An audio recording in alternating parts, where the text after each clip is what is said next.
I never thought a town could feel so empty, not just quiet. Empty.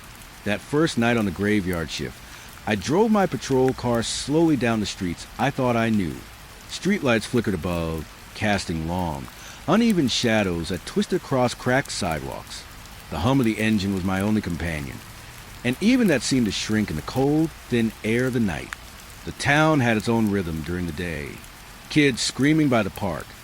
The diner always smelling of burnt coffee and fried eggs.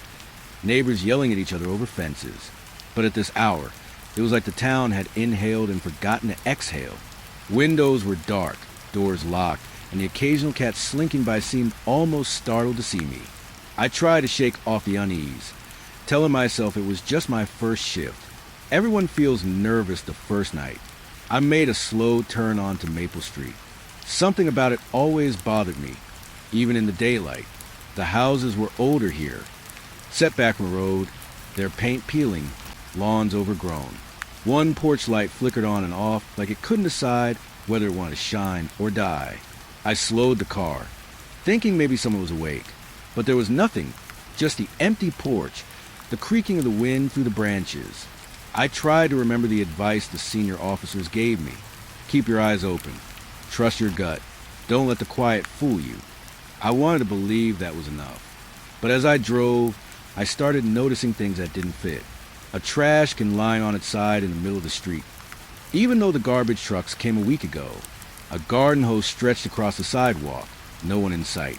Each little detail pressed on me, a weight I couldn't explain. I pulled over near the corner of 5th and Elm. The radio crackled with static. Patrol 1, you copy? Dispatch. I pressed a button. Copy. All clear, I said. My voice sounded strange, too loud in the quiet. I waited for a reply that never came. Only static answered.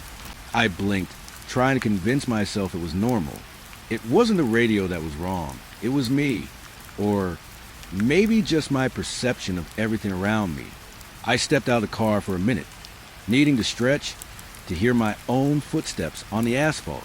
Each step echoed too loudly, too perfectly, as if the world itself was listening. The air smelled like wet concrete, and something else I couldn't place. Faint, metallic, almost like rust mixed with something old. I shook my head, told myself I was imagining it. When I got back in the car, I took another turn. The houses seemed to change, or maybe it was just my eyes. A fence that should have been broken looked whole, a shadow where there was no tree. My hands tightened on the wheel. I told myself I was tired. First night jitters. But the unease didn't leave.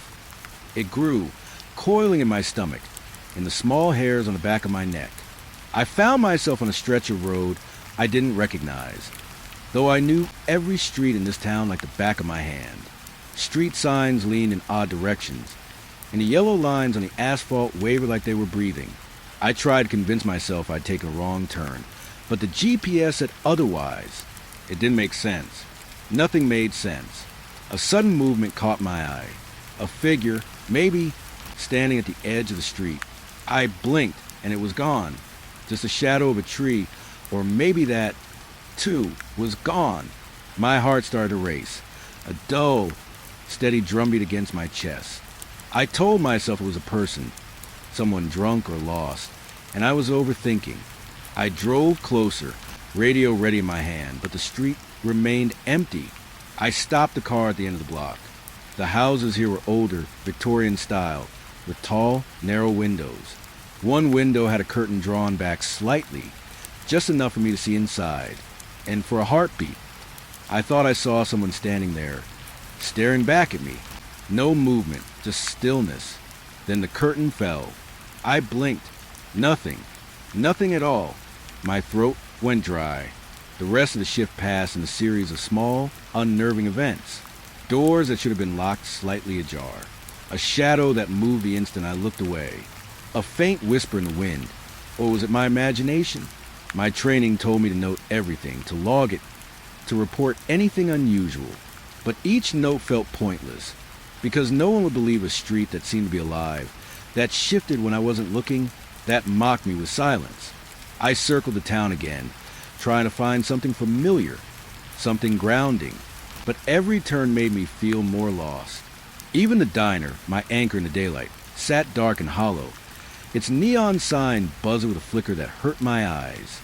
I could almost hear the laughter of customers, the clink of plates, but only in my head.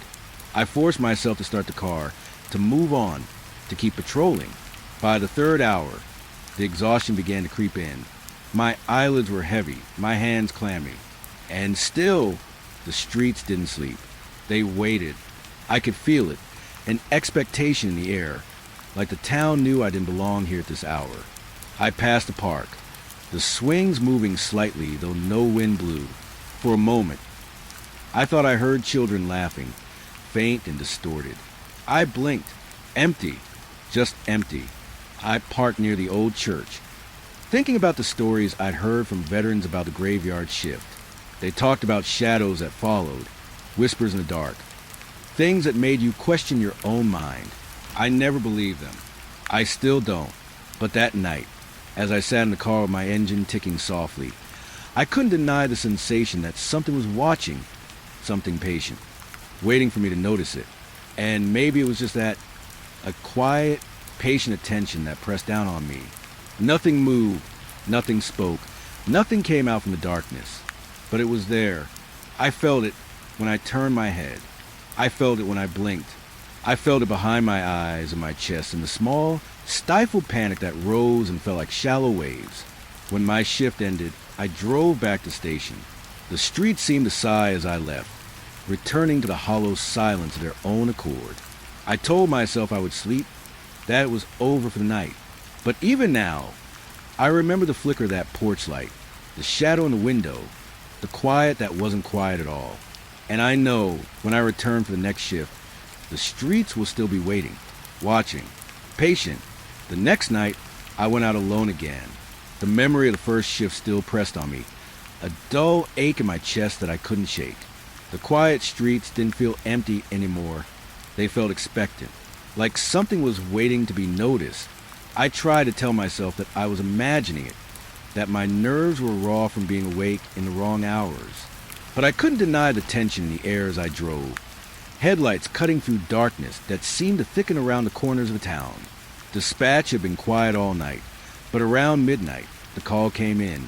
A resident on the far edge of town reported flickering lights near one of the old abandoned homes on Northwood Drive. The house had been empty for years, left to rot slowly, windows broken, walls sagging like tired shoulders. Locals said strange things had been seen there before. Voices, shadows, lights that didn't belong to any living creature. I gripped the steering wheel, feeling the cold vinyl under my palms, and told myself I wasn't superstitious. I was a patrol officer. I investigated reports. That's all. Northwood Drive was darker than the streets closer to town. Trees lean over the road, their branches clawing at the sky. Leaves rustle without wind. My car's headlights illuminated the broken houses, their frames skeletal against the night. I slowed as I approached the house the resident had mentioned. It sat back in the street, a low fence barely standing in front of it. For a moment, I thought I saw a light flicker through one of the second-story windows. Just a glimpse, maybe nothing. I parked the car at the edge of the road. My pulse was steady, though I could feel in my throat, tight like a knot I couldn't untie. The radio sat silent beside me, just a faint hum of the engine filling the car. I told myself I was being careful, doing what I had been trained to do. But the longer I sat there, the more the shadows seemed to move. They didn't belong to anything, not to the trees or the house. They swayed and shifted, brushing the edges of my vision like smoke. I stepped out of the car, flashlight in hand, and the night pressed around me. The cold air carried smells of wet earth and decaying wood. Each step on the gravel driveway crunched too loudly. I could feel my own breath puffing in little clouds, my heartbeat matching the crunch of my shoes. The first light flickered again, coming from inside the house, or maybe just outside. I couldn't tell. My training said not to hesitate, to approach cautiously, to observe and report. But even the voice in my head, my own internal guide, hesitated. The closer I got, the more unstable the light became. It pulsed in uneven rhythms, too fast, too slow, like it was breathing. I stopped at the porch, flashlight sweeping across broken boards and peeling paint. The front door hung open, a gap just wide enough to step through, and the light, it was brighter now, almost like it was waiting for me. My hand shook slightly as I raised the flashlight, my mind running through every possible explanation. Power lines? A car turning its lights on and off? My imagination? It didn't feel like any of those things. I stepped inside, floorboards groaning under me. The air smelled damp and musty, like the house had been holding its breath for years. The light flickered down the hall, moving in a way that made no sense. I followed it slowly, careful not to make too much noise, though every sound seemed to echo like the walls themselves were listening. Shadows leaned along the edges of the hallway, long and thin, stretching farther than they should. And when I looked away, I could swear they shifted, adjusting to my presence. In the living room, the light came again, a flicker from the corner of the ceiling, weak, almost a heartbeat of light in the dark. I scanned the room, flashlight cutting across overturned furniture, shattered glass, and the remains of old curtains tangled with cobwebs. Nothing moved, and yet the sensation of being watched pressed on me, heavy and inescapable. I told myself it was nerves. First night jitters compounded by old stories. But it wasn't just nerves. I could feel it deep inside, a cold weight pressing down from somewhere I couldn't see. Then I heard it, a low hum, not a sound that belonged to the house, but one that came from inside me. The hair on my arm stood up. I froze, listening. The hum didn't come from outside. It didn't echo off the walls. It was in the silence between the flickers of light, vibrating in the air just enough to make my chest tight. I wanted to leave, to run back to my car, but my feet felt rooted to the floor. The light pulsed again, faster this time, moving across the room like it had a mind of its own. I followed it with a flashlight, each pulse reflecting off the broken glass and the splintered walls. And then, for the briefest moment, I thought I saw a figure standing at the far end of the hallway, just a shape featureless, but tall, leaning slightly as if it had been waiting for me. I blinked and it was gone. My stomach dropped. I told myself it had been a trick of the light, a shadow cast by the broken boards. But even as I said it, I didn't believe it. I tried calling dispatch, my voice flat and controlled. Patrol 1. I'm at the Northwood property. Reports of lights. No one's inside, I think. Static answered me. I pressed the button again. Louder. Nothing. Only the hum, low and steady, filling the corners of the house, vibrating beneath my feet. I could feel it in my teeth, a faint buzzing that made my tongue heavy. I told myself it was fatigue, my senses playing tricks on me. But the house didn't feel like a trick. It felt alive. The light moved again, this time along the floorboards. A flicker, then gone. I followed it, heart racing, until I reached the kitchen. Cabinets were open, their contents spilled across the floor. A chair lay on its side, paint peeling. And then I saw it, on the wall, reflected in a broken mirror. A face, not my own, though it mirrored my fear. The features were wrong, stretched, the eyes too dark, too deep. I stumbled back, breathing hard, flashlight shaking. The face didn't move, didn't blink, but it followed me in the reflection, watching from somewhere just beyond the light.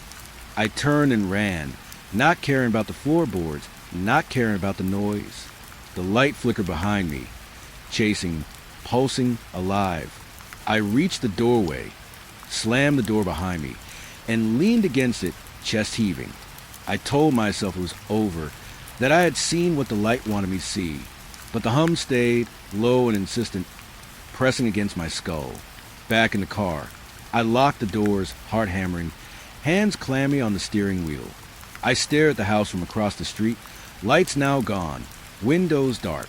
Nothing moved. It looked like an empty, abandoned house again. I told myself I had imagined it, that the stress, the darkness, the stories had gotten to me. But the way the shadows seemed to cling to the edges of the yard, the way the night felt wrong, told me I hadn't imagined it. The drive back through the quiet streets was slower, more careful. Every shadow, every flicker of the streetlights made me glance twice, expecting to see the light again, expecting it to follow me out. I didn't speak to dispatch again. I didn't want anyone else to hear it, to know I had been so close to something that didn't belong in the world I knew.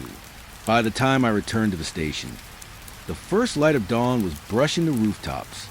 I sat in the empty parking lot, staring at the horizon, trying to make sense of what I had just experienced. My notebook lay on the passenger seat, blank except for my initial notes. I didn't write the rest. How could I? No one would believe a flickering light, a humming that isn't real, a face in a mirror that shouldn't exist. And even if they did, they would never understand the weight of it. The way it pressed against your chest, the way it clung to your skin, the way it made you question what reality even was.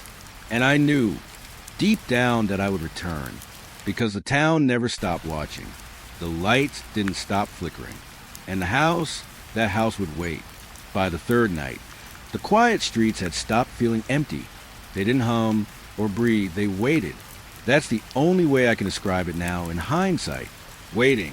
I felt at the moment I got behind the wheel, a weight pressing against my chest that wasn't just nerves or exhaustion. The town seemed aware of me.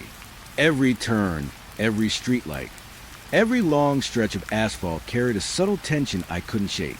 I had been patrolling for hours, logging nothing but my own footsteps echoing through the night. Dispatch was quiet, a low hum of background chatter that usually felt comforting, but tonight it felt distant, hollow. I checked my mirrors obsessively, half expecting to see movement, half fearing I wouldn't. Every shadow seemed heavier, longer, clinging to the edges of my vision. I reminded myself to breathe, to stay calm, but the air in the car was thick. Heavy like was made of water, and each breath came harder than the last.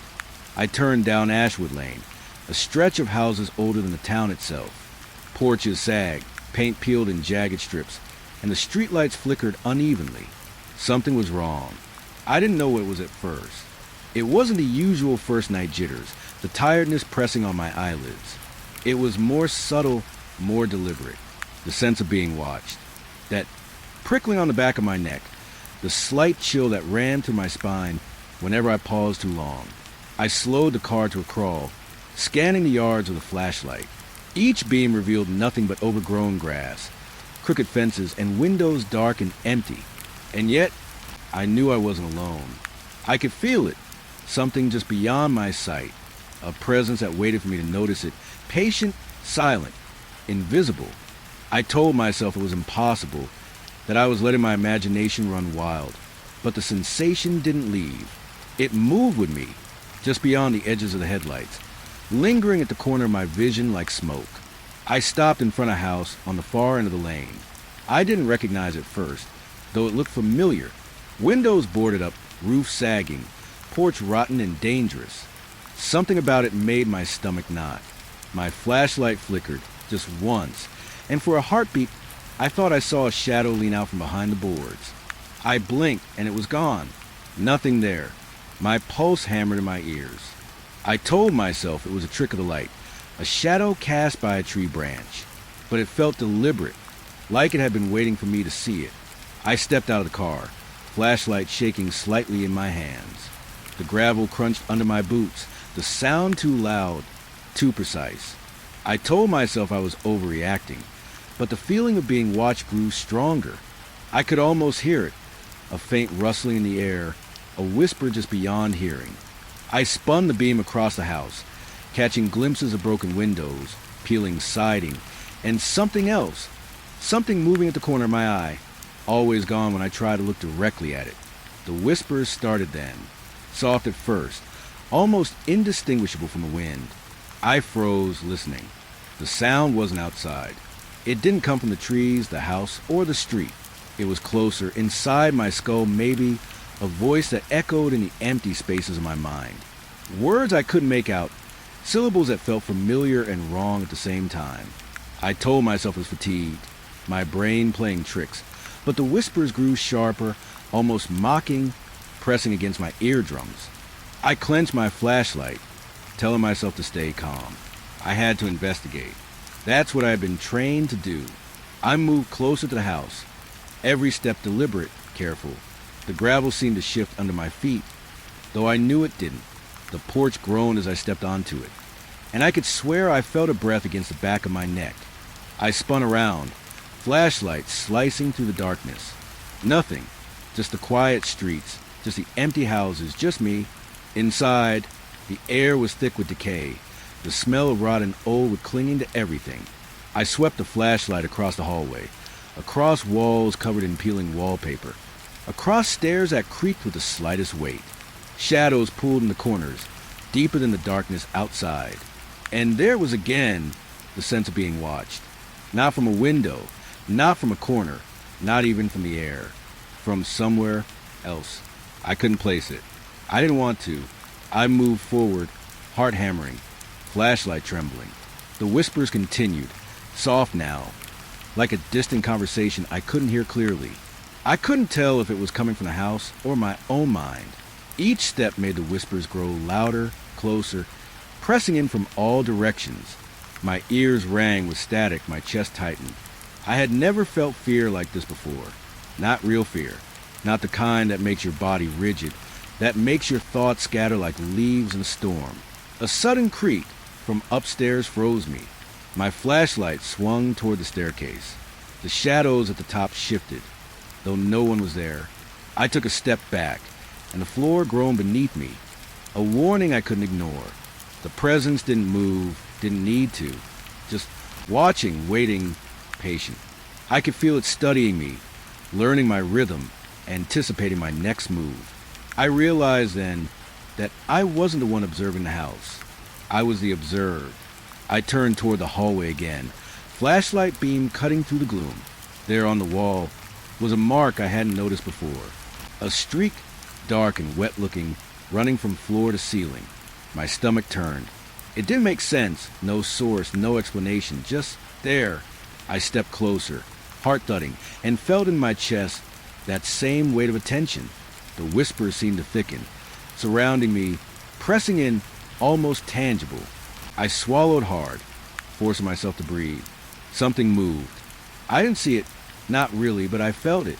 A shift in the air, a ripple through the shadows. I turned quickly, flashlight sweeping. Nothing. And yet, I knew it was there.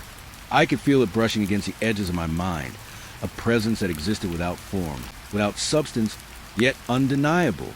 My hands shook as I gripped the flashlight. My breathing was shallow, uneven. I wanted to run, but my legs refused. They were rooted, tied to the floor, to the moment, to whatever was watching me. The whispers grew louder, more insistent. Words formed, almost recognizable, almost real. Go, leave, stay, see. They shifted, overlapping, impossible to follow. I covered my ears, trying to block it out, but the sound was inside me now, not outside. My head throbbed with it, each beat in sync with the pressure in my chest. I wanted to scream, to call for help, but no sound came out. I was alone and I knew it. Then the feeling changed. No longer just watching, no longer just whispering. The presence leaned closer, pressing, weighing on me, filling the space around my body. I stumbled back, flashlight beam spinning wildly, and for the briefest moment, I thought I saw shapes, blurred, shifting, impossible, moving through the walls. They weren't solid, not like a person, not like anything I had seen before, but I knew they were there, and they were aware of me. I ran. I didn't know where, didn't care. The hallway seemed to stretch, elongate, twisting in ways that shouldn't have been possible. Each step made the whispers louder, more frantic. The shadows pulled and thinned, following, waiting, patient. My mind screamed to make sense, to find logic, to hold on to reality I had known. But the house didn't care for logic. The presence didn't care for me. I reached the front door, yanking it open, stumbling out into the night. The street was empty again, calm almost to the point of being unnatural. The house sat behind me, silent, dark, normal.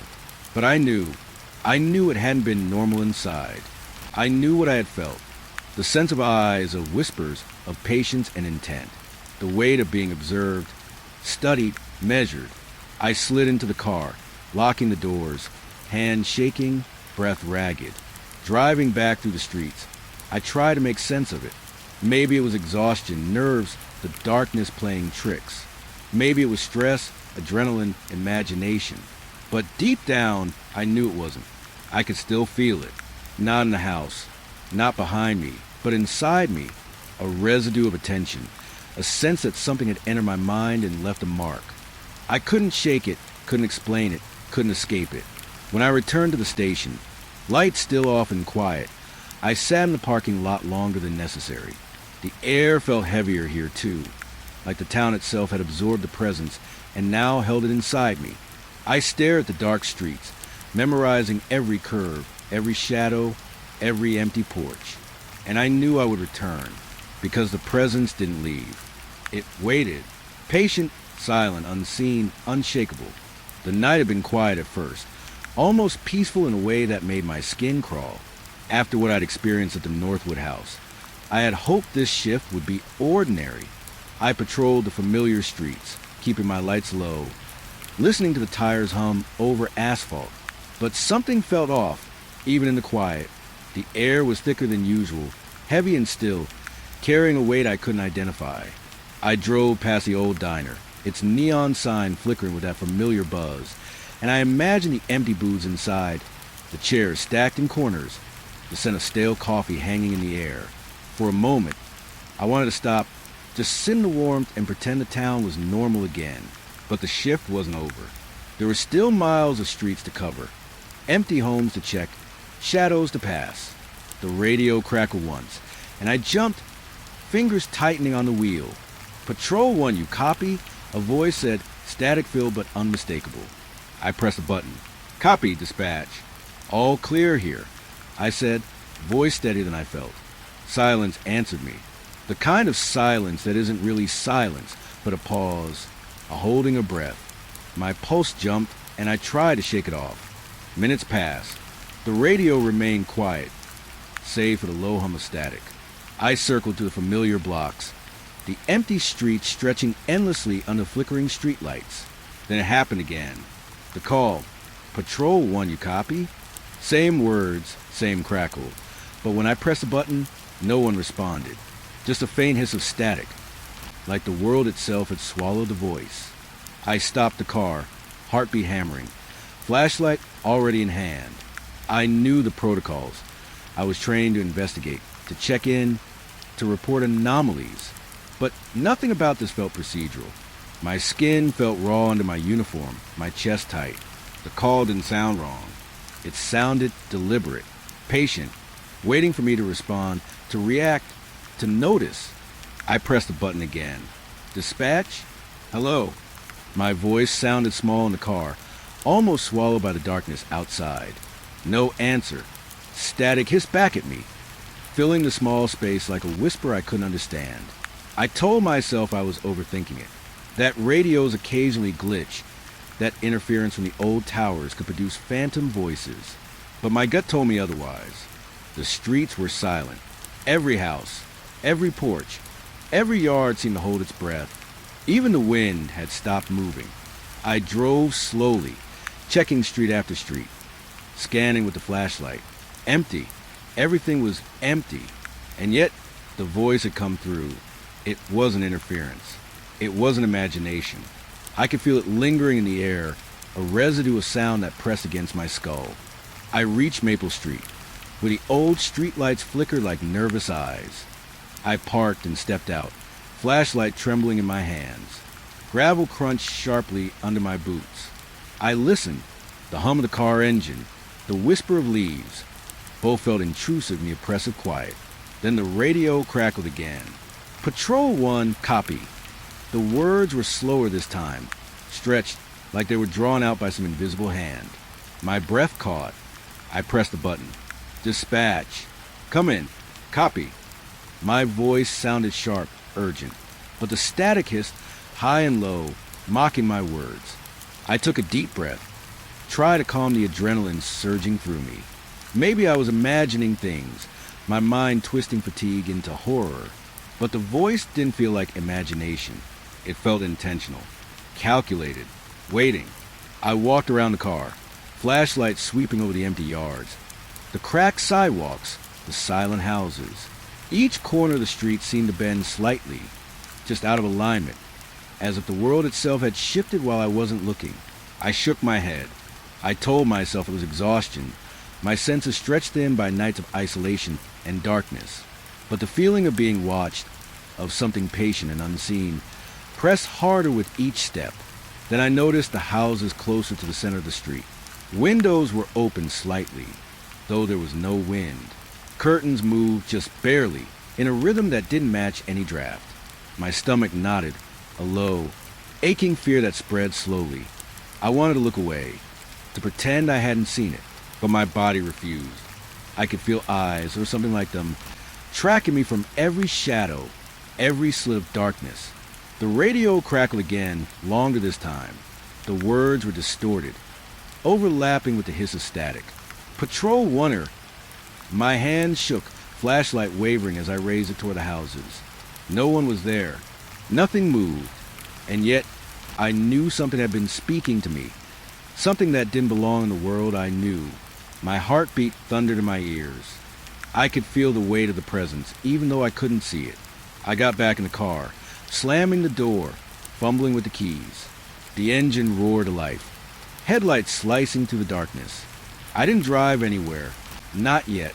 I just sat there, listening to the radio. Static, hisses, and every so often, a whisper of words that shouldn't exist in the quiet of the night. I tried to make sense of it, rationalize it, but my mind refused. Every logical explanation dissolved under the tension pressing against me. Minutes passed, or hours. Time felt wrong, distorted.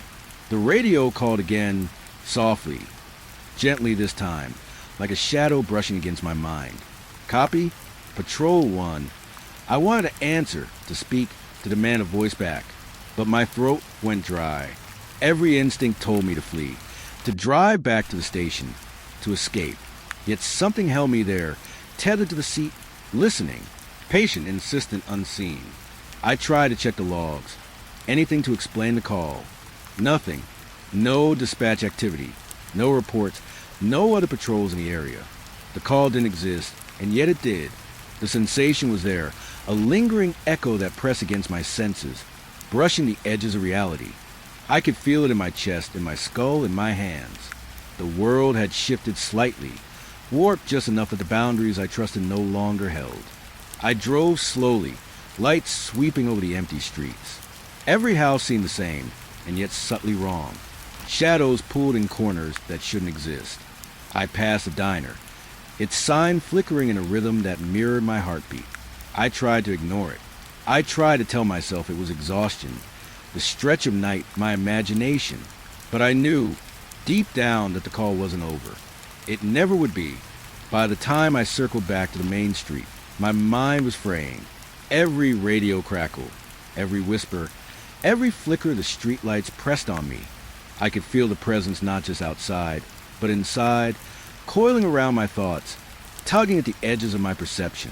I tried to focus on something tangible, the dashboard, the road, my hands on the wheel, but it didn't help. The dread had seeped in, settling like a living thing in my chest. I stopped at the intersection near the old church.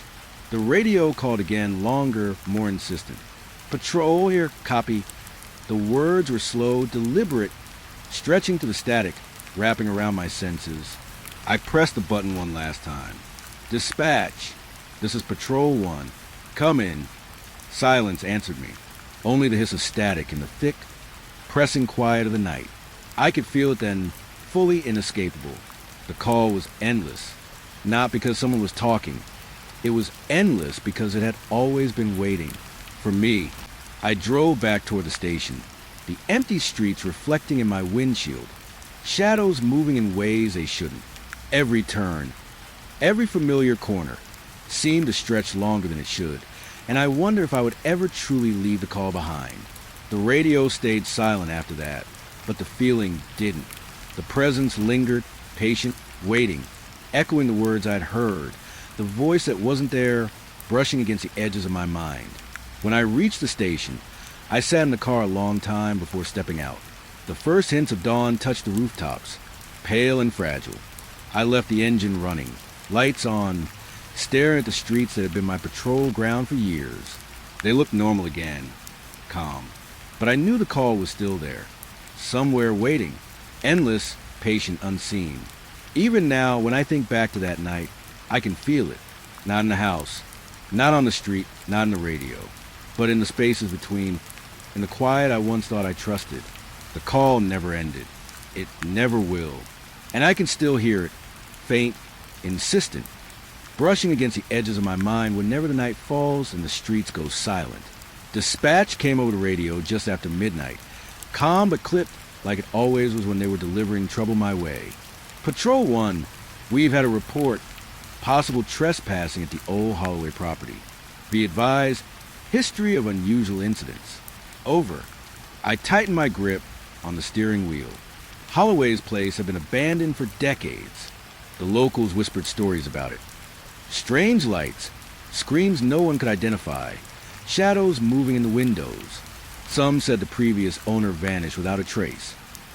Others claimed that families who rented it temporarily left in terror. None of that mattered to me at the moment. My job was simple. Check the property, make notes, and make sure no one was endangering themselves or anyone else. The drive out there was longer than I remembered. The town street slowly gave way to overgrown fields. Fences broken, trees arching over the road. Moonlight barely penetrated the thick canopy above, leaving everything in a pale, uncertain glow. I told myself I was imagining shapes, that shadows played tricks when you drove too long in the dark. But a cold knot had settled in my stomach, something old and patient, and it didn't want to leave. I pulled up near the gate, engine low, headlights slicing thin lines through the fog that had started to form. The Holloway property loomed ahead, a skeletal silhouette against the night sky. The house was larger than I remembered, Victorian, with steep roofs and tall, narrow windows. Many of the panes were broken, some boards nailed haphazardly across the openings. The porch sagged like it had been weeping for years, and the front door leaned slightly, as if waiting for someone or something to enter. I stepped out of the car, boots crunching against the gravel. My flashlight cut through the darkness, illuminating the weeds that had grown wild, twisting around rusted fences, crawling toward the house as if they were reaching for it. Every step I took toward the front door felt heavier, as though gravity had thickened around me. I told myself I was being careful, doing my job, but my mind wouldn't stop drawing patterns where none existed, imagining figures in the shadows that moved just when I blinked. The air smelled damp, musty, and faintly metallic. I couldn't place it at first, but it pressed in on my senses. I reached the porch, and the boards groaned under my weight. I paused. Silence settled again, not just the absence of sound, but a presence in itself.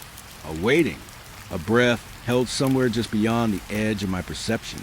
I lifted my flashlight, scanning the broken windows, the overgrown lawn, the skeletal frame of the house. Something wasn't right. I could feel it. Inside, the air was thicker, almost choking. Dust hung in the beams of my flashlight like tiny stars, moving lazily in the current of air I couldn't feel. The floorboards groaned beneath me, each one sounding like a sigh of complaint from the house itself. The walls were lined with peeling wallpaper, faded and curling, patterns warped from water damage. I stepped carefully, boots echoing too loudly, flashlight sweeping every corner. Shadows clung to the edges, shapes that shouldn't exist but did, shifting just beyond my sight. I remembered the reports, the strange deaths, the rumors of people disappearing in the house, leaving only echoes of their presence. I tried not to think about them. Each story was like a small stone sinking into the pit of my stomach. I told myself that they were exaggerations, memories stretched in over decades. Fear passed from neighbor to neighbor. But the house, it didn't care about stories. It cared about the moment. It cared that I was here. A sudden sound made me freeze.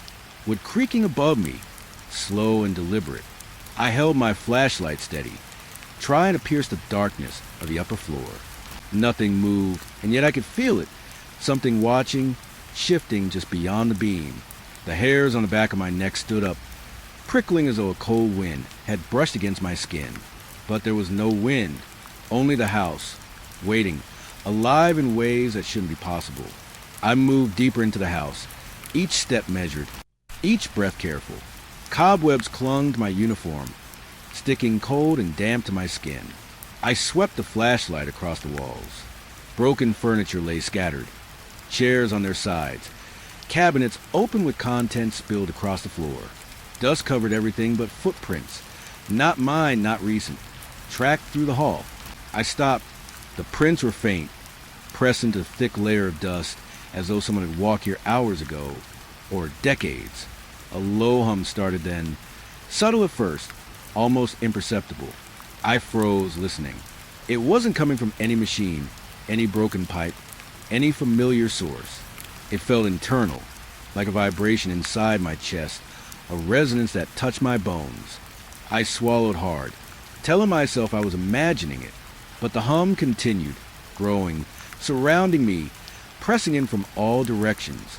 The air seemed to thicken further, moving with a weight I could feel against my skin. I followed the sound upstairs, each step deliberate. The staircase creaked beneath my boots, complaining with each footfall. The hallway was narrow, walls lined with peeling wallpaper and shadows. I could feel the hum stronger here, deeper, almost like a heartbeat that didn't belong to me. I held my flashlight ahead, swinging it slowly, trying to pierce the darkness.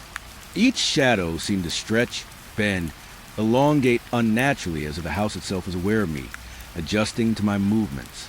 At the end of the hall, a door hung slightly open. I could see a faint light, though no bulbs worked here. No windows were intact. Nothing in the room should have been giving light. I swallowed hard. My throat felt dry.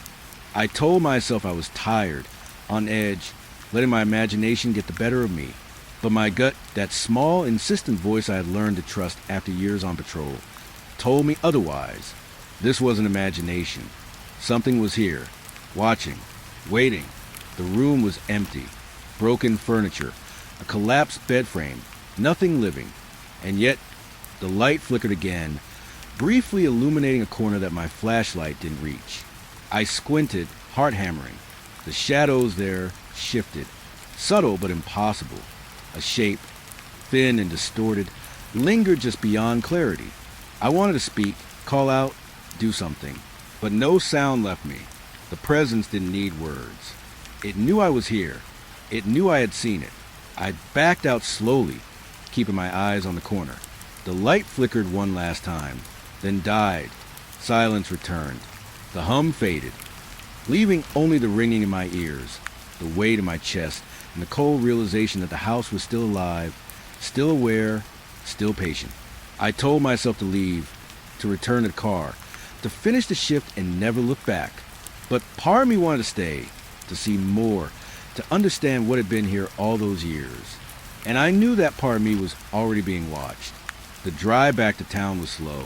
Every shadow along the roadside seemed thicker, darker, more intentional. Trees arched over the road, forming tunnels of darkness. Every so often, I thought I saw something flit between the branches, too fast to identify, but undeniably present. My pulse never slowed, and my mind replayed the images from inside the house, the faint light, the shifting corner, the hum that had vibrated through my bones. By the time I returned to the station, the first pale hints of dawn were brushing the rooftops. I parked, sitting for longer than necessary, staring at the empty streets. Everything looked normal in the daylight. The Holloway property would sit there for decades more, waiting, patient. The light, the hum, the shapes in the corners, they weren't gone. They were just hidden, biding their time until the next person came. I made my report, careful to stick to facts, to avoid speculation. Broken windows, overgrown lawn, faint footprints in dust. Nothing about light or hum. Nothing about the way the house had watched me, the weight it had pressed against my chest. No one would believe that, and even if they did, would it matter? I could still feel the presence, echoing in my mind, lingering, patient. It didn't care about evidence or logic or reason. It only cared that it had been noticed. Even now, when I think about that night, I can feel it. That cold, waiting weight, the flicker of impossible light, the hum that isn't sound but feeling. I can feel it brushing the edges of my mind, patient, persistent. The Holloway property doesn't just exist. It waits, and it remembers. The air inside the Holloway house was thicker than outside, almost viscous, pressing against my lungs with every breath. I stepped carefully, boots crunching softly on debris, flashlight slicing thin beams across the walls. Dust swirled in the light like tiny motes of memory, hanging in the air, motionless yet alive. The hallway stretched before me, narrow and crooked, wallpaper peeling in jagged strips, shadows pooling in corners. I had walked these halls once before, briefly, and thought I knew their layout. But now, nothing felt right. Doors I was sure I remembered were gone. Others appeared where there should have been only walls. I told myself it was fatigue, the long drive, the adrenaline from the tip still lingering. But something deeper gnawed at me. The sense that the house itself had shifted, waiting for me to notice, to step wrong, to stumble. A door at the end of the hallway slammed suddenly, loud enough to make me jump, flashlight tilting wildly in my hands. My heartbeat rattled in my chest, heavy and irregular. "Hello?" I called softly, voice swallowed by the walls. Silence answered, but it wasn't the calm I expected. It felt tense, like the house had been holding its breath and released it just for me. I took another step forward, keeping the light moving, scanning, searching. Footsteps echoed then, slow, deliberate, but not mine. My boots had barely made a sound, yet there was a rhythm behind me, in perfect sync with the beat of my own heartbeat. I froze, flashlight hovering over floorboards, listening. Step, pause, step, pause. It came from the staircase, above me, then behind me, though I hadn't moved. My stomach tightened, and a cold sweat ran down my back. I told myself to stay calm, rationalize it. Old boards, settling, rodents maybe, but the sound was precise, intentional, watching. I moved cautiously down the hall, flashlight beam bouncing across furniture wrecked by time and neglect. The couch cushions lay ripped and sagging. Glass from a broken lamp glinted in the light, catching shadows that shouldn't exist. I stopped suddenly, frozen. A shadow had moved at the edge of my vision, where the hallway met the staircase. Just a flicker, a distortion. Gone the instant I turned my head. But I knew it was there, lurking, waiting. A sudden rush of air hit my face. The front door, or what I thought was a front door, slammed with a force that rattled the floor beneath me. I spun, flashlight cutting across the hallway, expecting maybe wind, maybe a board falling. Nothing. The house was still, and yet every instinct screamed at me. I was not alone. The air pressed in, heavier now, filled with the faint metallic scent of something old, something decayed. I climbed the staircase slowly, hand on the railing, feeling that it would groan under me. Each step echoed too loudly, like the house was amplifying my presence, making me aware of every sound I made. Shadows clung to walls, elongating unnaturally. A picture frame hung crookedly, tilting slightly as though adjusting itself to my gaze. I blinked, and it was straight again. I told myself I was tired, that my eyes were playing tricks. But the unease dug deeper, a weight pressing into my chest. At the top of the stairs, the hallway stretched narrow, doors lining either side. I could feel movement there, subtle, like air displaced by invisible bodies. A door creaked slowly, inching open, then stopped. I raised my flashlight toward it. Nothing, just darkness, and a faint outline of a room empty of furniture, empty of life. And yet, I knew the presence remained. It didn't need form. It existed in the space around me, in the pressure on my chest, in the way my own pulse thundered in my ears. I moved down the hall, slow, deliberate. Footsteps echoed behind me again, precise, silent, impossible to trace. I spun, shining the light, but nothing appeared. The sound wasn't mechanical, wasn't an echo of my own movements. It had its own rhythm, a deliberate cadence that seemed to follow me, studying me, gauging my reactions. I swallowed hard, heart pounding, breath tight. The floorboards beneath me groaned, complaining, but the steps behind me did not. I reached the last door on the right. The handle was cold under my fingers, slick, almost damp. I turned it slowly. The room beyond was small, the ceiling low, the walls lined with old wallpaper curling and yellowed. The furniture was sparse, a chair on its side, a dresser with drawers half open, dust thick enough to coat my fingers, But somewhere in the corners, shadows pooled unnaturally. They didn't belong to anything. They were shapes, shifting, almost aware. Then I heard it, a low whisper, almost inaudible. It came from nowhere and everywhere at once. Go! The single word slithered into my mind, curling around my thoughts. I swallowed hard, flashlight shaking. Who's there? My own voice sounded small, weak.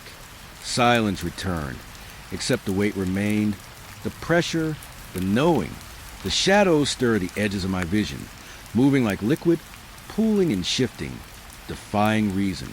I tried to back out, hand on the doorframe, but the room seemed to stretch slightly, hallway elongating. The footsteps followed, echoing softly, yet impossibly behind me. I couldn't place them, couldn't anticipate them, yet I felt them. The presence was patient, deliberate, a slow crescendo of tension pressing into my nerves. I wanted to scream, to run, to flee, but something rooted me there, making me watch, making me feel. The whispers came again, louder this time. Incomprehensible words, phrases that felt like memories, like things I shouldn't know. My ears rang. The floor beneath me seemed to tilt subtly, and I had to steady myself. My own shadow stretched across the walls, warped, not matching my movements perfectly. And for a fleeting instant, I thought I saw another shape behind mine, mimicking, just out of focus, too quick to catch. I stumbled backward, flashlight catching a corner of the room. A chair slid across the floor, seemingly on its own, stopping abruptly.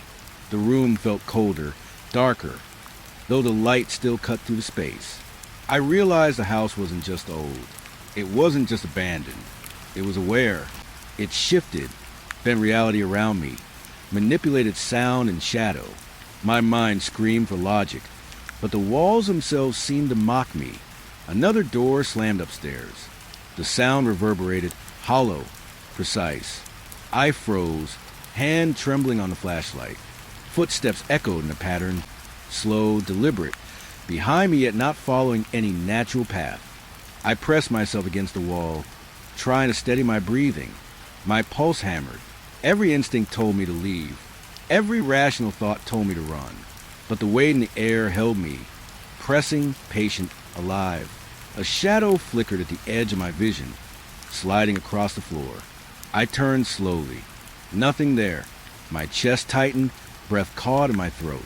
And then the whisper, close like it brushed past my ear. Stay. The single word lingered, curling around my mind, pressing into the corners of my thoughts. I felt my knees weaken. My flashlight shook uncontrollably. I realized then that this wasn't just a house. It wasn't just an old building. It was waiting, watching, feeding on awareness itself. I backed toward the door, taking careful steps, listening to the impossible footsteps following me, echoing in no pattern I could comprehend. My heartbeat was deafening. The shadows stretched, pooled, moved with intent. Dust swirled in the beam of my flashlight, like smoke alive with purpose. I could feel the presence in every corner, pressing, patient, a slow, unrelenting force. Finally, I stumbled out into the hallway, toward the staircase. Each step felt heavier than the last, like the floor resisted my weight. Footsteps echoed again, behind, above, everywhere. A chair scraped across the floor upstairs. A door slammed. I pressed a flashlight forward, scanning, heart hammering, mind screaming for escape. The house seemed to shift subtly, the hallway bending, the doors misaligned, shadows pooling in impossible corners. I reached the stairs, moving quickly now, descending cautiously, boots echoing too loudly. The whispers followed, growing in number, unintelligible but insistent. The air pressed into my lungs, tight and heavy. I could feel it in my bones, a vibration that wasn't mine, a presence I couldn't see but couldn't ignore. I stumbled down the last steps, pressed the door open, and rushed outside, into the cold night.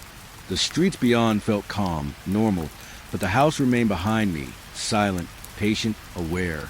I could still feel it, lingering, pushing against the edges of my mind.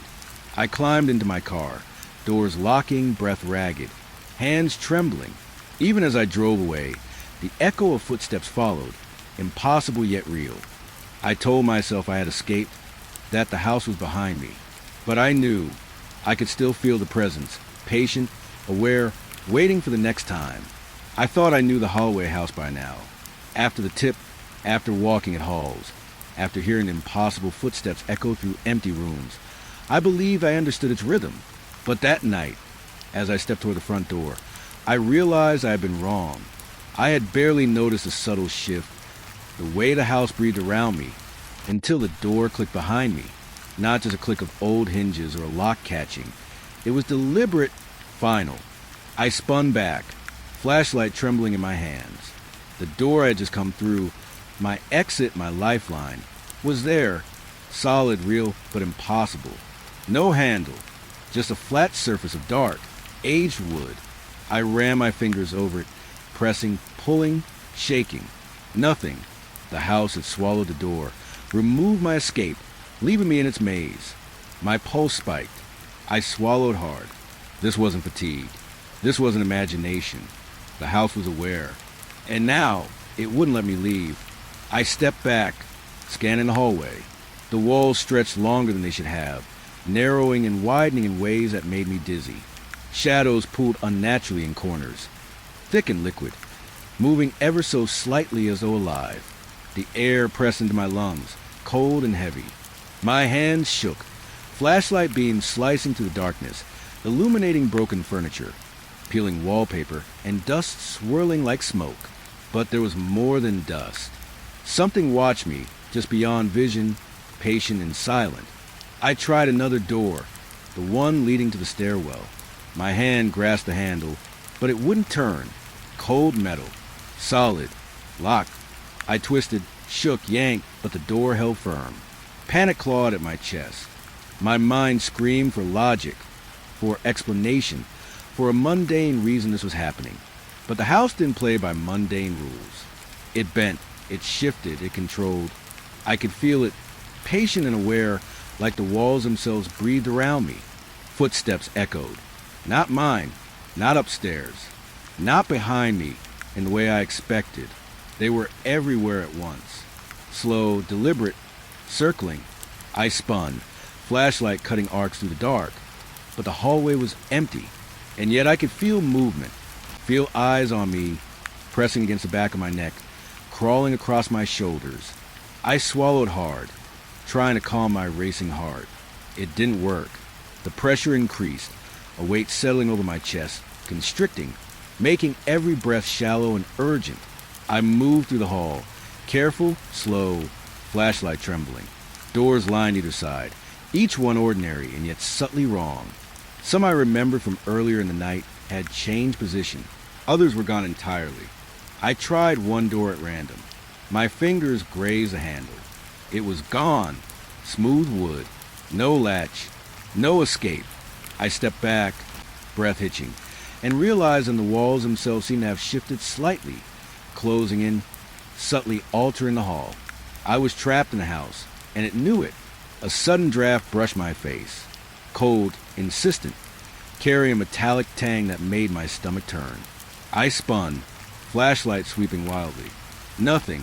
The shadows stretched longer, twisting as though they had shape, limbs, intent. I could feel them watching, sliding across walls, pooling in corners, following me. The whispers started then, soft, incomprehensible, curling around the edges of my mind. Stay, wait, see. Words or not, they pressed into me, heavy and deliberate. I ran a hand through my hair, fighting the panic. I had to find a way out. I had to escape. I tried every door, every window, every exit I could remember, locked, gone, or impossible. Some doors led to hallways I hadn't seen before, narrow corridors that stretched longer than the house's architecture should allow. Others led to rooms with furniture rearranged impossibly, angles twisted, shadows moving in ways that defied geometry. The house had become a living maze, aware, patient, deliberately closing in around me. Footsteps echoed again, this time closer, circling, pressing from all sides. My flashlight caught movement at the edge of my vision. A shadow, tall and thin, stretched along the wall, then vanished. I blinked. Nothing. But I could feel it, patient, aware, study my reaction, measuring my fear. My chest tightened. I could barely breathe. Panic clawed at my mind, but I forced myself to think. There had to be a way out. There had to be a logic I hadn't seen.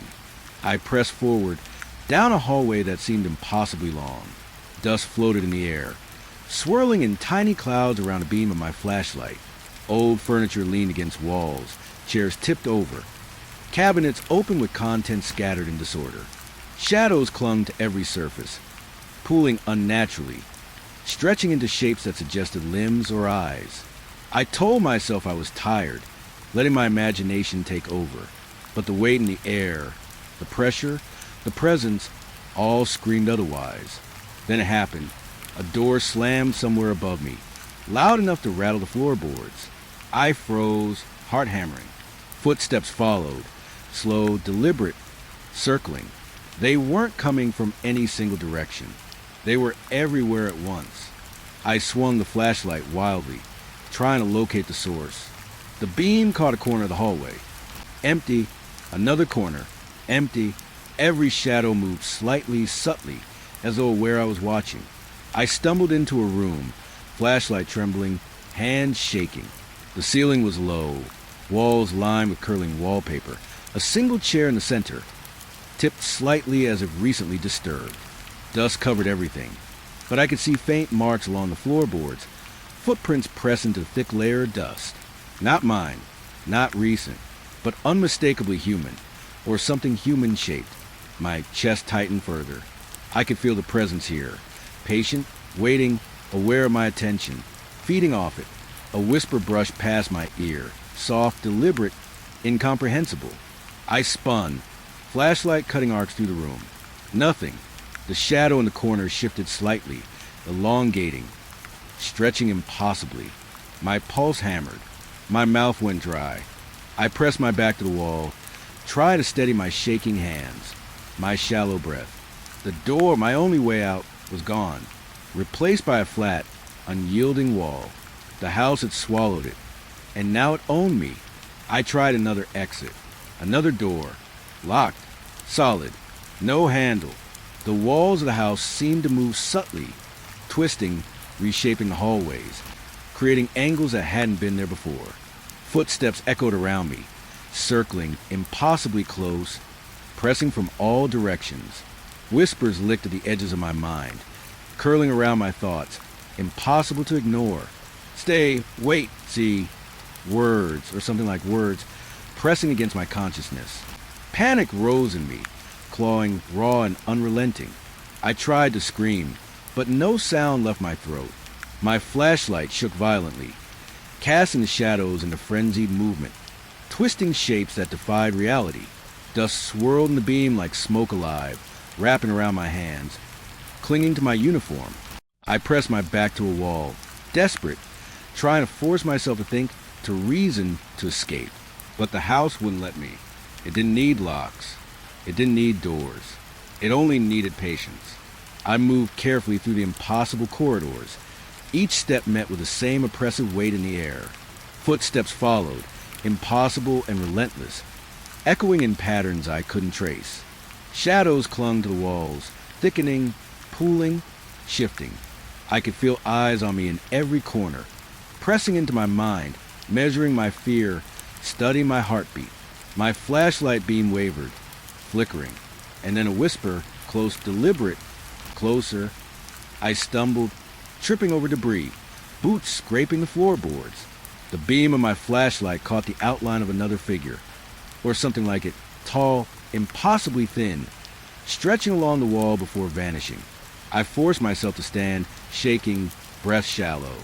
The doors I had tried earlier were gone, replaced by walls. The house had reconfigured itself while I wasn't looking. Every instinct told me to run, to flee, to scream. But the presence pressed against me, patient, aware, unrelenting. Hours, or was it minutes, passed in the darkness. Time had no meaning here. Each step forward met resistance. Each hallway stretched impossibly long. Each shadow moved independently of logic. Footsteps echoed endlessly, circling, pressing, never approaching but never leaving. Whispers impossible to ignore, repeated their phrases. Stay, wait, see. I could feel the weight of the house in my chest, in my head, in my bones. It had claimed me. Finally, I slumped against the wall, flashlight flickering, breath ragged. My hands shook. My mind raced. Tried to find a flaw in this nightmare, a crack, a way out. But there wasn't one. The house had swallowed me, locked me in, and it was patient, deliberate, aware. It didn't need to chase. It didn't need to strike. It only needed to exist and watch. I closed my eyes for a moment, trying to steady myself. The footsteps never stopped. The whispers never ceased. Shadows shifted in ways that shouldn't exist. And in the quiet between each sound, each movement, I understood I wasn't trapped by doors. I was trapped by awareness itself. The house had noticed me. And once it notices, it never lets go. The call came over the radio just as the sun disappeared behind the hills, leaving the town swallowed in gray twilight. Patrol 1, we've had a report. A hiker missing near the edge of Hollow Pines Forest. Last seen 2 hours ago. Please respond and report back. I gripped the steering wheel tighter. The radio static humming in my ears. Hollow Pines was old, dense, and unforgiving. Locals avoided it after dusk, and even the bravest hikers rarely stayed past sunset. Trees rose like silent sentinels, thick and dark, the ground tangled with roots and fallen leaves. I patrolled the outskirts plenty of times, but at night, Hollow Pines had a way of changing, of becoming almost alive. The town streets fell behind me as I drove toward the forest's edge. Streetlights gave way to darkness, and the air grew colder, damp and smelling faintly of pine and decay. The deeper I went, the quieter it became, like the world itself was holding its breath.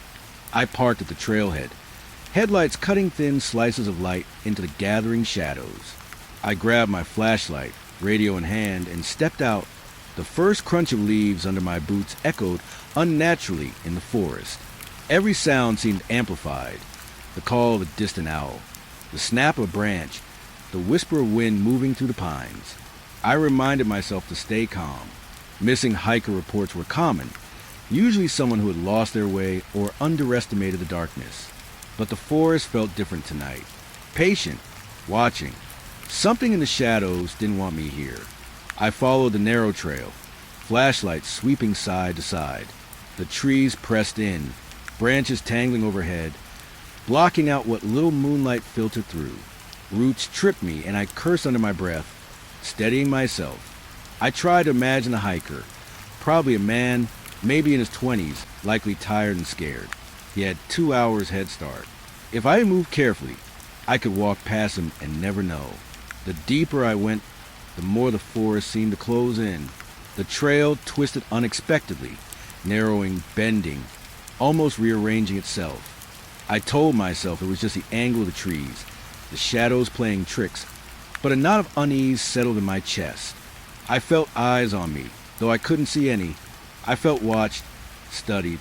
The wind shifted, brushing against my neck like a cold finger, and I shivered. A sudden snap of a twig made me stop. I spun, flashlight cutting arcs through the trees. Nothing, just the dense darkness and the occasional glint of bark or leaf. I called out softly, "Hello? Hiker? Are you there?" My voice sounded small, swallowed by the vastness of the forest. Silence answered me, thick and absolute. My pulse quickened. I pressed forward, boots crunching on the damp leaves. Every step seemed to echo behind me, though I knew no one was there. I tried to focus on the path, but the forest seemed to shift subtly. Branches arched closer, roots twisted differently, and the path narrowed. I could feel a presence, patient and deliberate, pressing against the edges of my senses. It didn't need form. It only needed awareness. I stopped again, shining my flashlight around. There, just past the thicket, I thought I saw a movement, a shadow that didn't belong, slipping between the trees. I froze. My heartbeat thundered in my ears. The forest had tricks. Shadows moved strangely in the dim light, branches bending with the wind. I tried to rationalize it, but my gut told me otherwise. Someone or something was out there. I moved slowly, calling out again, "Hiker, I'm here. Please respond." My voice cracked slightly. I stepped off the main trail, following the faint impression of footprints pressed into the soft earth. Each step made me feel more exposed, more aware of the forest's patience. The shadows shifted constantly, corners of my vision bending, moving. I could sense them watching, waiting. The trail forked unexpectedly. One path led deeper into darkness, twisting among the thickest trees. The other veered toward a clearing, but I couldn't see the end. I hesitated. My instinct screamed to turn back, but the call of duty, of saving someone lost, drove me forward. I chose the darker path, flashlight beam quivering. Twig snapped ahead. My heart jumped. I called out again, louder this time, urgency creeping into my voice. Hello? Can you hear me? Silence. Then a faint sound, rustling, like someone moving quickly through leaves. I froze. My chest tightened. It could have been a hiker, but the rhythm felt wrong, too deliberate, too controlled. I swallowed hard. The air grew colder as I pressed on. Fog started to rise, curling around the trees, sticking to my clothes and skin. Each breath came out in visible puffs, cold and damp. The footprints I had been following disappeared into the fog. I scanned frantically, flashlight cutting swaths of weak light through the haze. Shadows seemed thicker here, pooling unnaturally. The sense of being observed intensified. I thought I heard a voice then, a faint whisper, too soft to catch clearly. Help. It was distant, carried on the wind, or maybe it came from the forest itself. I swung my flashlight toward the sound, but the fog swallowed everything beyond a few feet. My stomach knotted. I called out again, urgency sharpening my words. I'm here. Stay calm. I'm coming. Branches scraped against my arms and face as I pushed forward. Roots grabbed at my boots, tripping me occasionally. Every sound was amplified. The rustle of leaves, the distant call of an unseen animal, the echo of my own footsteps. And through it all, the whisper came again, closer this time. I spun, flashlight beam cutting to the fog, and froze. There, in the corner of my vision, a shape moved. Just a flicker, barely noticeable, but unmistakable. I swallowed hard, trying to keep my breathing steady. It's okay, I'm here. I whispered to the forest, to whoever or whatever was out there. My voice sounded small, pathetic. The shape vanished as quickly as it appeared, leaving nothing but fog and silence. I kept moving, heart racing, muscles tense. Every step made me feel more vulnerable, more aware of the forest pressing around me. The footprints reappeared briefly, leading toward a denser section of trees. I followed, flashlight cutting through the thickening fog. The whispers came again, almost teasing, curling around my mind. I shook my head, trying to focus. It had to be the hiker. It had to. I reached a small clearing, faint moonlight filtering through the canopy. No hiker, just the remnants of a campsite long abandoned, charred wood, tattered cloth, footprints that didn't match the ones I had been following. Panic clawed at me. I called out again, voice shaking. Hiker, where are you? Only the wind answered, rustling leaves in a hollow, mocking rhythm. The forest seemed to close in tighter, trees bending subtly, shadows pooling unnaturally. I pressed forward, flashlight cutting across the undergrowth. Then I saw it, a figure, barely visible through the fog, standing at the edge of the clearing. I froze, my voice caught in my throat. It didn't move, didn't blink, just watched. The figure was thin, elongated, the head tilted slightly as if studying me. I swallowed hard, trying to keep my hands from shaking. I took a step forward. The figure didn't react. Another step, still nothing. My pulse hammered in my ears. I called out again, desperate. Hey, are you okay? No answer. The forest felt alive now. Every tree, every branch, every shadow pressing closer, patient, deliberate. I could feel the weight of it in my chest, in my skull, in my hands. Something was wrong. This wasn't a simple missing hiker. Then the figure moved, or maybe it was the fog shifting. My flashlight caught the faint glint of eyes, too dark, too still, reflecting nothing. My stomach churned. Something about the movement was wrong, unnatural. I told myself to stay calm, to rationalize. But my instinct screamed. This was no ordinary hiker. The forest itself seemed to lean in, watching, waiting. I called for backup over the radio. Voice shaky. Dispatch. I have a visual. Do you copy? Over. Static answered me, harsh and grating. No response. My pulse quickened. I told myself it was just the trees interfering, that I wasn't alone, that someone would hear. But the forest didn't care about radio signals. It only cared about the moment, about awareness. The figure remained silent, still impossible. I swallowed hard, tried to steady my hands. Every instinct told me to turn and leave, to run back to the trailhead, to escape. But something rooted me there, forcing my gaze, feeding on my attention. The fog thickened, curling around my boots, clinging to my clothes. Shadows deepened, pooling unnaturally. And the figure didn't move, didn't blink, didn't speak. I realized then that the forest had claimed the first step. It wouldn't let me go easily. Not tonight. Not until it had my full attention. And I could feel it pressing closer, patient, deliberate, aware. The missing hiker might never be found. But I was here. And for now, that was enough. The deeper I went into hollow pines, the heavier the darkness became. My flashlight cut narrow beams through the trees, but even its light seemed to hesitate, swallow before it could reach far. The trail I had been following twisted strangely, roots rising like broken ribs beneath the leaves, branches arching close as if trying to block my path. Every step felt like walking into a living, breathing organism, and I couldn't shake the feeling that I was being studied. Then I heard it, a scream, high, sharp, echoing between the trees. It wasn't close, not right here, but distant enough to make my blood run cold. I froze, boots gripping the soft earth. My hand shook slightly around the flashlight. It had a human quality, a panic in the sound, but there was something wrong too.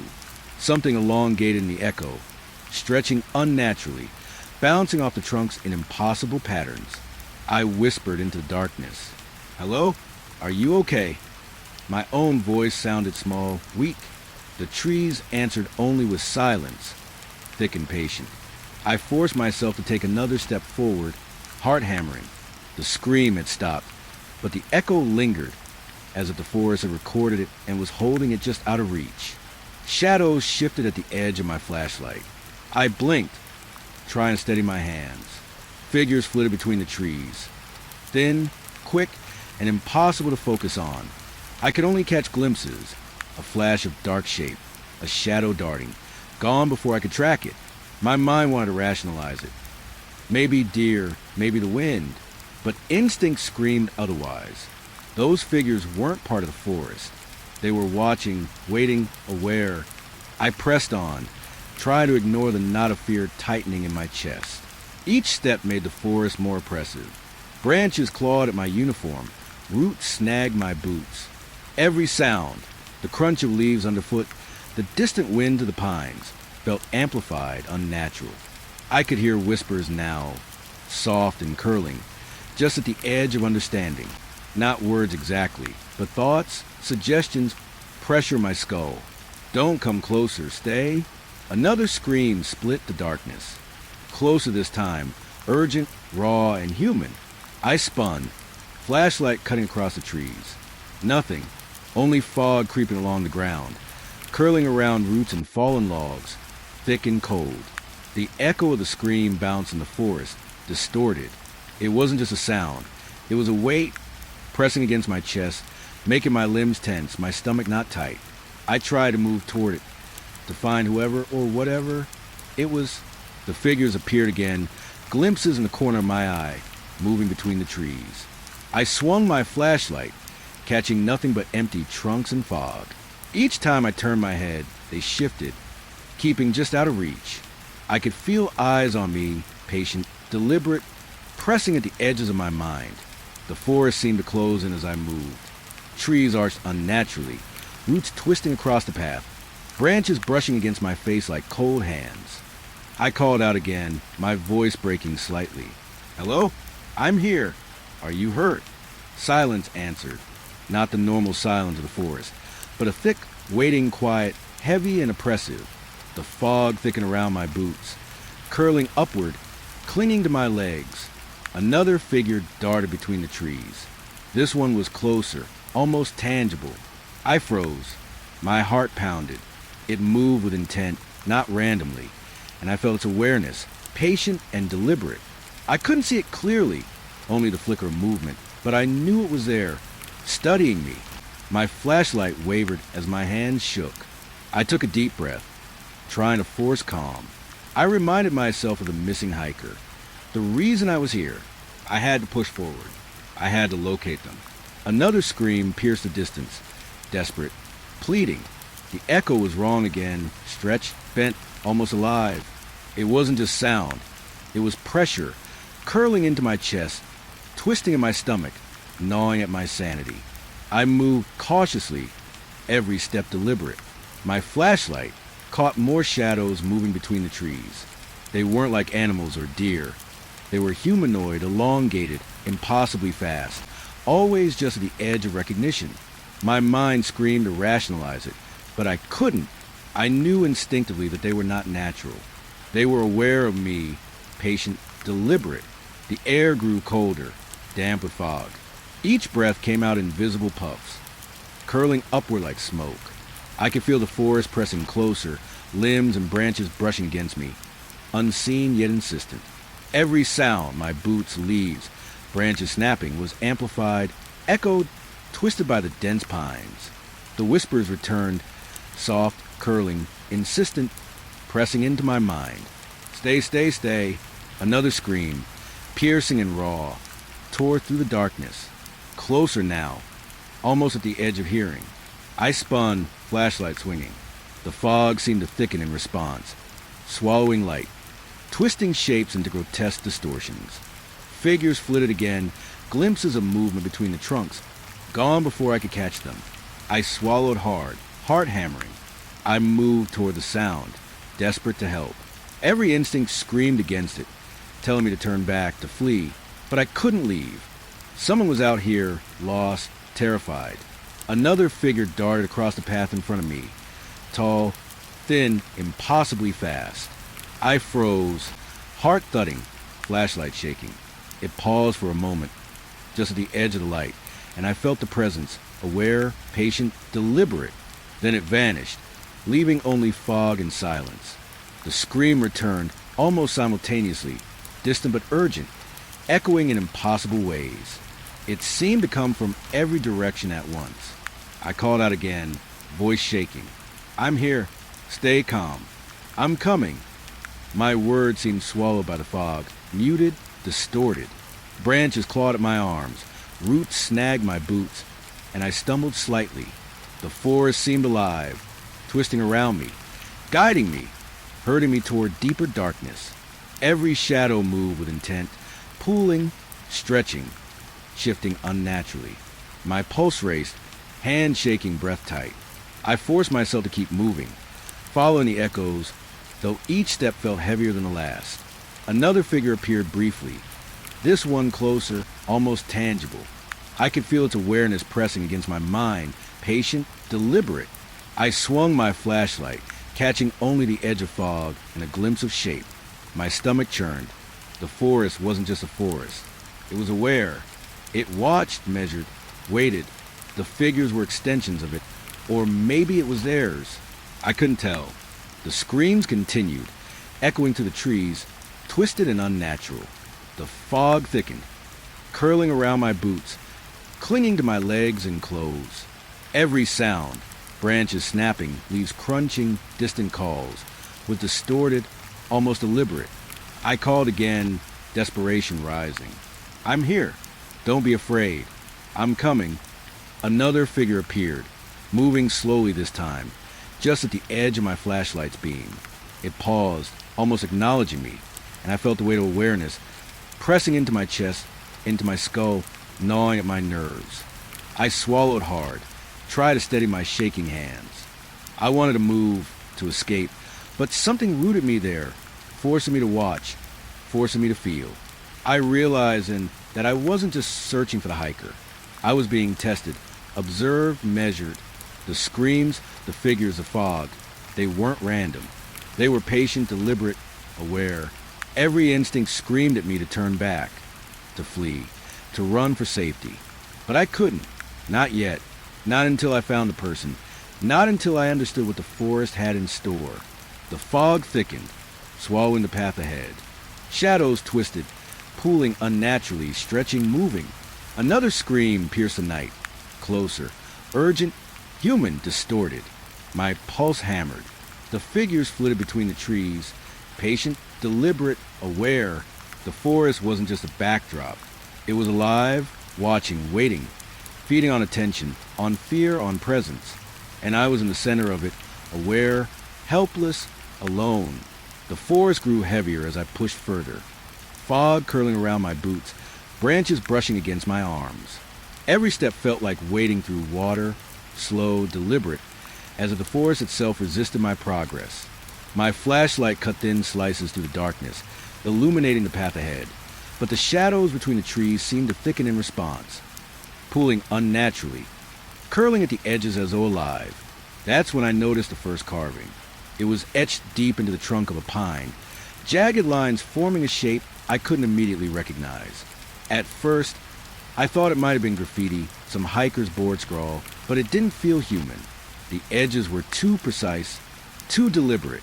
The grooves almost seemed to shimmer in the flashlight's beam, blackened, but somehow moving at the corner of my vision.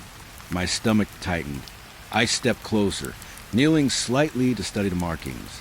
The lines twisted into something resembling letters, or maybe symbols. But they weren't any language I knew. They seemed alive, subtle shifts in angle and depth whenever I blinked or looked away. My pulse quickened, unease curling around my ribs. I glanced down the path, telling myself it was just fatigue, the stress of the missing hiker, the fog playing tricks. But instinct screamed otherwise. As I looked away for a moment, scanning the fog and the twisted path ahead, a horrible thought struck me. When I looked back at the tree, the markings had moved, not drastically, but enough that I could swear the angles had changed, the symbols slightly different. My breath caught in my throat. I blinked again. They moved back, subtly, almost teasing, defying logic. I swallowed hard and pressed forward, boots crunching on wet leaves.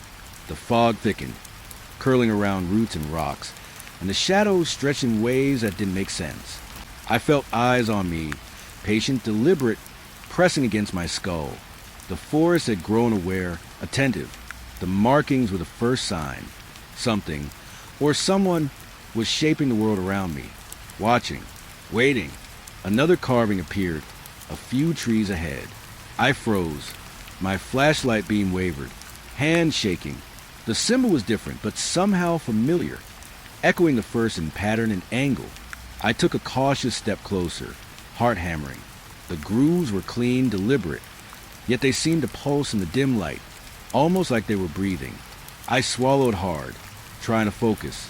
My rational mind screamed that it was impossible, but my instinct screamed louder. I bent to examine it, reaching out to touch the bark.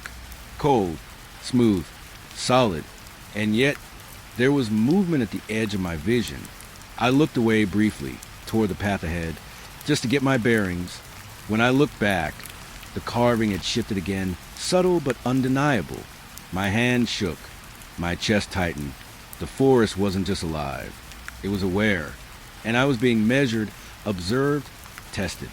I pressed forward, trying to maintain calm. Each step brought more carvings, etched into trees at angles that defied natural growth patterns. Some were low, near the roots, others high enough I had to tilt my head. And each one shifted whenever I looked away, teasing, deliberate, impossible. My flashlight caught them in flickering beams, shadows twisting across the symbols as if the trees themselves were breathing. I paused at one particularly large pine, the carving sprawling across its trunk like a map I didn't understand. The lines were jagged, spiraling, almost hypnotic. I felt my vision tugged into it, a strange vertigo curling around my skull. The fog seemed thicker here, wrapping around my boots, clinging to my clothes. The forest pressed closer, patient, deliberate. I felt it studying me. The whispers returned then, soft, curling in the edges of my mind. Not words exactly, more like suggestions, hints, pressure. Look, see, notice my pulse raced. I shook my head, trying to clear it, trying to remind myself this was a forest, a natural place, and I was overthinking. But every instinct told me I was wrong. The carvings were alive, or the forest itself had made them so. And whatever force had created them was aware of me. I move again, flashlight scanning the foggy trail. Every step made the forest feel heavier, thicker, as though it pressed against my shoulders, my chest, my head. Shadows move at the edges of the light. Shapes fleeting, impossible to identify. Another carving appeared, just as the path curved, at an angle that made no sense. I froze. This one wasn't on the tree. It hovered. No, not hovered. My mind rejected the word, but it's the closest I could find. The carving seemed to float a few inches above the bark, moving slightly whenever I blinked. I stepped back, heart hammering, breathing tight. My hands gripped the flashlight, like it was the only thing keeping me tethered to reality. I forced myself forward. The path narrowed, fog curling into dense coils around my boots. Every tree now bore markings, some obvious, some subtle. Each one shifted ever so slightly when I looked away. The forest had become a maze of symbols, a trap, and I was at its center.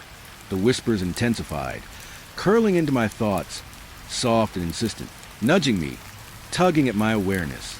Another figure, or maybe a shadow, flitted between the trees. I spun, flashlight cutting arcs through the fog. Nothing, only the symbols, the shifting carvings, and the oppressive presence of forest. My pulse raced. Every instinct screamed to flee, to run back the way I had come. But the trail behind me seemed altered now, twisted, unfamiliar. The forest didn't want me to leave. I pressed forward, boots crunching, branches scratching at my arms and face. The carvings continued, shifting, moving, alive. Some seemed to form patterns when I looked directly, only to unravel when I glanced away. Others seemed to pulse, throbbing faintly, as it responded to my heartbeat. My chest tightened, nausea curling in my stomach. I could feel the forest pressing into me, patient, deliberate, aware of every movement, every breath, every thought. The whispers became more urgent, curling into my mind like smoke. Look closer, notice follow. My pulse pounded. My flashlight trembled in my hands. Another figure darted between the trees, impossibly thin, moving faster than any human. I blinked and it was gone, but the awareness remained. The forest had me, and the carvings were its instruments, measuring my fear, my attention, my presence. I stumbled slightly, tripping over a root. My flashlight fell, beam bouncing wildly, illuminating a tree just ahead. Its trunk was covered in carvings, symbols so dense and intertwined they seemed almost alive. I froze. The carvings moved, shifting angles when I looked away, pulsing in the dim light. My stomach turned. I swallowed hard, trying to focus. The forest wasn't just alive. It was deliberate. It was aware. A sudden gust of wind, or maybe movement, swept through the trees. Leaves rustled, branches bent, and I could hear faint scraping sounds. The carvings shimmered, subtle but undeniable, as if adjusting to my presence. I backed away slowly, boots crunching on the soft earth. The forest pressed closer, patient, deliberate, insistent. Every shadow, every fog tendril, every twisted root seemed aware of me, studying me, marking me. Another carving appeared, this one low on a crooked pine. I crouched, heart hammering, flashlight beam trembling over the jagged lines. It pulsed, almost alive, shifting subtly when I looked away. The whispers returned, soft and insistent. Follow, notice, understand. My mind reeled. I wanted to turn back, but the trail behind me was unrecognizable, twisted, unfamiliar. The forest didn't want me to leave. I pressed forward, every step, waited with dread. Shadows shifted in the fog. Figures darted between trees. The carvings continued to move subtly, impossibly. My chest tightened, breath shallow, heartbeat hammering. The forest had me. It had claimed my awareness. And I realized with a sinking certainty, this was only the beginning. I could feel the carvings watching me, measuring me, alive in a way that defied logic. And somewhere deeper in the fog, beyond the trail, beyond the shifting symbols, I knew something else waited. Patient, deliberate, aware. The forest seemed alive in ways I didn't understand. Hollow pines had always been dark, dense, and unwelcoming, but tonight it felt aware. Every rustle of leaves, every shift of branches, every snap of a twig pressed into my skull, pressing me down into unease. I could feel it around me, patient, deliberate, aware. I had seen the carvings, glimpsed the fleeting shapes, but I thought I was prepared. I wasn't. The whispers started first, soft, curling at the edges of my thoughts, almost imperceptible at first. They weren't words exactly, but suggestions, nudges, pressure. Stay, notice, follow. My pulse quickened. I shook my head, trying to force rationality, telling myself it was the wind, my imagination. But I could feel it pressing closer, a weight crawling along my spine, into my shoulders, down into my boots. I adjusted my flashlight, the beam cutting a narrow path through the fog and shadows. Every step I took, every breath, seemed amplified. Roots snagged my boots. Branches clawed at my uniform. The fog curling up around my legs like living smoke. The shadows between the trees shifted, stretching, pooling, almost sentient. I felt them following me. Then the flashlight died. The beam winked out, leaving me in almost complete darkness. Panic clawed at my chest, sharp and insistent. I smacked the flashlight, twisted the battery compartment. Anything to get it working, but it remained black, lifeless. My pulse hammered in my ears, and I realized just how completely vulnerable I was. The fog swallowed the path, the shapes, everything I had used as orientation. The forest became a mass of shadows, thick and alive, pressing in from every side. I fumbled for the spare flashlight in my pocket, hands shaking. My fingers found it, but my heart sank when I realized I had left it in the car. Idiot. Every instinct screamed at me to retreat, to run back to the trailhead, but the forest had already shifted subtly, and I had no idea which way I had come. Every tree seemed the same, every shadow impossible to read. I swallowed hard, trying to calm my breath, but the pressure in my chest only increased. Movement at the edge of my vision made me freeze. A figure, or maybe a shadow, slipped between the trees, too quick to catch, impossibly thin, stretching beyond normal proportions. I blinked and it was gone. I could feel it, though, patient and deliberate, aware of my presence, studying me. My throat went dry, heartbeat hammering. I whispered to myself, trying to maintain rational thought, but the forest didn't care about logic. I tried to move carefully, each step deliberate, boots crunching on wet leaves. Every sound felt amplified. I could hear the soft scrape of branches, the rustle of leaves, the whisper of fog curling around me. The shadows were moving with intent now, twisting, pulling, stretching. Figures darted in and out, impossible to focus on, always at the edges of my perception. Another whisper brushed my ear, soft, curling, insistent. Closer, my pulse raced. My hand shook. I spun, flashlight still dead, trying to pierce the darkness with my eyes alone. I caught a glimpse of something tall, impossibly thin, flitting between the trees. It paused just at the edge of the fog, head tilted in a deliberate, observing manner. My stomach churned. I swallowed hard, trying to calm myself. I tried to call dispatch, voice shaking. Dispatch! I'm in the forest. The flashlight's out. I'm moving slowly. Over. Static answered me, harsh and grating.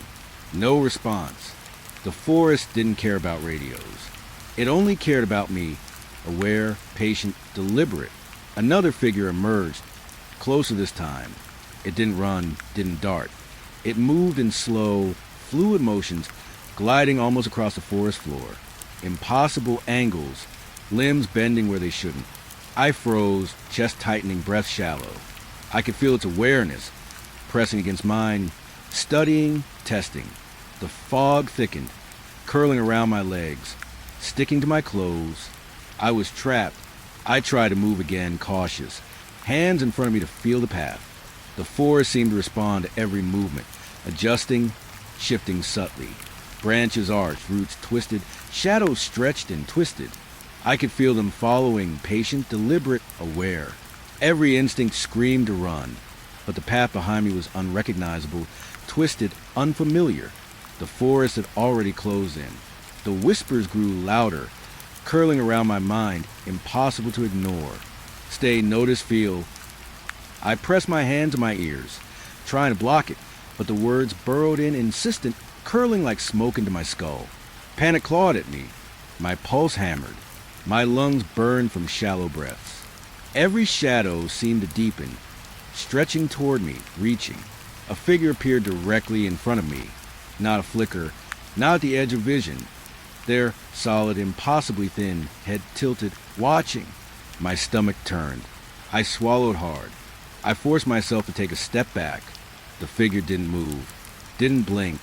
It simply existed, patient, deliberate, aware. My flashlight was dead. I had no weapon. I was exposed. The fog thickened further, curling up to my knees, sticky and cold. Every breath felt heavy, and the whispers pressed into me, almost tactile, curling into my thoughts. Closer, closer, stay. I stumbled backward, boots scraping against roots, branches snagging at my uniform. The forest moved with me, shadows pooling, twisting, following. Another figure flitted between trees to my left. My heart leapt. I swung my head, trying to track it, but it vanished. I could feel its awareness lingering, pressing, patient. The forest had claimed the shadows, made them alive, aware, deliberate. Every instinct screamed at me to flee, to run blindly, but the path had shifted. Every tree seemed identical, every shadow a trap. I moved cautiously. Each step weighted with dread. Branches clawed at my arms. Roots snagged my boots. The fog thickened, curling around my legs. Sticking, binding. I called out again, voice shaking. Hello? Who's there? Only static answered me in my mind. Only the whispers. Only the pressure presence all around. A figure appeared directly in my path. Impossibly thin. Taller than any human. Limbs bending wrong. Head tilted like it was studying me. I froze. Heartbeat hammering, chest tight. It didn't approach. It didn't retreat. It simply existed, aware, deliberate, patient. My stomach churned. I swallowed hard. I wanted to run. I wanted to scream. But my mind wouldn't let me move. The fog swirled around my boots, sticky and cold. Shadows deepened unnaturally, stretching into shapes, pooling like ink. Figures flitted at the edges of my vision, just out of reach. Patient, deliberate, aware. The forest itself seemed alive now, pressing in, moving with intent. My hands shook, breath shallow, pulse racing. Every step felt like trespassing into something ancient and deliberate. I forced myself forward, careful, slow, deliberate. Shadows twisted, pooling, flitting between trees. Following, the whispers grew louder, curling in my skull, insistent, impossible to ignore. Closer, closer. Followed, see, my pulse thumped in my ears, heart hammering. I could feel the forest pressing into me from all sides, patient, aware, deliberate. Another figure emerged directly in the fog, head tilted, impossibly thin. My stomach turned. I could feel its awareness, pressing against mine, patient, deliberate. The whispers roiled in my mind. The forest had claimed me. Every instinct screamed to flee, to run blindly. But I had nowhere to go. The path had disappeared. The trees, the fog, the shadows, they were all alive, aware, deliberate. I stumbled backward, boots scraping roots, branches clawing at my uniform. Another figure flitted past my peripheral vision. My pulse hammered. My flashlight was dead. I had no weapon, no orientation. Just shadows, fog, whispers, and a forest that claimed awareness of me. Every instinct screamed, but I couldn't run. I couldn't move. The forest waited. The shadows waited. And I was patient, deliberate, aware. I never intended to get lost. I knew the risks going into hollow pines, but I thought I was prepared. I had my flashlight, my radio, and my training. I thought I could navigate the dark, fog-laden paths, find a missing hiker, and return to the safety of the town. But the forest, The forest had other plans. By the time I realized the path had vanished entirely, panic was creeping in. Every tree looked the same. Every shadow stretched unnaturally. Every sound amplified and warped. The fog had thickened into a near solid wall around me, curling around my legs, pressing into my clothes, curling into my lungs with every breath. The carvings, the whispers, the shadows, they were no longer the edges of my perception. They were all around me, patient, deliberate, aware. I tried the radio again. Dispatch! This is Patrol 1. I'm off the trail. I need coordinates. Static. Only static. My pulse hammered. I shook the device, tried again, voice rising, desperation creeping into my words. Nothing. The forest didn't want me to communicate. It didn't want me to exist outside of its reach.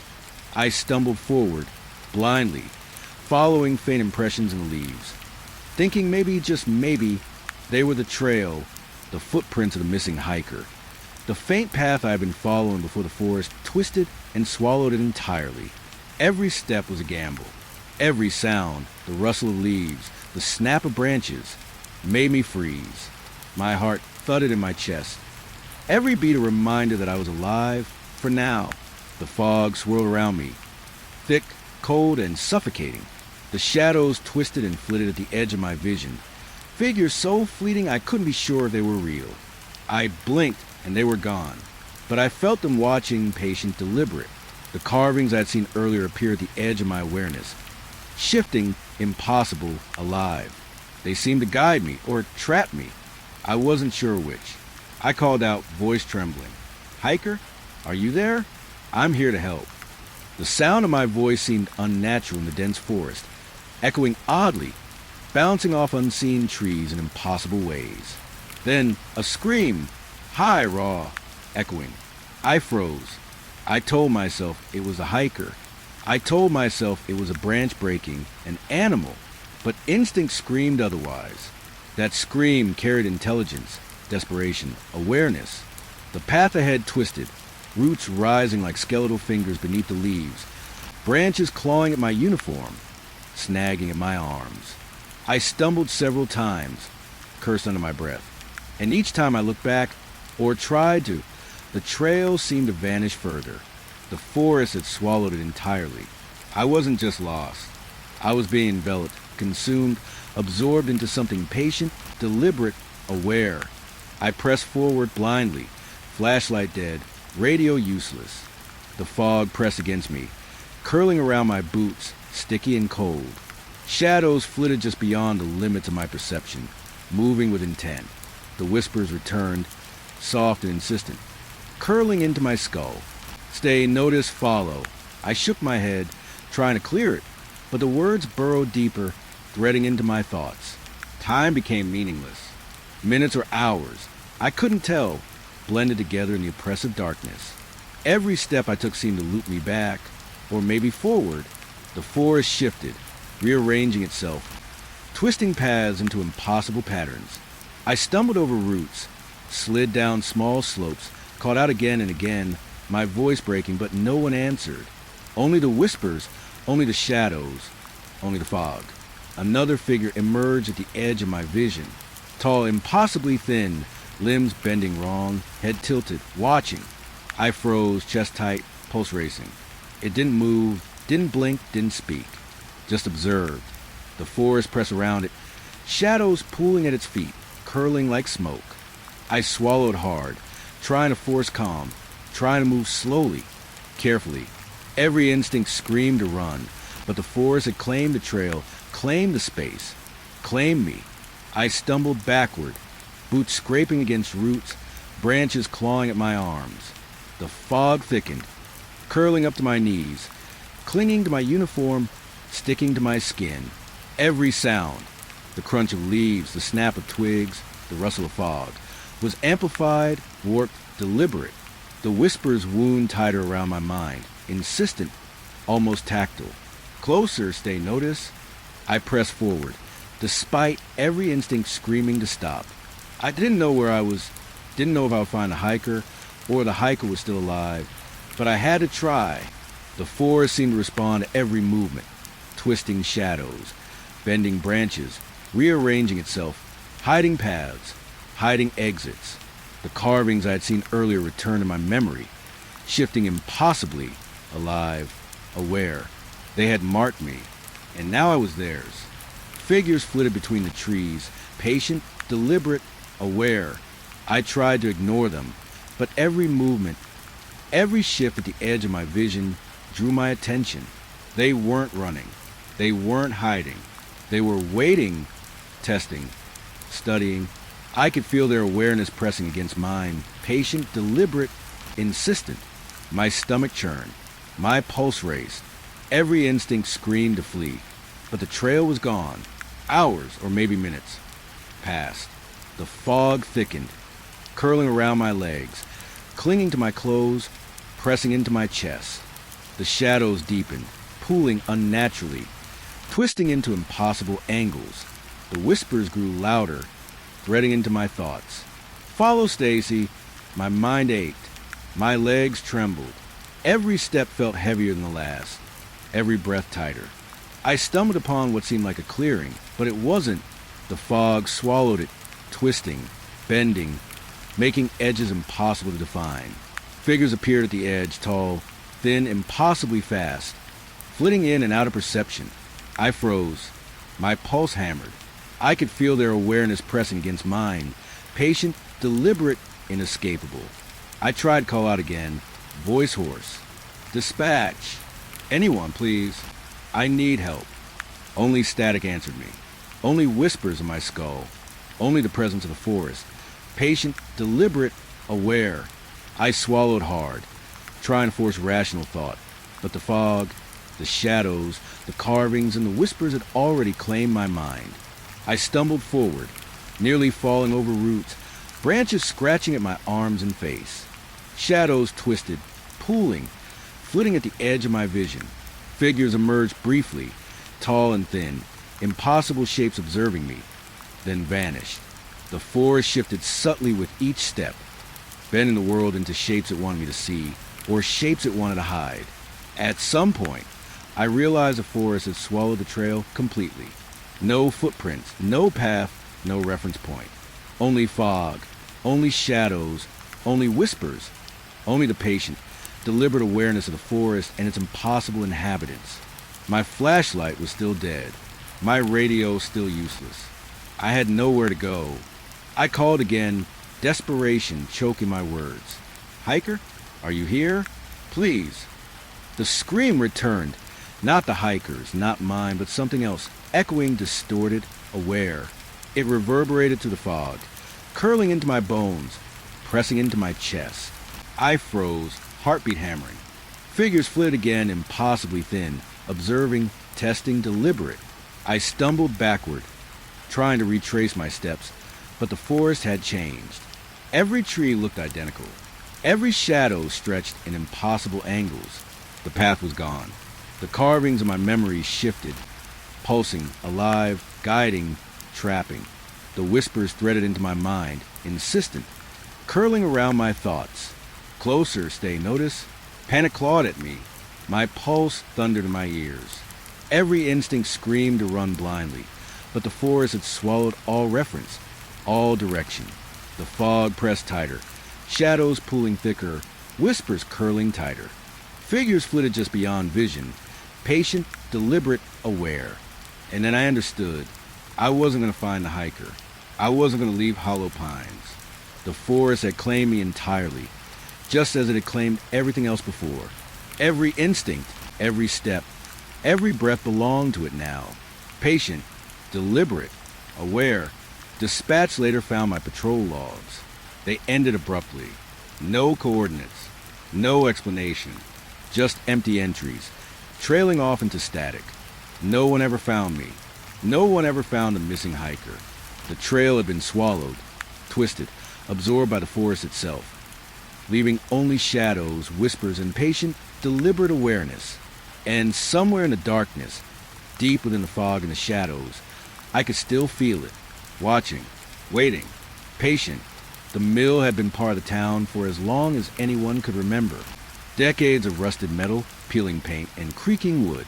It wasn't abandoned, not entirely, but it had long been a hazard people avoided.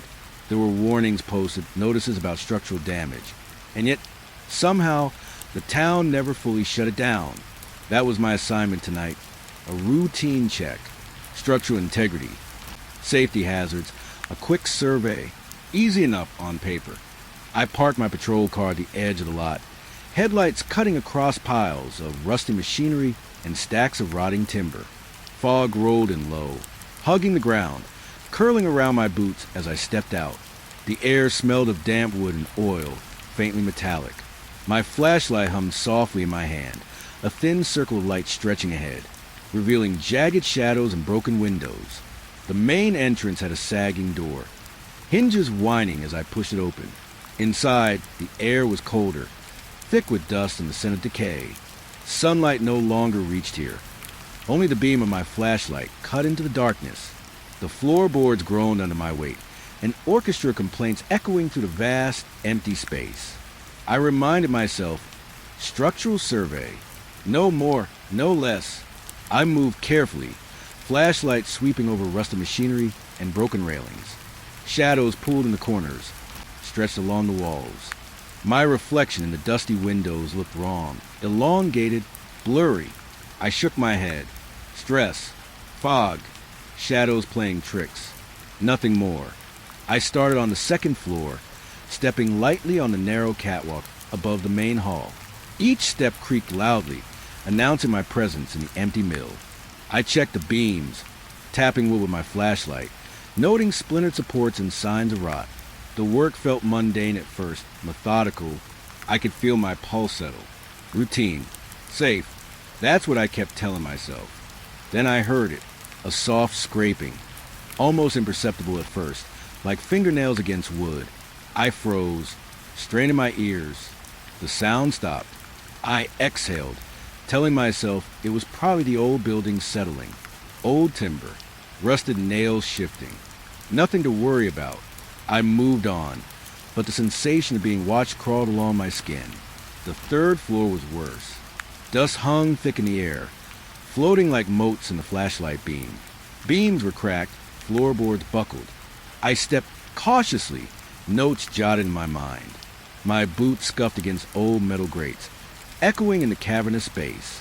Then the sound came again, scraping, shifting closer. My heart skipped a beat. I paused, scanning the shadows. The beam of my flashlight caught the corner of a large storage room. Something moved. Quick, impossible to track fully. I blinked. Empty. Just shadows. My pulse raced. Old building. Stress. My mind repeated it like a mantra. But I couldn't shake the chill creeping up my spine. I checked the rafters. Large beams, rusted bolts. Signs of weakness. Everything as expected. Still, the sense of presence didn't leave. Every shadow seemed to stretch, shift. The air felt heavier, thicker. I could hear my own breathing, shallow, nervous. I told myself to focus on the work. Check the mill. Nothing more. Routine. Safe. I stepped onto a narrow walkway, leading to the loft. Floorboards groaned under my weight, threatening to snap. A soft thud echoed from below, like something falling. I froze. My flashlight swept down nothing. Just empty space, metal supports, shadows stretching along walls. My pulse thundered. I told myself again, old buildings, stress, dust, shadows. Nothing more. Moving carefully, I reached the loft. The floor felt more unstable here, warped and weak. My flashlight beam caught what looked like claw marks on the wood. I crouched, brushing dust aside. Faint, deep gouges. I frowned. Maybe old tools, maybe structural damage. Nothing unusual, except they weren't consistent with machinery. They were deliberate, deep, too uniform to be accidental. I swallowed hard, telling myself it was probably the work of a curious animal, maybe a raccoon or something small. The roof above groaned as wind shifted outside. Shadows danced along the rafters. My flashlight flickered slightly, and for a moment I could have sworn I saw movement at the edge of the light, tall, thin, just beyond my focus. I shook my head. Stress. Shadows. Routine check. Safe. That's what I kept repeating. I continued across the loft, stepping lightly, careful to distribute weight on the weak beams. My notes grew hurried in my mind, with integrity failing, supports at risk, no immediate collapse. That's all I cared about. But then the sound returned, soft, deliberate, scraping against wood. My heartbeat quickened. My hands gripped the flashlight tighter, knuckles white. I spun slowly, sweeping the beam. Nothing, just empty loft. Shadows stretching impossibly across floorboards and beams. Still, that sense of presence didn't leave. Cold, patient, deliberate, watching. My pulse pounded in my ears. I forced myself to breathe, to focus on the survey. Routine check. Safe. Then a soft thump came from behind me. Quick, deliberate. I spun, flashlight swinging, and the beam caught nothing. Empty loft. Just shadows. Dust motes floating in the air. My pulse raced. My brain shouted rational explanations. Wind, loose wood, old building, shadows. I told myself I was fine. Routine. Safe. Methodical. I continued my survey, moving toward the edge of the loft. Floorboards creaked alarmingly. My flashlight flickered again, briefly plunging the space into darkness. My breath caught. I swung it back. Shadows stretched unnaturally along walls. The claw-like marks on the floor seemed darker, deeper, somehow sharper in the dim light. I swallowed hard. The rational part of my mind insisted. Structural damage. That's all. Safe. Routine. I made my way back across the loft, moving cautiously toward the stairwell.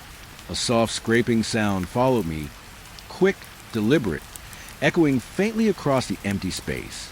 I froze, listening. Nothing moved. My pulse thundered in my chest. I could feel the weight of unseen eyes, patient and deliberate, pressing against my awareness. Shadows stretched and pulled. The air grew heavier. My breath came in short, shallow gasps. I reached the stairwell and descended carefully, checking beams and railings as I went. The noise had stopped, or maybe I was just too focused on the steps. The darkness seemed to stretch and shift with every movement, shadows pooling unnaturally. My flashlight flickered again, and I forced myself to keep calm. Routine. Safe. Survey. That's all this was. Nothing more.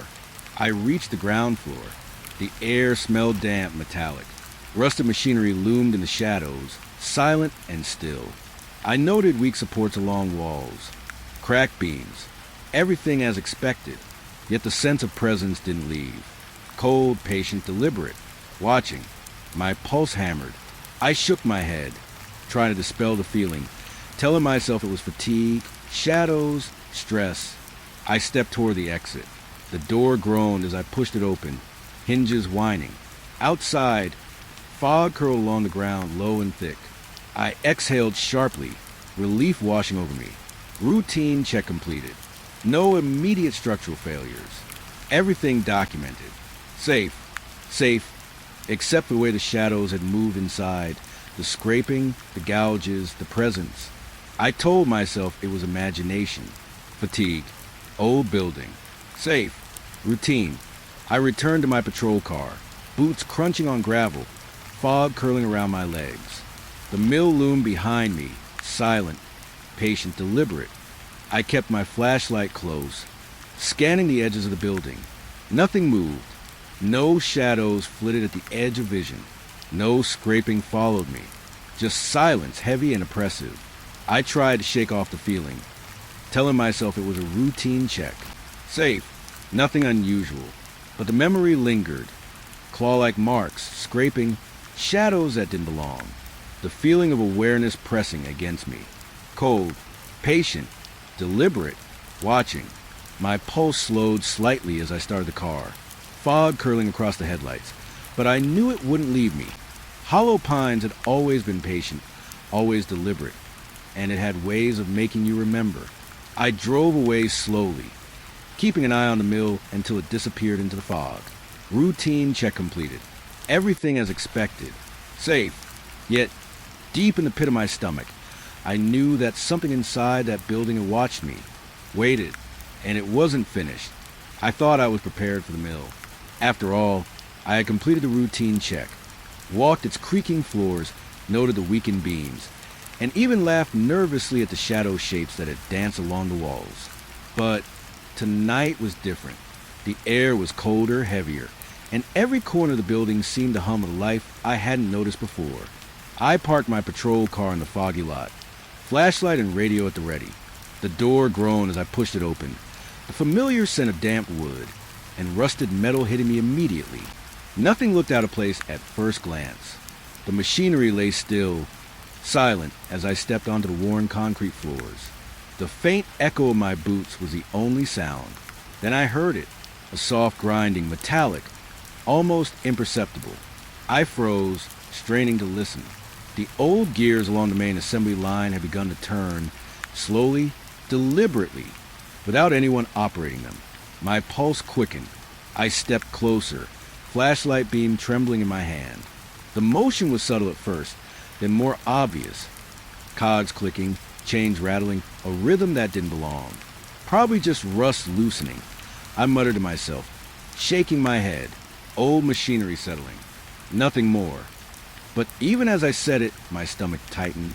The sounds didn't echo naturally. They were precise, deliberate, almost intelligent. I moved carefully between the equipment, trying to get a better look. Shadows shifted along the walls, stretching unnaturally with each beam of light. Then I thought I heard a whisper, soft and curling at the edges of my hearing. My head snapped toward the sound. Nothing. Just shadows. Just gears. The building remained empty. My pulse raced. "Hello?" I called, voice shaky, forcing calm. "Anyone here?" No reply. Only the grinding of gears and the whispering that seemed to come from the walls themselves. Words, faint and twisted, curled in my ears, impossible to fully discern. I strained to listen. Leave? Watch? Remember? I shook my head, pressing my hands on my ears. I was imagining it. I had to be. But the movement of the machinery didn't stop. Large gears spun slowly, the chains shifting as though powered by an invisible hand. The smell of rust and oil intensified, thickening in the cold air. I took a cautious step forward. The floorboards creaked beneath me, louder than they should, echoing across the vast, empty hall. A cold draft swept across the room. My breath fogged in the beam of the flashlight. The whispers returned, faint but insistent.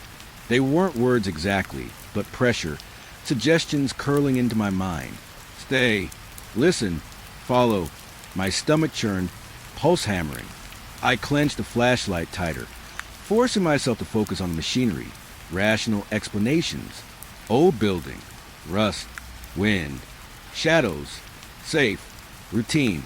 I walked closer to the main assembly line, flashlight scanning the cogs and wheels.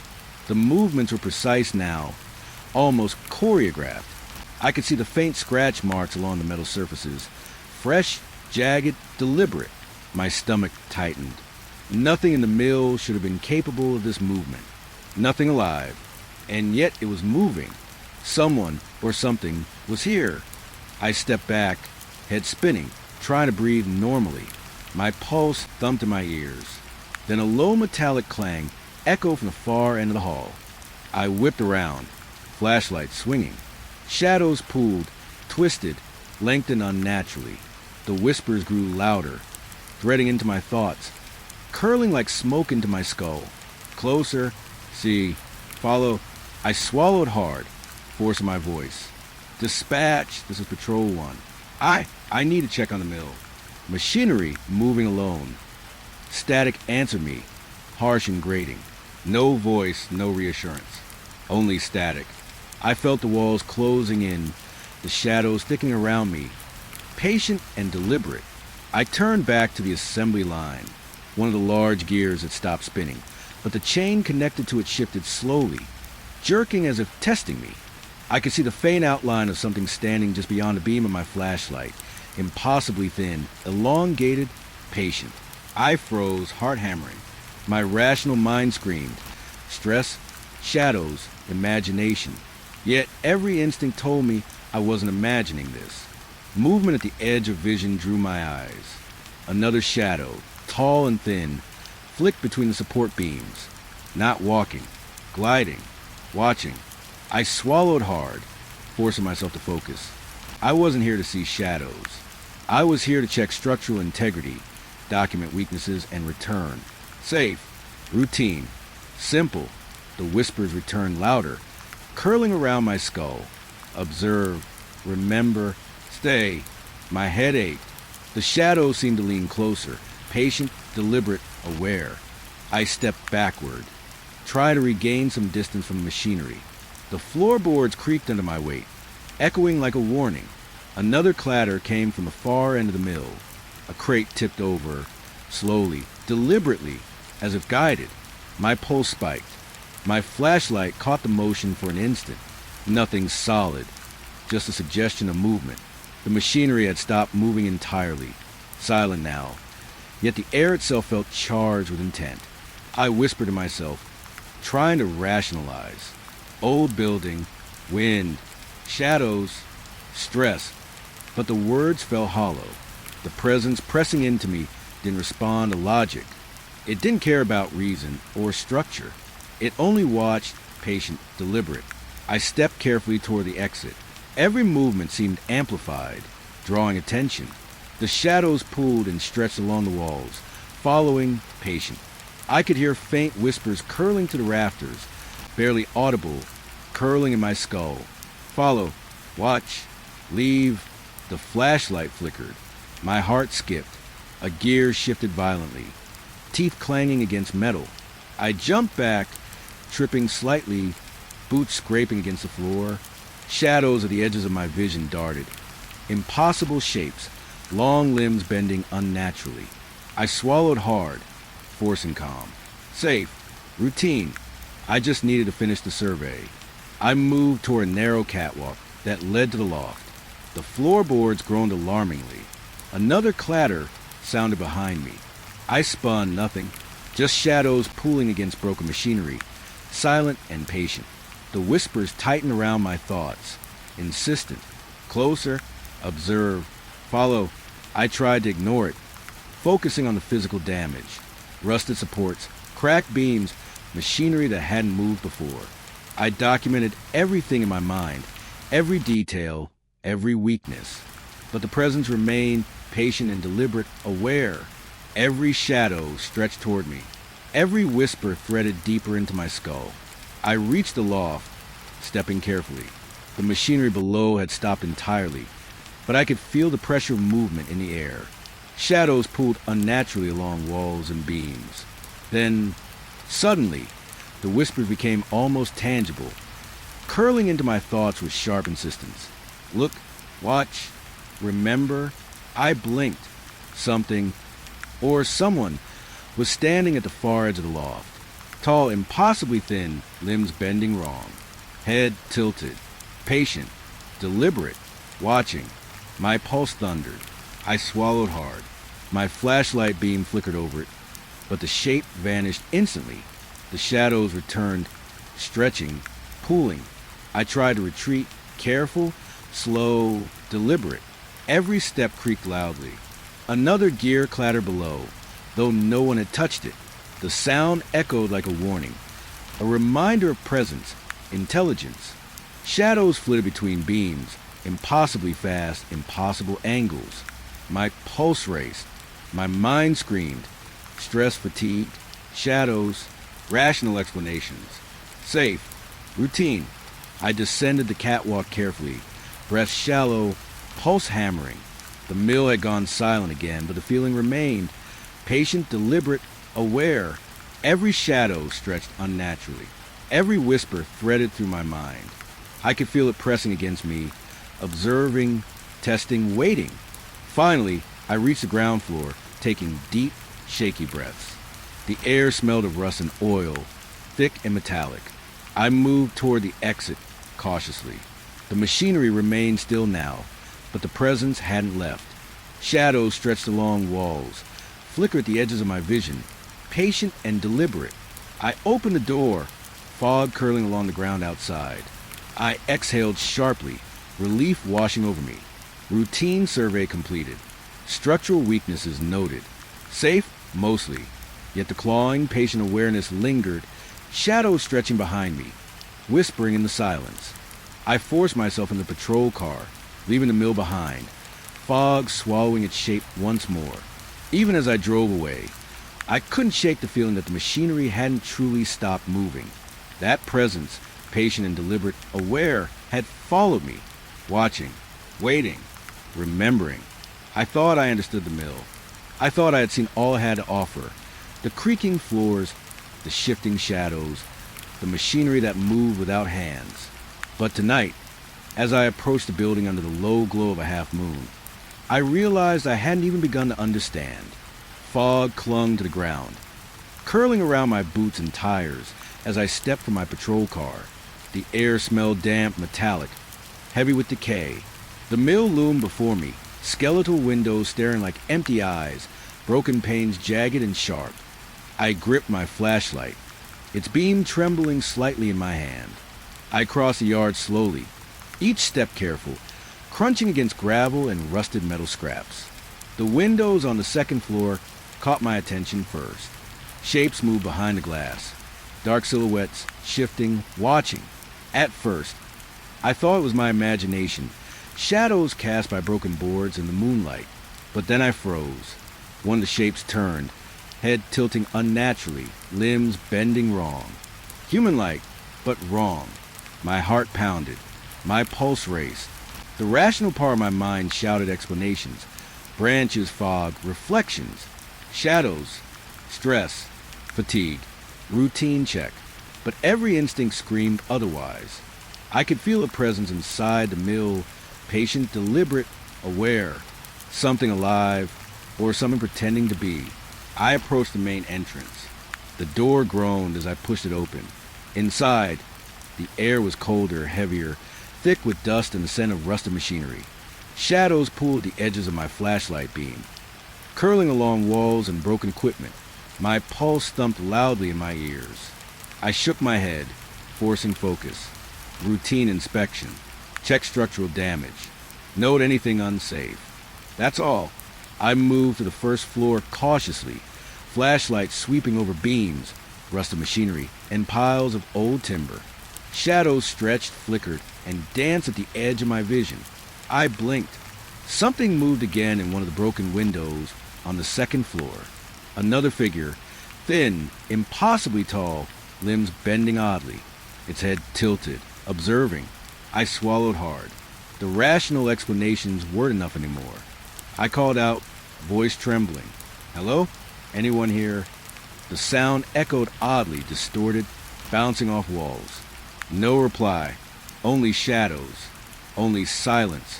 Only that overwhelming sensation of being watched, patient and deliberate. I climbed the stairs to the second floor, each step groaning beneath my weight. My flashlight illuminated broken boards, splintered railings, and rusted machinery. Shadows pulled at the edges, seeming to stretch toward me. At the far end of the hall, a window revealed movement again. The shape was taller than any human, with limbs that bent at impossible angles. It tilted its head, watching me, patient, deliberate. I forced myself to breathe. Routine check. Safe. Simple. Structural damage. Notes in my head. The shape didn't move in a natural way. It glided, smooth, silent. I could feel it observing me, pressing against my awareness, testing me. I shook my head, telling myself it was a trick of the light.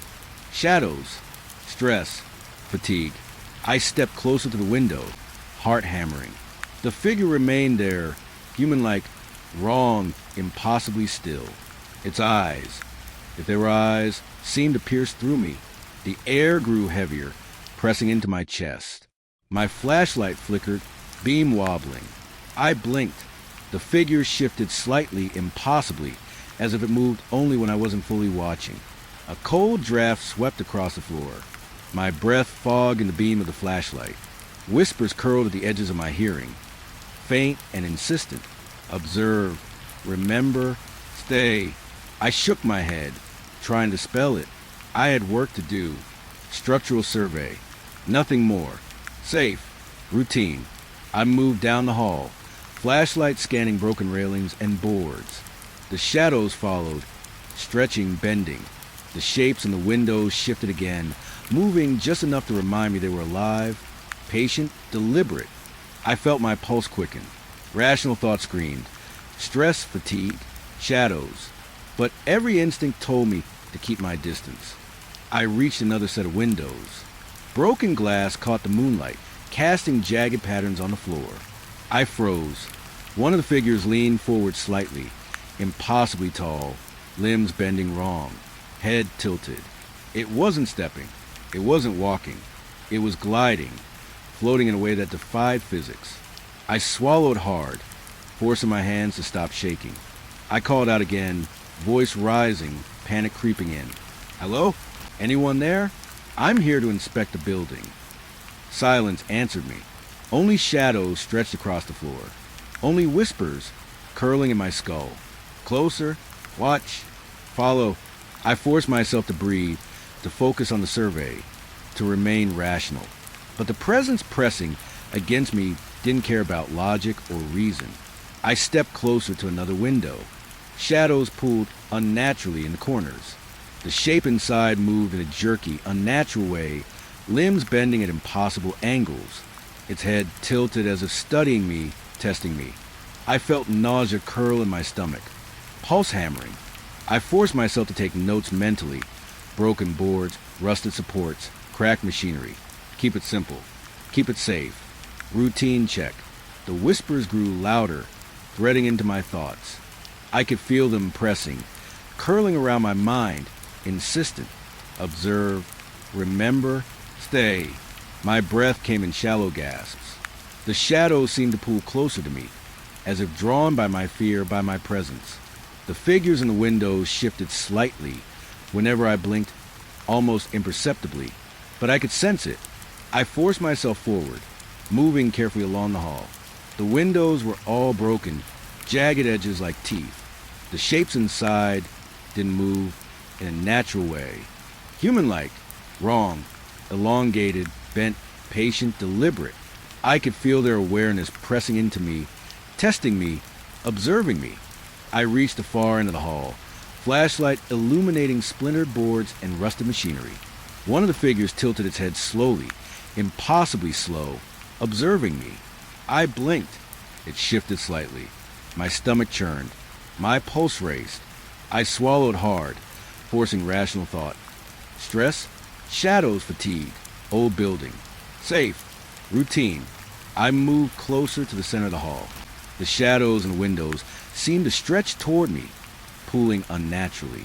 I could hear faint whispers, threading into my thoughts, curling like smoke. Closer, watch, follow. My heartbeat thundered. Every instinct screamed to leave, to run, but the air was thick, heavy, patient. The figures didn't move quickly. They didn't need to. I was trapped by awareness alone.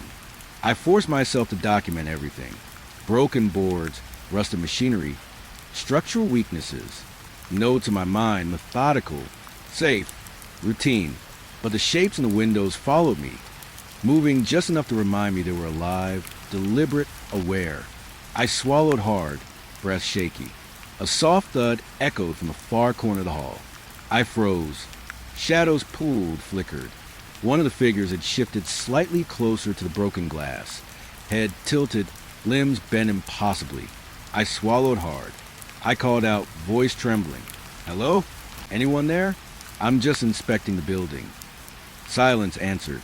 Only shadows. Only whispers. Only patient, deliberate awareness. I moved toward the exit, cautiously, flashlight beam shaking. Shadows stretched, flickered, followed. The figures in the windows didn't blink, didn't speak, didn't move unnaturally fast. They didn't need to. Patient, deliberate, aware, watching. I could feel their presence pressing against me, curling into my mind. Finally, I reached the door. Fog curled around the building outside, low and thick. I exhaled sharply, relief washing over me. Routine inspection completed. Structural weaknesses noted. Safe, mostly.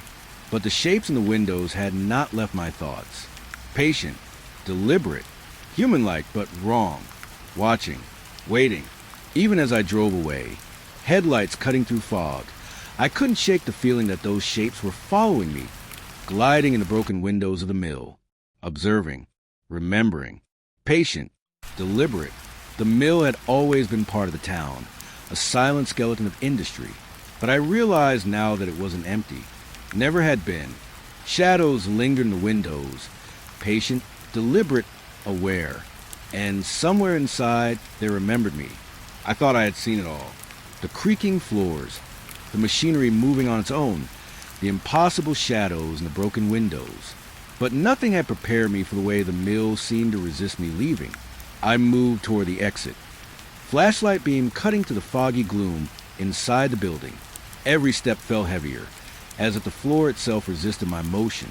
The door that had grown easily open before now seemed stubborn, almost alive, creaking and rattling as though testing my determination.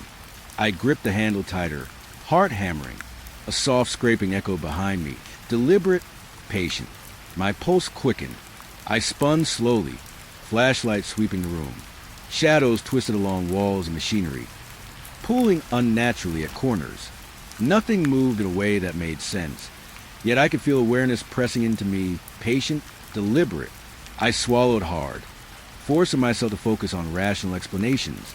Old building, wind, shadows, stress. I tried the door again. It budged slightly, then stopped, as if something unseen had pushed against it from the other side. My hands shook. I muttered under my breath. Old building, structural fatigue routine, but the words fell hollow. The presence didn't care about logic. It only watched, patient, deliberate, aware. I took a step back, scanning the hall. Shadows stretched and pulled with every movement. My flashlight flickered, beam wobbling, and for a moment, I thought I saw a shape impossibly tall and thin, gliding just out the corner of my eye, head tilted, observing. I forced myself to breathe. Safe, routine, simple. Another scraping sound came, closer this time. Floorboards creaked beneath the weight of something I couldn't see. My pulse thundered. The walls themselves seemed to bend, shadows pooling unnaturally as though urging me to go a certain way. I realized with a sick twist in my stomach that the mill wasn't just resisting me. It was guiding me, hurting me. I moved cautiously, trying to step toward the main entrance. Every path I took seemed to narrow, hallways stretching longer, corners bending impossibly. Shadows moved just enough to keep me off balance. My flashlight flickered again, and for a brief second, I swore I saw a movement behind the machinery. A tall, human-like shape, limbs bending wrong, head tilted. Patient, deliberate, observing. I swallowed hard, forcing my hands to stop shaking. It's just shadows, stress fatigue, old building, I whispered. But rational thought didn't matter anymore. The mill itself seemed alive, pressing against me, hurting me, aware of every step I took.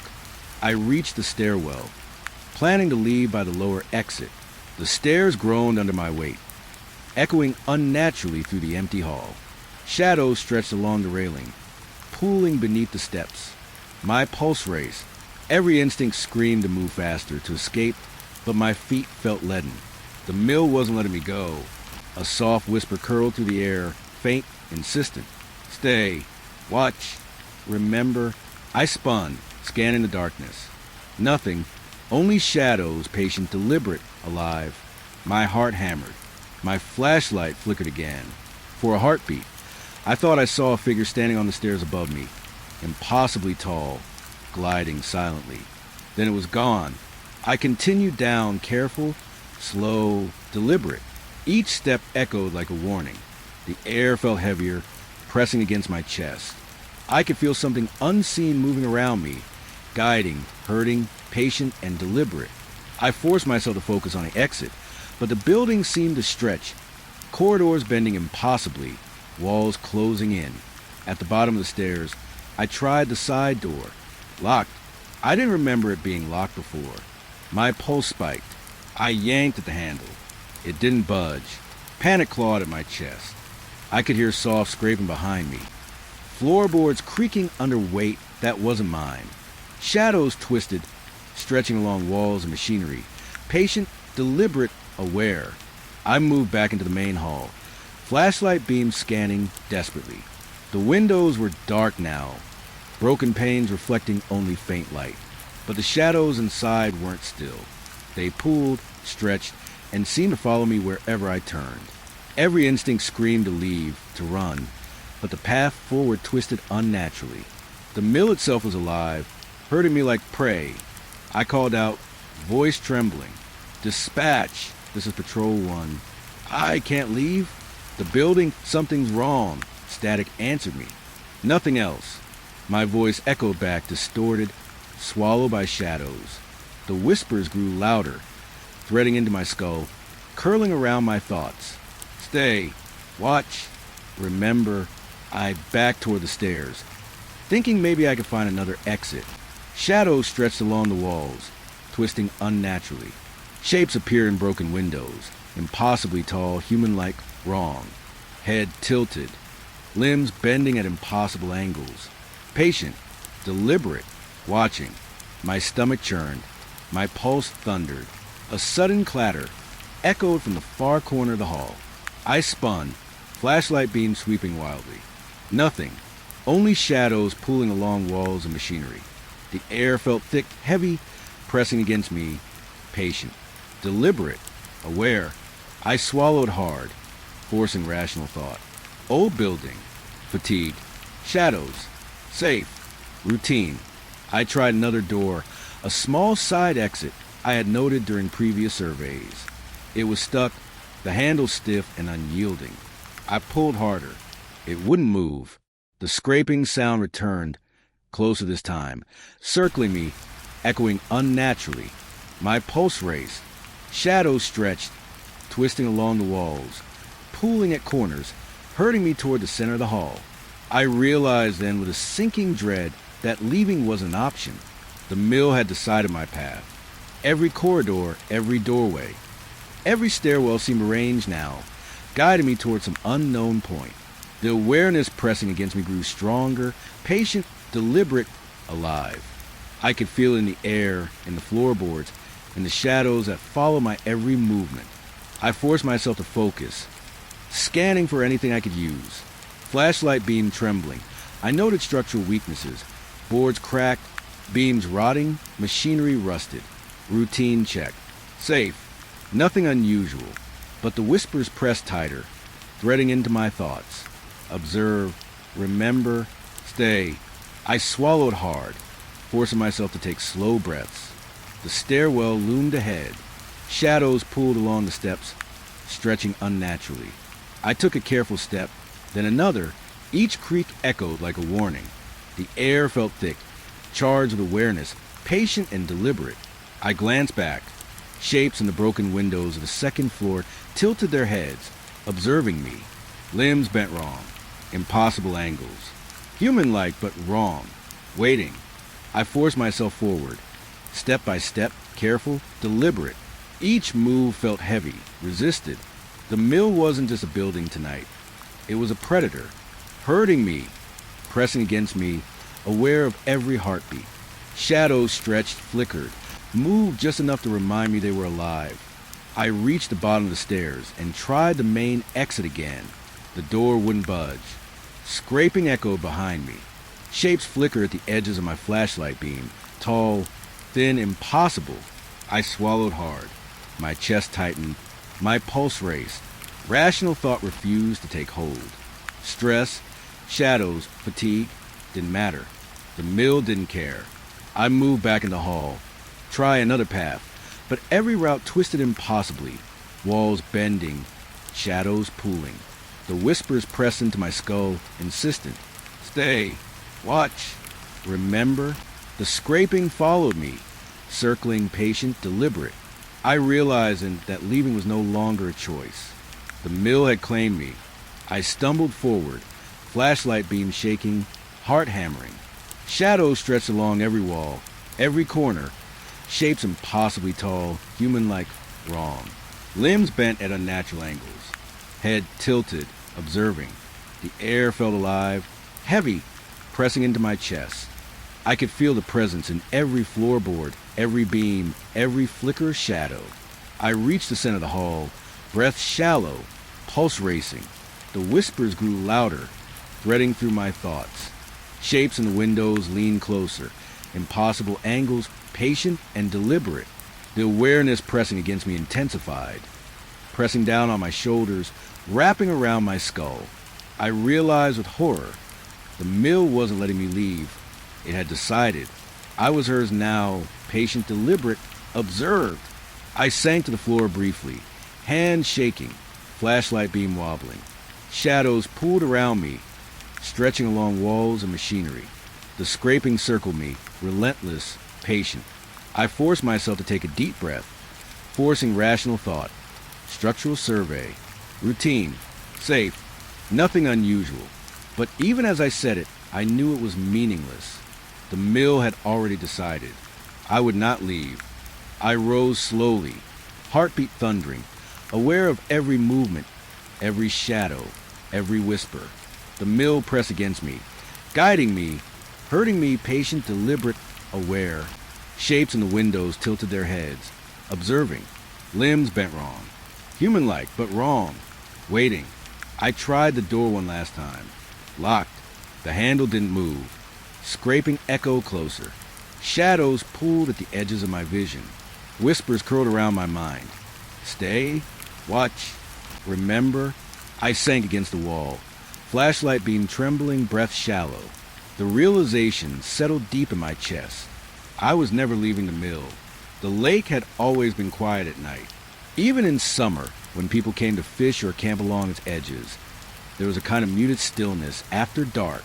Tonight, I was alone, patrolling as usual, but the calm I expected felt wrong, as if the water itself was holding its breath. Dispatch had sent me a call an hour ago. Reports of strange activity, ripples on the surface with no wind, lights flickering on the far shore, odd sounds that people couldn't explain. Nothing concrete, nothing violent, just the kind of vague disturbance that made your skin crawl.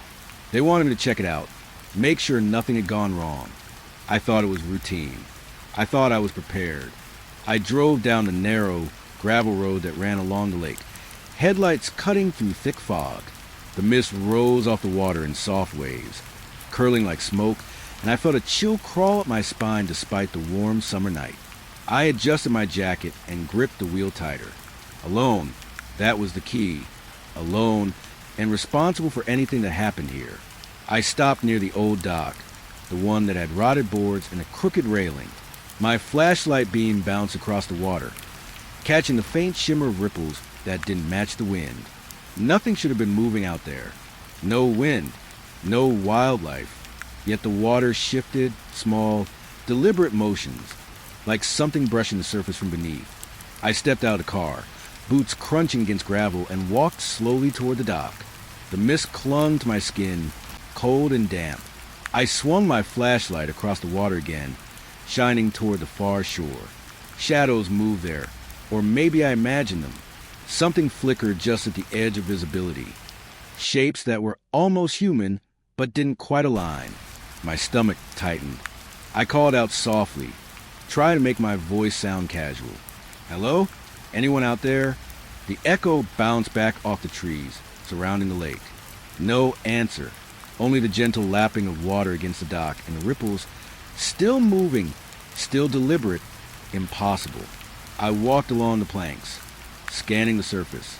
The ripples formed patterns, circular, like someone or something was tracing shapes beneath the water. My mind tried to rationalize. Fish, wind, illusions. But my gut screamed that it was more than that. Something alive, aware and patient. I leaned over the edge, shining the light into the black water. I expected to see fish, a log, maybe debris. Nothing. Just a dark, deep surface and ripples that didn't belong. And then I thought I saw a flash. Something moving just under the surface. Too fast to be a fish, too deliberate to be natural. My pulse spiked. I leaned back, hand on the railing, forcing myself to breathe. Safe. Routine. Just a patrol. The fog thickened, curling around the dock and clinging to my jacket. The water rippled again, this time larger, almost like a body had brushed the surface. I swallowed hard. My flashlight beam caught something. A shimmer, a vague outline just beneath the surface. Human-like, maybe, but wrong. I blinked. It vanished. I forced myself to focus. Nothing. Nothing unusual, just an overactive imagination. Stress from late night patrols. Alone. Fatigue. Rational thought. I took a deep breath. Scanning the lake again. The ripples persisted. Subtle. Teasing. Like the water was aware of me. Testing me. I moved toward the shoreline. Boots sinking slightly into soft mud. Every step echoed unnaturally in the quiet night. My flashlight beam swept the edges of the lake, catching reeds and broken branches, trees reflected in the black water. I thought I saw something move, a shadow slipping behind a tree on the far bank, head tilted, limbs bending wrong. Human-like, wrong. I swallowed hard. Keep it together. Keep it rational. I stepped closer to the water, trying to see clearly. The ripples formed again, circles expanding across the surface, as if whatever was beneath the water wanted me to see. The air grew colder. I could feel it pressing against me, like a weight I couldn't move. My pulse hammered in my ears. Every instinct screamed to step back, but something inside me forced me forward. Curiosity, duty, fear. A faint sound reached me, carried on the mist. A splash, soft but deliberate. Not a fish. Something heavier. Something deliberate. I froze. My flashlight beam danced across the water. Nothing. Yet the ripples persisted, as if something had moved and now watched, patient, deliberate. I called out again, voice shaking. Hello? Anyone there? Only the echo returned. The mist thickened, obscuring the far shore. Shadows moved along the edge, impossible angles, limbs bending wrong, shapes just out of clarity. My stomach churned. I swallowed hard, forcing calm. Safe. Routine. Just a patrol. I stepped back from the water, scanning the edges with my flashlight. Ripples continued, circular, rhythmic. Something beneath the surface was moving, slow, deliberate, aware of my presence. My pulse raced. I tried to think logically. Fish, debris, shadows. Nothing added up. The shapes I thought I saw in the mist, impossibly thin, gliding human-like but wrong, pressured my mind. I glanced down the shoreline toward the far end of the lake. Another shadow moved there, a flicker in the fog, bending at impossible angles. I blinked. It vanished. My pulse quickened. My flashlight flickered, casting jagged reflections across the rippling water. The whispers in my mind began subtly, curling at the edges. Watch, stay, observe. I shook my head. No, imagining it. Stress, fatigue, alone, routine. I took a few cautious steps back toward my car. The gravel crunched under my boots, each sound magnified in the still night. Ripples followed me, moving across the water in strange patterns, circling like someone or something was aware of my position. I swallowed hard. I tried to shake off the feeling, but the lake itself seemed alive, watching, deliberate. A soft splash came again, closer this time. My flashlight caught movement, a faint, distorted reflection of something tall and thin just beneath the water's surface. Head tilted, limbs bending wrong. I could see it for a heartbeat before it vanished again. I swallowed hard, hands trembling, my pulse hammered. The mist thickened, curling around my legs, around the dock, pressing against me. I could feel the lake's presence, patient and deliberate. I realized with a chill that it wasn't just the water that moved. It was aware. Something beneath, watching, aware, testing. My chest tightened. I forced myself to take a breath. Safe. Routine. Just a patrol. I called dispatch again, voice trembling. Dispatch. Patrol 1. The lake. Ripples, something's in the water. Static answered me. Only static. The whispers in my skull grew louder. Observe. Remember. Stay. I shook my head. No. Imagining it. Stress. Alone. Fatigue. Routine. Safe. I glanced back at the water. Ripples spread across the surface. Circular. Deliberate. Shapes flickered in the mist. Too thin. Too tall, human-like, but wrong. Limbs bent in ways they shouldn't. Head tilted. Patient. Deliberate. Watching. I swallowed hard, forcing rational thought. Nothing here. just patrol, just water, just ripples. A sudden movement caught my eye, a shadow breaking the mist at the far edge of the lake. It glided impossible, silent. I blinked. My flashlight caught it for a split second. Human-like. Wrong. Limbs bending. Head tilted. Watching. I forced my breath steady. Heart hammering. Rational thought. Overactive imagination. Stress. Fatigue. Alone. I moved back toward my car, scanning the lake obsessively. The ripples followed, circling slowly, deliberate. The mist thickened, curling around me. Shadows flickered in the water and the fog, at the edges of my vision. Patient, deliberate, observing. I swallowed hard. Safe, routine, just a patrol. I reached the car finally, hands trembling as I gripped the handle. My flashlight illuminated the surface of the water one last time. Ripples spread across it, concentric and purposeful, moving as if aware of me, deliberate, patient. The fog thickened. Shadows pooled. I could feel the weight of the presence pressing in. Something beneath the surface remembered me, watched me, waited. I exhaled sharply, climbing into the car. The engine roared to life, cutting through the fog. I drove slowly along the gravel road, headlights catching the edge of the mist curling across the lake. Ripples followed, circular and precise, moving with a rhythm that no natural force could explain. I forced my mind on the road ahead. Safe, routine, just patrol. But even as I drove away, I couldn't shake the feeling that the lake was alive. Patient, deliberate, watching, remembering. I hadn't expected to see anything tonight. The first patrol had been strange enough. The ripples on the lake, the shadows at the edge of vision. But I told myself it was just a fog, just my imagination, just the solitude of a long night shift. I was wrong. The fog had thickened while I drove back toward the lake after the earlier check. It curled along the ground, seeping into the trees and clinging to the water like smoke. My headlights barely penetrated it. I parked at the old dock again, boots sinking into the wet gravel. The lake lay in stillness, but something felt wrong. I stepped out, flashlight in hand, scanning the black surface. The water looked ordinary at first, smooth, dark, reflecting only the faint light of my beam and the crescent moon. But then I saw them, figures, just beyond the edge of the dock, their shapes flickering in and out of the mist.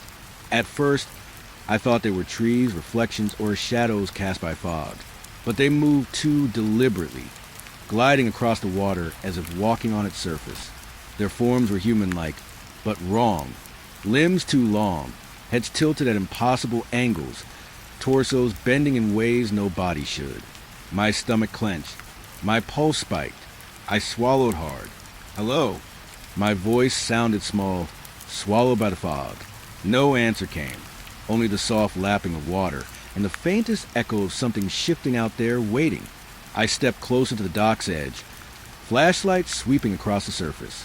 One of the figures turned, slowly, impossibly slow, its head cocked to one side. The beam caught a flicker in its eyes, or at least something that felt like eyes, dark, patient, aware. My knees trembled. Rational thought whispered that I was imagining it. Alone, fatigued, fog, shadows, but my instinct screamed otherwise. Another figure appeared, taller this time, gliding across the water with no splash, no resistance. Its reflection on the lake was distorted, too long, too thin, stretching unnaturally across the surface. I blinked. When I looked again, it was closer, head tilted, limbs bending wrong, observing, patient, deliberate. I tried to step back, but the fog seemed to close in, curling around my legs, pressing against my chest. The figures didn't move like animals, didn't step or swim.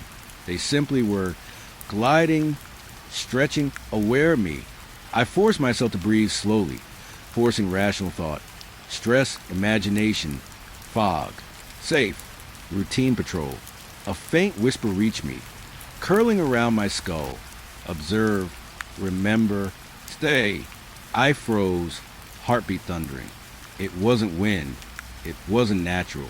The figures reacted, shifting slightly, tilting their heads in unison, patient, deliberate. My pulse raced. I shivered despite the night's warmth. I tried to focus on the water, scanning for any ordinary explanation. Logs, fish, debris. Nothing.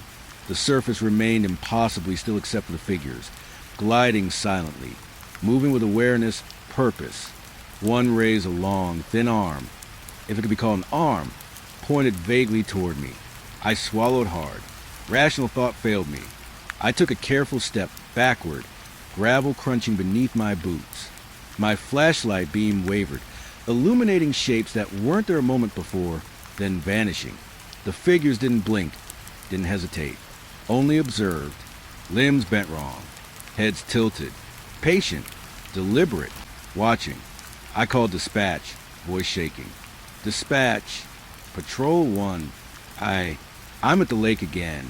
I see figures in the fog. Static answered me. Only static.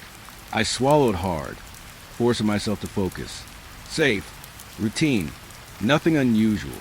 Just shadows, fog, and imagination. But the figures moved closer. Not fast, not abruptly. Deliberate, patient, gliding across the black water like the lake itself carried them. Each movement impossible yet precise. Each head tilt, every limb bending wrong. Felt designed to make me aware, to make me watch. I stepped off the dock, boots sinking slightly in mud at the shoreline. The fog pressed around me, thick and cold. My flashlight illuminated the edge of the water, catching flickers of shapes beneath the surface, distorted reflections that didn't align with the forms above. Human-like, but wrong. My chest tightened. I forced my breath steady. Routine. Patrol. Safe. The whispers came again, curling around my thoughts. Insistent. Observe. Remember. Stay. I shook my head. No. Stress. Alone. Fatigue. Rational thought. The figures reacted to me, tilting their heads, shifting slightly, gliding closer. I swallowed hard. My pulse raced. I took another step back, flashlight beam cutting through the fog. Ripples formed in the water, not from movement on the surface, but beneath it, deliberate circles, concentric and rhythmic. Shadows pulled along the shoreline, moving unnaturally. I realized the figures weren't just gliding. They were aware of me, hurting my gaze, guiding my attention, patient and deliberate. Another figure appeared, this one taller, impossibly thin, limbs bending wrong. Its reflection stretched across the water in ways that made my stomach twist. Head tilted, watching. I blinked. When I looked again, it had shifted slightly closer. My pulse thundered. I forced myself to take slow breaths, keeping my flashlight beam steady. The fog moved around me like fingers, curling and pressing. The figures on the lake remained patient, deliberate, observing. Every instinct screamed to leave, to run, but my feet felt heavy, trapped by awareness alone. I called dispatch again, voice cracking. Dispatch. I don't know. I see shadows, shapes on the lake, static again. Only static. The whispers threaded tighter into my mind, curling around my thoughts. Observe. Remember. Stay. My pulse raced. My chest tightened. Safe. Routine. Fatigue. Alone. I shined a flashlight along the shoreline, searching for anything ordinary. Logs, branches, wildlife. Nothing. Only fog. Only water. Only shapes gliding silently across the surface. Impossibly tall, human-like, wrong. Limbs bending in unnatural angles. Heads tilted, watching. Patient. Deliberate. A splash echoed softly, distant but deliberate. Not a fish. Not debris. Something heavier. I froze, heart hammering. Ripples spread across the water in perfect circles, moving outward from a point I couldn't locate. The fog thickened. The figures shifted slightly, moving almost imperceptibly closer. I swallowed hard, forcing myself to breathe. I took a cautious step back toward my car, flashlight beam shaking. Shadows moved at the edges of my vision. Limbs bent wrong. Heads tilted. Patient. Deliberate. Watching. The whispers pressed into my skull. Observe. Remember. Stay. I shook my head. No. Imagination. Stress. Alone. Routine. Safe. The figures glided silently across the lake, circling, guiding my attention, herding me toward the shoreline. Ripples formed again, circular, deliberate. My pulse raced. I realized with a chill that they weren't just moving. They were aware, pressing against me, patient and deliberate. I climbed into my patrol car finally, hands shaking. The headlights cut through the fog, illuminating the black surface of the lake. Ripples spread outward from unseen points, circling the figures as they glided silently. Limbs bent wrong, heads tilted, human-like, but wrong. Observing, patient, deliberate. I exhaled sharply, starting the engine. Even as I drove away, the fog followed, curling around the shoreline. I couldn't shake the feeling that the figures were gliding alongside me, beneath the mist, watching, aware, patient. They remembered me. They waited. And the ripples, the concentric, deliberate ripples, followed me in my mind long after I left the lake behind. The lake had been quiet all night, too quiet. The fog still clung to the shore, curling over the water like smoke, and my flashlight cut weak, trembling paths through it. I had hoped tonight would be uneventful, that the shapes in the mist, the ripples, the impossible figures from the other night were just stress, fatigue, imagination. I was wrong. I walked along the edge of the dock, boots sinking slightly into wet wood. The water was black, mirror smooth, reflecting the fog and the moon in distorted patches. And then I heard it, the first sound that didn't belong. A faint cry, muffled and distant, like someone underwater gasping for air. I froze. The cry came again, desperate, pleading. It was beneath the water, a sound distorted by depth and darkness, impossible to locate. My pulse surged. I forced myself to breathe. Stress, alone, fatigue. There was no one here. No one. Just me. Just patrol. The sound repeated, curling around my ears, low and insistent. My flashlight beam swept across the water, searching, trying to locate a boat, a swimmer, anything. Nothing. Only the black surface, calm and patient. The cries continued, soft, drowning, haunting. I swallowed hard, forcing myself to focus. Safe. Routine. Just patrol. I stepped closer to the dock's edge, flashlight trembling in my hands. The sound intensified, whispers now mingling with the cries. Not words exactly, but suggestions curling into my mind. Help. Listen. Stay. Observe. I shook my head. No. Stress. Fatigue. Alone. Imagination. A ripple passed across the water, small, deliberate. Then another. Circles expanding outward as if something beneath the surface was aware of me, testing me. Waiting, I leaned over the edge, shining my light into the black depths. Nothing. Only dark, smooth water, endlessly patient, concealing whatever had cried. The cries became clearer, sharper, pleading. Not human exactly, distorted by depth, time, and water, but human enough to twist my stomach with panic. I swallowed hard, gripping the railing. I told myself it was a trick of the water, the wind, my imagination. But the sound pressed against me, insistent, curling around my skull. I stepped back from the edge, shaking, boots scraping against the dock. The fog pressed against me, thick and damp. I called out, "Hello? Anyone there?" My voice sounded small and fragile, swallowed by the mist. Only my own echo returned.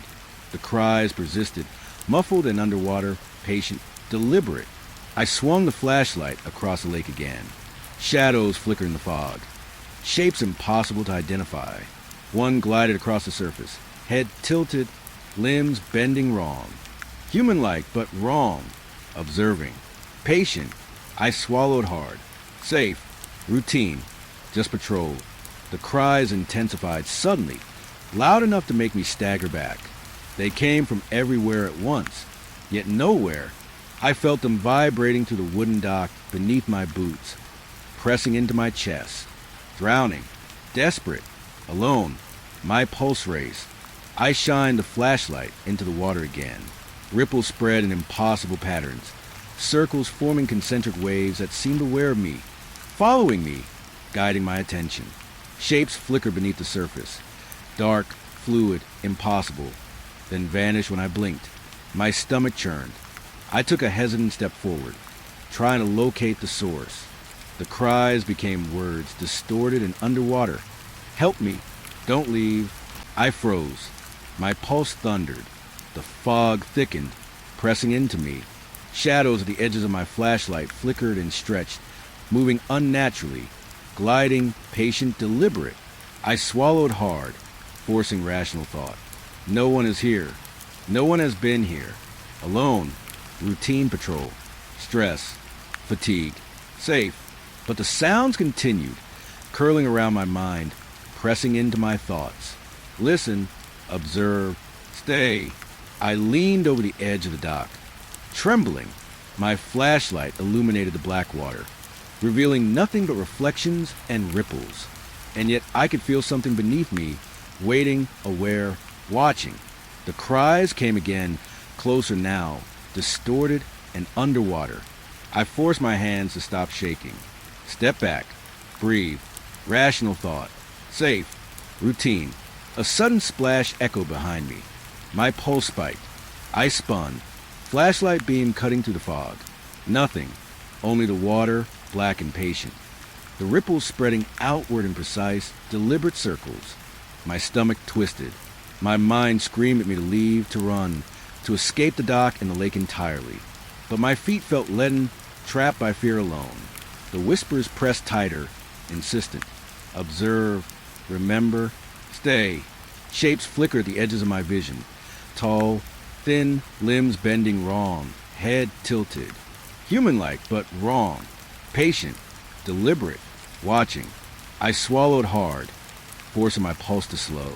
Safe, routine, just patrol. I called dispatch, voice trembling. Dispatch, patrol 1. The lake, there's cries. I don't. Static swallow my words. Only static. The underwater cries continued, pressing into me, insistent, deliberate. I felt their weight, their awareness. They were aware of me, watching, guiding my attention, patient and deliberate. I stepped back from the dock, boots crunching on gravel. Ripples followed across the surface, concentric, purposeful, moving as if aware of me. Shapes flickered beneath the water, tall, thin, human-like, but wrong. Limbs bent in impossible ways. Head tilted, patient, deliberate, observing. I tried to shake it off, forcing rational thought. Fatigue, stress, alone, just patrol, safe. But the sounds pressed in, curling around my mind, twisting through my skull. Help, stay, observe. I swallowed hard, pulse racing, breath shallow. I stepped further back toward my car, flashlight beam sweeping obsessively. Shadows moved at the edges of vision, gliding, patient, deliberate. Ripples followed across the water, circular, rhythmic. I realized then with a sinking dread. The lake itself remembered me, watched me, knew me, patient, deliberate, observing. Another splash sounded, closer this time. No figure emerged. Only the water, black and patient. Ripples expanded outward, precise, concentric, deliberate. I shivered, gripping my flashlight tighter. My chest pressed against itself, heart hammering. Safe, routine, alone, patrol, rational. I climbed into the car finally, hands shaking. Headlights cut through the fog, illuminating the black surface of the lake. Ripples spread outward from unseen points. Following, circling, deliberate. Shapes flickered beneath the water, tall, thin, human-like, bending wrong. Head tilted. Patient, deliberate, observing. I started the engine slowly, eyes glued to the lake. Even as I drove away, the fog trailed along the shoreline, curling in impossible swirls. The cries had faded, but the awareness remained patient, deliberate, pressing in my chest, into my skull. The lake remembered. The lake waited. And I knew, with that sinking certainty that burrows deep, that the drowning silence would follow me long after I left. The motel had been quiet when I first arrived, nearly empty, just me at the front desk and the faint hum of the old neon sign outside, flickering unevenly. casting a sickly pink glow across the parking lot. I had taken this shift thinking it would be easy, slow, uneventful, a routine night, watching over a place that hadn't seen more than a few travelers in months. I leaned back in my chair, arms crossed, eyes drifting toward the dark hallway where the room stretched like a dim tunnel. The air smelled faintly of mildew and bleach, a mixture that made my stomach tighten. I flicked the lights on and off out of habit, watching the shadows jump against the walls. Nothing, just quiet, safe, routine. Then the bell at the front door rang. Late at night, the sound was sharper than usual, slicing through the silence. I looked up. No one I recognized. A man, tall and thin, face obscured under a wide-brimmed hat, coat long and dark enough to brush the floor. He didn't smile, didn't speak. He handed me a crumpled reservation slip. No name, just a date, a room number. I shrugged. Sure, room 3. He nodded, silent, moving past me with deliberate slowness. I watched him go, footsteps soft but deliberate on the worn carpet. I tried to shake off the unease creeping up my spine. Just a guess. Alone. Late. No big deal. Minutes passed. I returned to my paperwork, flipping through forms, listening to the faint hum of the neon sign outside. And then, another bell, another guess. This one was different. A woman, hair dripping wet as if she had walked straight out of a storm, coat clinging to her. She carried no luggage, no smile. Her eyes were dark, wide, staring at me as she handed over a reservation slip. Again, no name. I frowned. Room 6. I said, try and sound casual. She didn't speak. She didn't move quickly. She just nodded, eyes fixed on mine, and went down the hall. I felt my pulse tighten. 2 strange guests in under 15 minutes, both silent, deliberate. I told myself to breathe. Routine. Safe. Just my shift. Another bell rang. My stomach sank. I hadn't heard a car pull up. No engine. No tires crunching gravel. Just the bell. A child this time. Maybe 8 or 9, small figure, pale and wet, standing there with empty hands. Eyes too large, staring. Reservation slip, held out without words. Room 9. I hesitated. Shouldn't there be a parent? No, just a child, patient and deliberate. I forced my voice calm. Room 9. Go ahead. The child walked past, small feet, making no sound on the carpet. I watched the door close behind them. My hands were shaking, my pulse hammering. 3 guests in quick succession. No vehicles, no explanation, silent. Nothing about this was normal. I leaned back in my chair, trying to convince myself that maybe it was coincidence. Maybe the previous desk clerk had arranged it. Maybe some sort of promotion. But my gut told me no. Something wasn't right. Safe. Routine. Just my shift. Alone. The 4th bell rang before I could take a breath. I froze. Nobody should be arriving now. Almost 2 in the morning. My hands clutched the counter. The door creaked open. A man, hunched slightly, coat too large, hat shadowing his face. He handed me a slip. Again, no name, just a date and room number. I gave him room 12. He nodded slowly and went down the hallway. Footsteps silent but deliberate. I tried to breathe. 1, 2, 3. Safe. Routine. Just a motel. Just my shift. Alone. I went to check the hallway, flashlight in hand. Sweeping the dim carpet, walls lined with peeling wallpaper. All rooms closed. All doors quiet. Nothing stirred. No one out of place. Just my own echo in the hall. And then I noticed the shadows. They weren't normal shadows. Long, stretched, flickering as if alive. The shape of each guest lingered in the hallway long after they had entered their rooms, stretching impossibly along the walls. I blinked. Maybe my eyes were playing tricks on me. Stress, fatigue, alone, routine, safe. I returned to the desk, try and push the fear away. I told myself that the strange arrivals were just coincidences. Late-night travelers, maybe a convention, or a tour group I hadn't heard of. Safe. Routine. I needed to remember that. Just patrol. Just shift. Then the bell rang again. I didn't move at first. My pulse hammered. I hadn't seen anyone arrive. I was alone. Who else would be coming now? The bell rang a second time. I forced myself to stand, hand trembling as I reached the door. There was no one there, just a cold wind from outside, rustling the neon sign. I stepped out, flashlight scanning the parking lot. Empty. Nothing but gravel, empty spaces, and the faint mist rising from the asphalt. I swallowed hard. Safe. Routine. Just my shift. Alone. I returned inside, heart still racing.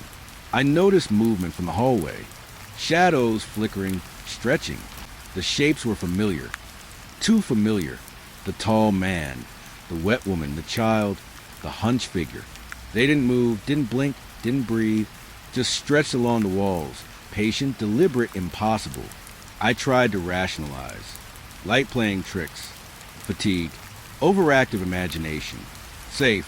Routine. Alone. But the shapes lingered. Every time I blinked, they were closer, stretching toward the desk, toward me. I swallowed hard, gripping the counter.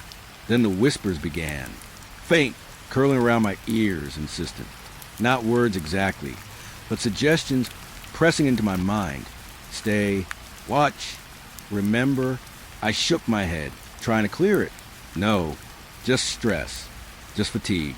Safe, routine, alone. I walked slowly down the hallway, flashlight sweeping every room. Every door closed, every room empty. Nothing, and yet the shadows moved, shifting slightly, impossibly, gliding along walls and floor, aware of my presence. My stomach churned, my pulse raced. Safe, routine, alone, just my shift.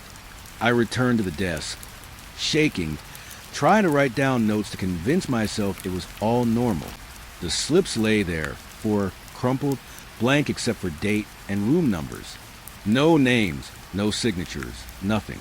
I picked one up, room 3, and the bell rang again. I froze. I looked toward the door. Empty parking lot. Mist curling across the asphalt. I turned back to the slips. Another one lay there, clean, new, room number 15. I hadn't seen anyone enter. Nobody came in. Safe. Routine. Alone. My hands shook as I gripped the slip. I forced myself to breathe. 1, 2, 3. I needed to stay calm. Stress. Fatigue. Alone. Just a shift. Safe. Routine. I told myself this over and over. The whispers pressing again. Observe. Remember. Stay. I swallowed hard, forcing rational thought. The shadows flickered. Shapes stretched impossibly along walls. Tall, thin, bending wrong. Heads tilted. Patient. Deliberate. Observing. I leaned back in my chair, hands trembling, flashlight resting across the counter. The neon sign outside flickered and buzzed, casting that pink glow that made the mist outside appear like smoke curling inside the motel. I realized then that it wasn't just the arrivals. It was the space itself. Patient, deliberate, observing, waiting. I glanced at the hallway again. The shadows remained, stretching, flickering. The figures from earlier lingered in impossible angles, gliding silently along walls and ceiling. Patient, deliberate, watching. I swallowed hard. Safe, routine, alone. The bell rang again, soft this time, deliberate. I didn't move. I didn't need to. I knew. Another slip appeared on the counter, blank except for a room number I hadn't assigned. 15, 16, 17. My pulse raced. My hands trembled. I realized with sinking certainty that this night was no longer routine. Safe was gone. Alone was gone. I was trapped with the impossible, patient, deliberate, and aware.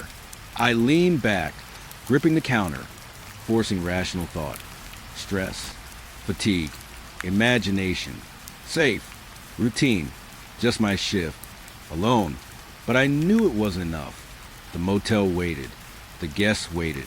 And I could hear them, whispering in the shadows, patient, deliberate, aware. Room 6 had always been different. Even before I started working the graveyard shifts, I had heard about it from the other desk clerks. Whispers, half jokes, Warnings that didn't sound joking at all. Don't stay in room 6. They would say, nobody ever checks in there, but someone's always in there.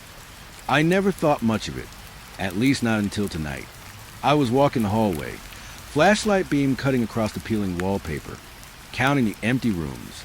3, 4, 5, room 6. The door was closed, old wood, paint chipped, a brass handle dulled with age. I remember the guests from earlier. Tall man, wet woman, child, hunched figure. None had rooms near this one. And yet, the light under the door flickered faintly, as if someone were moving inside.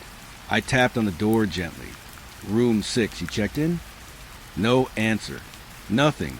Only the hum of the fluorescent light at the end of the hall. I tilted my head, a shiver running down my spine. The light under the door pulsed softly, almost like a heartbeat. Curiosity and something heavier pressing to open it. I turned the knob slowly. It didn't budge. Locked. I frowned. Who's in there? I asked aloud, voice low, a thread of unease curling in my chest. Silence. The door didn't move, but I felt it. Pressure from inside. Patient. Deliberate. Watching.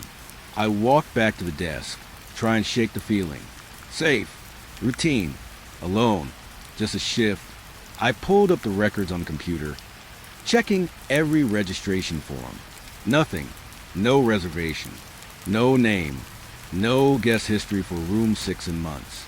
Not one. My stomach tightened. I tapped the keys again, refreshing. Same thing. Nothing. Yet the door remained closed, light pulsing faintly beneath it. I told myself it was a malfunction. Electrical. Maybe the old wiring made it flicker. Safe. Routine. Just the building being old. The bell rang suddenly behind me. My pulse jumped. I glanced at the lobby door. Empty parking lot. No one. Just a neon sign flickering faint pink across the asphalt. I exhaled slowly, trying to breathe. Safe. Routine. Alone. I turned back toward room 6. The light under the door seemed brighter now, pulsing steadily. I felt my heartbeat in my throat. Patient. Deliberate. Observing. I stepped closer, hand shaking as I reached for the knob again. Nothing. Locked. Then I heard it. A sound so soft, I almost thought I imagined it. Footsteps. Inside the room. Slow. Heavy, deliberate. Across the old carpet. No, not carpet, tile. The old wood floor groaned under the pressure. Someone, or something, was moving. I swallowed hard, forcing rational thought. No one is in there. Nobody. Safe. Routine. Alone. My pulse hammered, hand shaking. The light flickered faster now, like a warning. I stepped back, gripping the desk for balance. The whispers began. Faint at first, curling into my ears, threading through my skull. Not words exactly. Suggestions. Stay. Watch. Remember. I shook my head, trying to clear it. Stress. Fatigue. Imagination. Safe. Routine. Alone. Then the doorknob clicked. Slowly. Softly. I froze. Not enough for it to open. Not enough for anyone to enter. But the sound was deliberate. Patient. Something inside was aware of me. Pressing. Waiting. I forced myself to breathe. 1, 2, 3. Rational thought. Safe. Routine. Alone. I leaned closer, eyes on the door. Another click, this one sharper, followed by a scraping sound, like nails on wood. My stomach churned. I tried to tell myself it was an old building settling, old door squeaking. Safe. Routine. Alone. And then I heard it. A voice, low, almost a whisper, coming from behind the door. Human? Maybe. Wrong? Definitely. Distorted, slow, deliberate. Stay. My chest tightened. My pulse raced. I stepped back, hand trembling, flashlight beam swinging over the hallway walls. Shadows flickered at the edges, bending impossibly, stretching toward me. I glanced back at the computer screen. Still no record. Room 6 had no guest history. Nothing. Blank. Safe. Routine. Alone. My pulse thundered. Another sound. Footsteps. from inside the room, not moving across the floor, but circling, patient, deliberate. The light under the door pulsed in response, like a heartbeat, sinking to some rhythm I couldn't understand. My stomach twisted. I swallowed hard. My hands shook. I tried to reason. Someone squatting. Maybe a homeless person. Hiding. Maybe a prank. Safe. Routine. Alone. But no. Something about this felt different. Not human. Not normal. Patient. Deliberate. Watching. I took a cautious step closer to the door. The whispers pressed harder. Observe. Remember. Stay. I forced myself to breathe, trying to ground myself in reality. Just a building. Old wiring. Flickering light. Footsteps with a wind in the walls. Safe. Routine. Alone. Then it stopped. Silence. Complete. My pulse slammed in my chest. I strained my ears. The only sound was the distant hum of the neon sign outside. Safe. Routine. Alone. I glanced at the light under the door, still pulsing faintly like a heartbeat. Not random. Not broken. Patient. Deliberate. Observing. I realized then that it wasn't just the building or the wiring. Something inside room 6 remembered me, knew I was here. Patient. Watching. Waiting. I stepped back to the desk, flashlight clutched in trembling hands. The whispers continued, curling in my skull, insistent. Stay. Observe. Remember. I shook my head. No. Safe. Routine. Alone. Just my shift. I tried to focus on paperwork. Anything to anchor myself. And then the bell rang. Soft. Insistent. I glanced at the lobby door. Empty parking lot. No one. Safe. Routine. Alone. I turned back toward room 6. The light pulsed brighter now. Faster. Like a heartbeat racing in warning. I felt it pressing into me. Patient. Deliberate. Aware. Footsteps moved behind the door again. Circling. The whispers twisted tighter around my mind. Observe. Stay. Remember. My stomach churned. My pulse thundered. I tried to ignore it. Tried to convince myself it was fatigue. Imagination. Stress. Safe.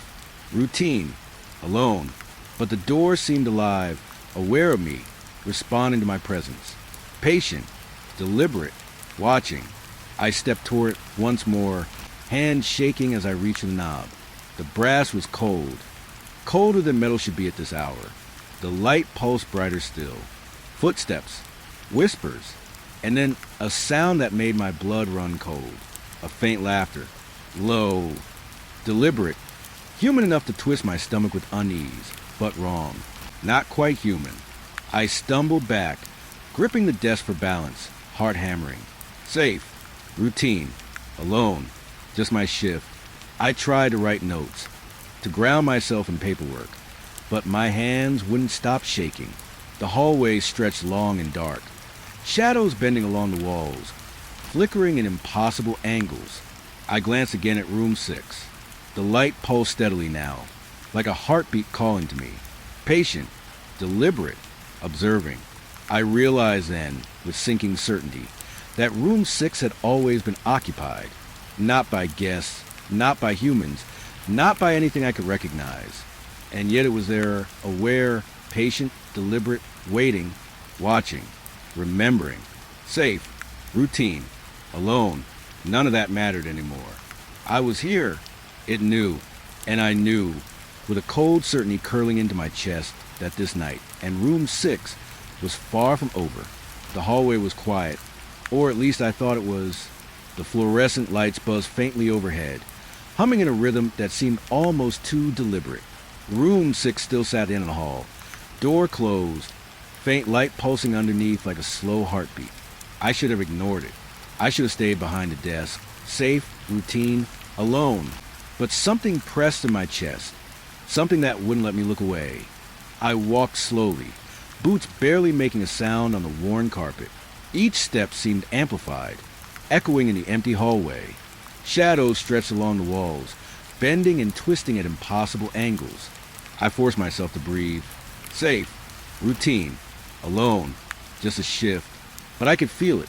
The air here was heavier, like it remembered the people who had passed through these halls before me. The whispers began almost immediately, soft at first, curling in the corners of my ears. Indistinct murmurs, fragments of words. Then they grew clearer, voices rising from the walls themselves. He screamed. She ran.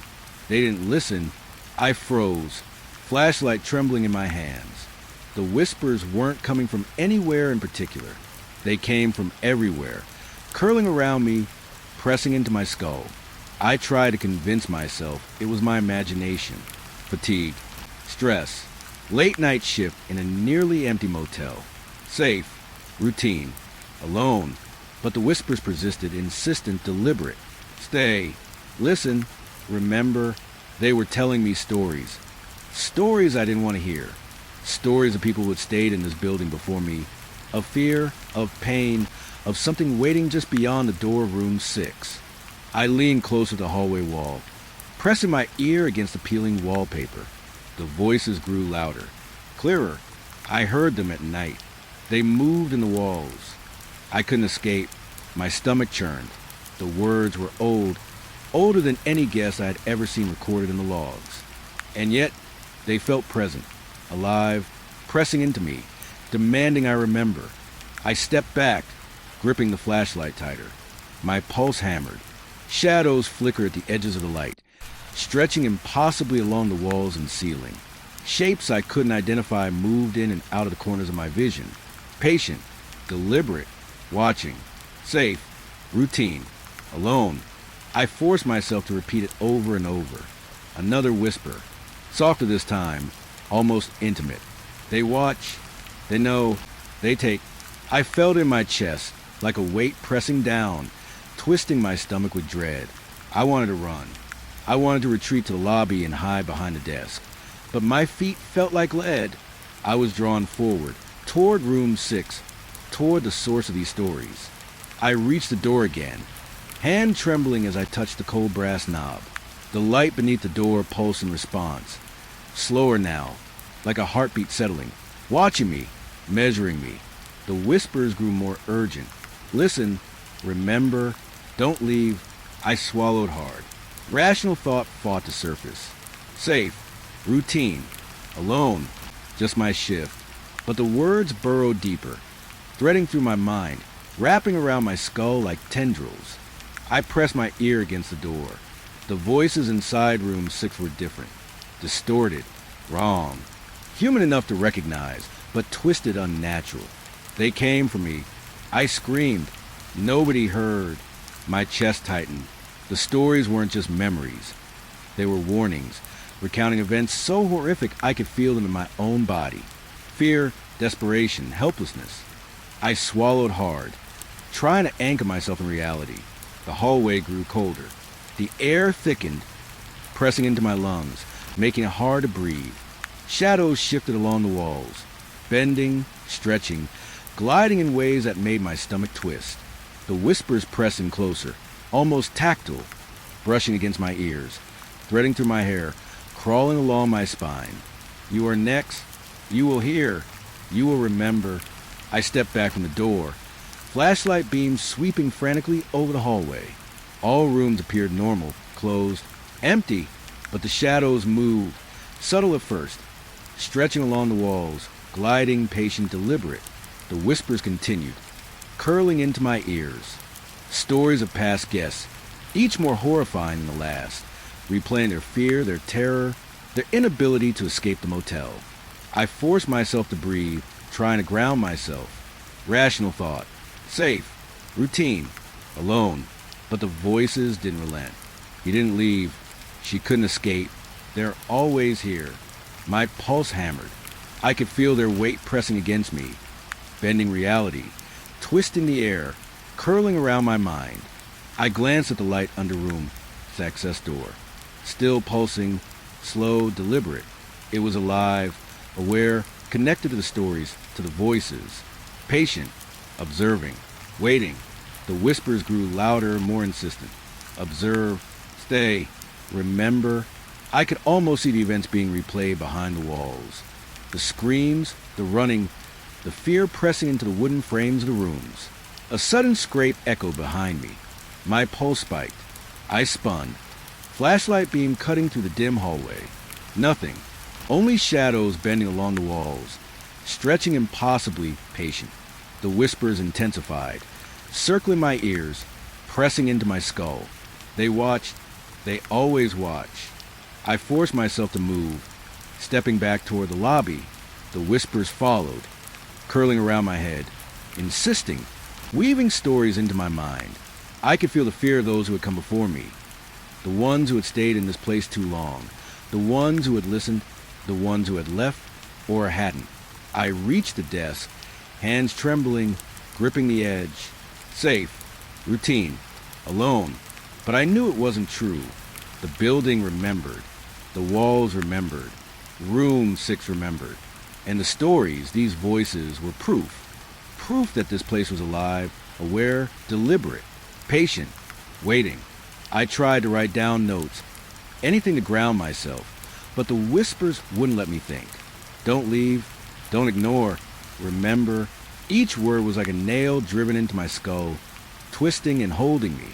Shadows flicker along the walls again, impossible, gliding, patient. I swallowed hard. I realized then that I wasn't just hearing the whispers. I was becoming part of them. My thoughts intertwined with the stories of those who had stayed here before me. Their fear, their terror, their helplessness. I could feel it in my chest, twisting, curling, pressing. Safe, routine, alone. None of that mattered anymore. The neon sign outside flickered. Pink light washing over the hallway through the windows. Shadows stretched long and thin along the walls, gliding toward me, patient, deliberate. The whispers pressed tighter, curling into my mind. Stay, listen, remember. I swallowed hard, trying to anchor myself. My pulse hammered. I stepped toward room 6 again, compelled, drawn by the voices, by the stories. Footsteps echoed softly behind me. Impossible, deliberate, not my own. My heart raced. Safe, routine, alone, just my shift. But I knew it was no longer enough. The whispers of past guests filled the hallway, pressing into my ears, threading into my skull. They are here. They remember. I reached the door, hand trembling on the brass knob, light pulsing beneath, shadows stretching toward me. The whispers surrounded me, every voice a fragment of terror, of trauma, of helplessness. And I realized with a sinking certainty that these stories weren't just memories. They were warnings, proof that the motel, room 6, the building itself was alive, patient, deliberate, observing, waiting. I leaned closer, pressing my ear against the door one last time. The voices inside rose, overlapping, distorted, human but wrong. You are next. You will hear. You will remember. My chest tightened. My pulse thundered. Shadows flickered at the edges of my vision. Impossible, deliberate. I stepped back, swallowing hard, gripping the desk. The hallway was quiet, except for the whispers curling and pressing into my skull. I realized I wasn't alone. I had never been alone. The building, the walls, room 6, they all remembered, all watched, all waited. And now, so did I. I sat at the desk, flashlight trembling in my hands. The whispers continued, patient, deliberate, threading into my thoughts. Safe, routine, alone. None of that mattered anymore. Room 6 was here. The stories were here. And I knew, with a cold certainty curling into my chest, that I would never forget them. It started with a quiet night, or at least I thought it was quiet. The neon glow of the motel sign outside painted the lobby in a sickly pink light, flickering every few seconds. I was the only one on duty, patrolling the halls, counting empty rooms, repeating the mantra I had been clinging to for weeks. Safe, routine, alone, just my shift. The night clerk, an older guy named Harris, was supposed to be covering the front desk with me tonight, but he hadn't shown up for his rotation. I assumed he was stuck in traffic, or maybe grabbing coffee from the diner nearby. I shrugged and tried to focus on the quiet monotony of the shift. Safe, routine, alone. Around midnight, I noticed it on the surveillance monitors. Harris. Or what should have been Harris. The cameras showed him walking down the hall, slow steps, flashlight in hand. But something was off. His movements didn't make sense. One camera showed him entering a room. The next frame, he was halfway down the opposite hall. No doors, no corridors that would allow him to appear there so quickly. I rubbed my eyes, thinking I was seeing things. Fatigue, stress, just the building playing tricks on me. Safe, routine, alone. But I couldn't shake the feeling pressing against my chest. That same sense of unease I had felt with room 6. Patient, deliberate, watching. I grabbed my flashlight and started walking the halls, checking each room. Room 6, of course, remained closed, light pulsing faintly underneath. Shadows stretched along the walls, bending impossibly, waiting. But Harris? Nowhere. I called his name softly, voice trembling just slightly. No answer. Only the hum of the fluorescent lights. Safe. Routine. Alone. I glanced back at the monitors. And then I froze. Harris was standing in the lobby, right behind me. I spun around. Empty. Lobby empty. No Harris. My pulse spiked, my stomach twisted. Footsteps echoed softly on the carpet behind me. Impossible. The cameras had shown him here, but the lobby was empty, patient, deliberate, watching. I forced myself to breathe, gripping the flashlight tightly. I retraced my steps down the hall, checking every corner, every room. Nothing. No Harris. The only sound was the distant buzz of a neon sign outside, casting long shadows that danced along the walls. Safe. Routine. Alone. But I knew it wasn't true. I returned to the front desk, trying to focus on the monitors again. Every camera feed seemed normal at first. Empty halls, closed doors, room 6, pulsing light, and then Harris, or his image, standing, moving, walking, disappearing and reappearing in impossible ways. He passed through walls, slid along corners with no sound, his flashlight bobbing in ways that defied gravity. I swallowed hard, trying to anchor myself. Rational thought, safe, routine, alone. But the sight of him, or whatever it was, made my stomach churn. Shadows seemed to curl around him, twisting, bending in impossible angles. Patient, deliberate, watching. I grabbed my radio, calling for dispatch. Harris? You there? Silence. The static hissed, a low undertone of static that sounded almost like whispers. Stay. Watch. Remember. My pulse hammered in my ears. I shook my head. Fatigue.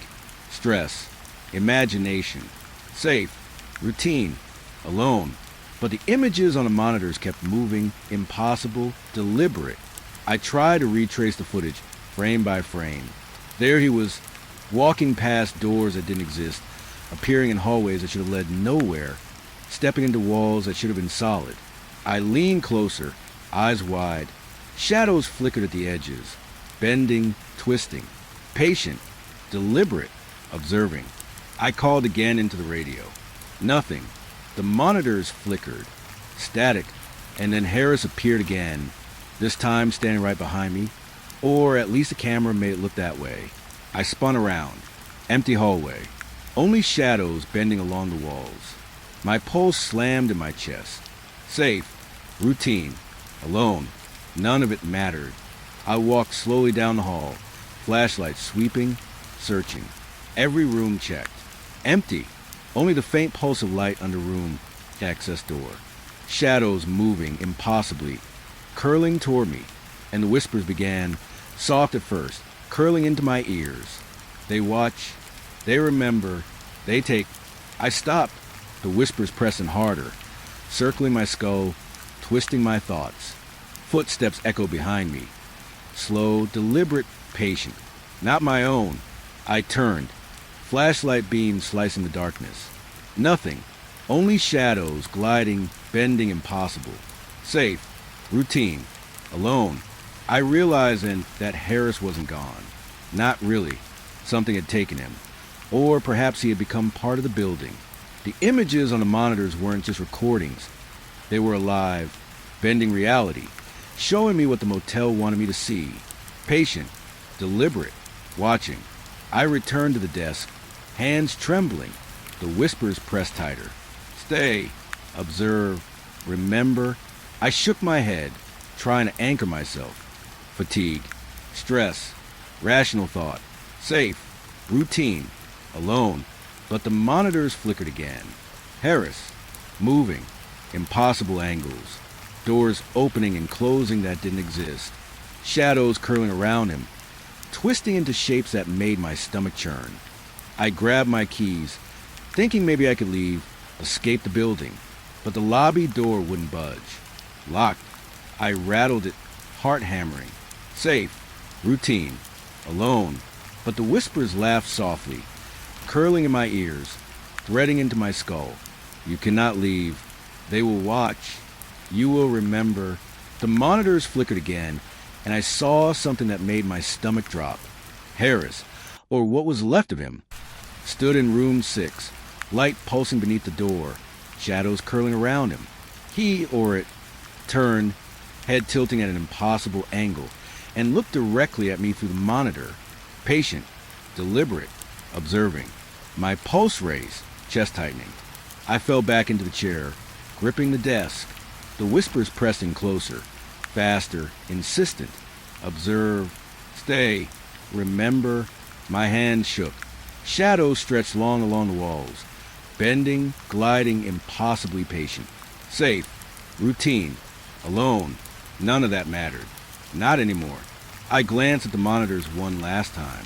Harris was gone again, vanished as if he had never existed. Only the pulsing light under room 6 remained, steady, deliberate, watching. And I realized with a sinking certainty that he hadn't left.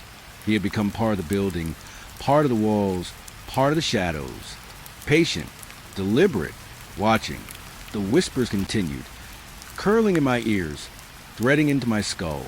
Stay, observe, remember. My pulse thundered. I knew then that the night wouldn't end, that Harris wasn't the first and wouldn't be the last. The building remembered. Room 6 remembered. Shadows remembered. And now, so did I. I sat at the desk, flashlight trembling in my hands, monitors flickering. Safe, routine, alone, just my shift. I told myself this over and over, but deep in my chest, I knew the truth. The motel didn't allow anyone to leave unmarked. Harris had vanished, yes, but the building had claimed him, as it would claim me if I stayed too long, if I listened too closely, if I remembered too much. Patient, deliberate, observing. The night pressed on, shadows bending, whispers curling tighter, footsteps echoing from empty hallways. And room 6, pulsing light beneath the door, waiting, patient, deliberate, watching.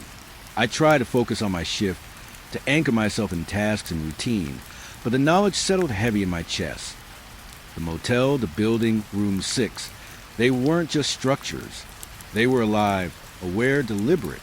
They remembered every guest, every clerk, every night. And they watched, always, patient, waiting. Harris was gone, and I knew in the deepest part of myself that I would never see him again. Not really. Only his echo remained, moving impossibly to the cameras, through the walls, through the shadows. Patient, deliberate, watching. And I knew, with a chill curling into my chest, that I would join that echo if I stayed too long, if I listened too closely, if I remembered too much.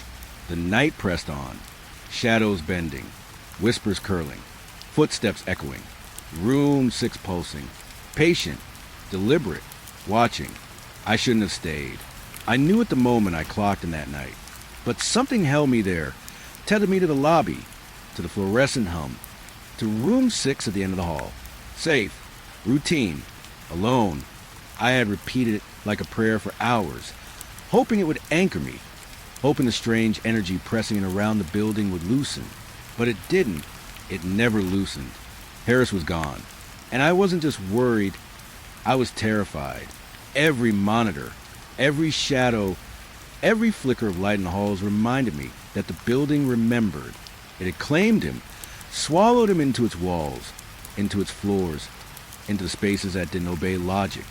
I kept telling myself I could leave, that I could just grab my things and walk out. But the lobby door remained locked, stubborn, unyielding. Safe, routine, alone. None of it mattered anymore. The night stretched. Shadows moved where they shouldn't. Shapes glided across the ceilings. Whispers curled around my ears, threading into my skull. You cannot leave. They remember. You will stay. My pulse hammered as I gripped the edge of the desk, knuckles white. I tried to move, tried to check the halls, but the weight in the air was pressing down, suffocating. Every step felt slower than the last. The building wasn't letting me go. I glanced at room 6 again. The light beneath the door pulsed steadily, slow, deliberate. Shadows stretched toward me from its edges, bending, curling, patient. Every time I thought I could turn and run, my feet refused. Something unseen, deliberate, hurting me. My hands trembled. I whispered to myself, safe, routine, alone, just my shift. I needed a plan. I grabbed the master keys, the radio, anything that could give me a sense of control. But even the keys felt wrong in my hands, heavier than they should have been, as if resisting me.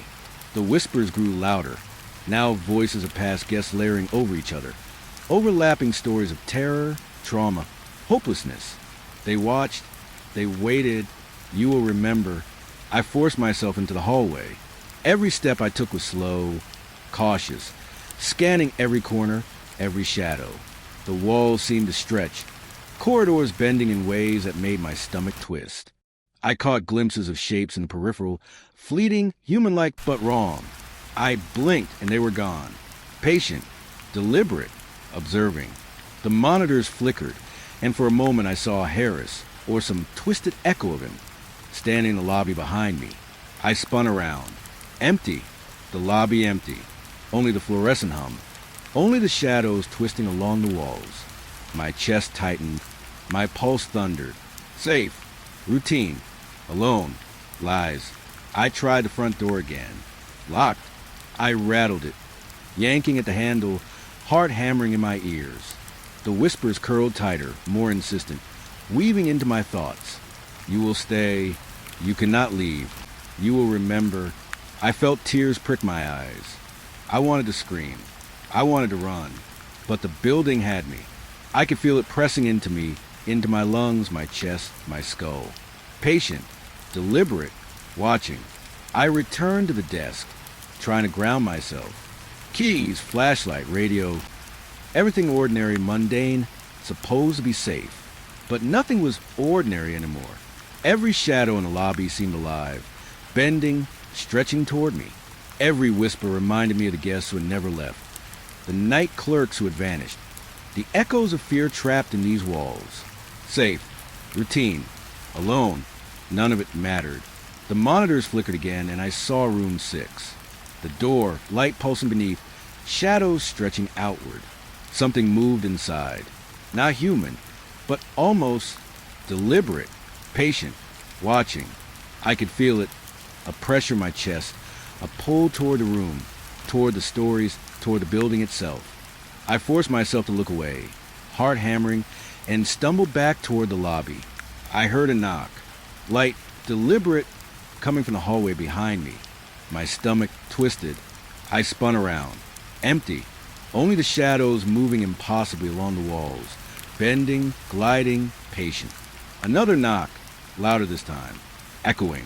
I swallowed hard. Safe. Routine. Alone. Just my shift. I ran. Sprinted down the hall toward the stairwell. Flashlight beam bouncing. Shadows stretching like fingers to grab me. The whispers followed, curling in my ears, threading into my skull. You cannot leave. You will stay. You will remember. My legs burned, heart hammering, but I kept moving. I needed to get out, needed to escape, needed to leave this place that remembered everything, that watched everything. The stairwell was empty, dark, quiet, or at least it should have been. Shadows curled along the edges, gliding toward me. I stumbled down the steps, hands scraping the railing, flashlight beam quivering. Safe, routine, alone, lies. The building pressed around me, walls breathing. floors groaning, stairs bending in impossible ways. I reached the bottom, heart hammering, breath ragged. The lobby stretched endlessly before me, longer than it should have been, doors bending, corners twisting, room 6 at the far end, light pulsing, shadows stretching like arms toward me, and the whispers, now layered, insistent, screaming in my skull. You will stay. You cannot leave. You will remember. I sprinted for the exit, yanking the door handle again. Locked. I pounded, screaming, flashlight bouncing wildly. Shadows twisted, gliding along the walls, curling toward me. The whispers pressed tighter, faster, more urgent. Observe. Stay. Remember. I felt in my chest, curling, twisting, tightening. And then something shifted. A click. The door budged. I threw it open and stumbled outside. Cold night air hitting my face, lungs burning. I felt my knees on the parking lot asphalt, gasping, trembling, flashlight still clutched in my hands. The motel loomed behind me, pulsing light beneath room 6, shadows stretching impossibly from its edges. Patient, deliberate, watching. I ran, not looking back, heart hammering, breath ragged. The road stretched ahead, empty, dark, safe. Or at least I hoped it was safe. I didn't stop until the neon sign was a faint glow behind me, flickering in the distance. The whispers followed for a moment, curling around my ears, then fading. But the memory, the pressure, the feeling of the building pressing into me, it didn't fade. Not ever. I called dispatch the next morning, tried to report what had happened, tried to explain, but the paperwork didn't exist. The logs were blank. Harris was gone. The motel stood there, quiet, ordinary, pulsing faintly in the morning light. Room 6 empty now, doors closed. Shadows gone. Safe. Routine. Alone. As if nothing had happened. I don't go back there. I won't. And yet at night, I hear the whispers sometimes, curling in my skull.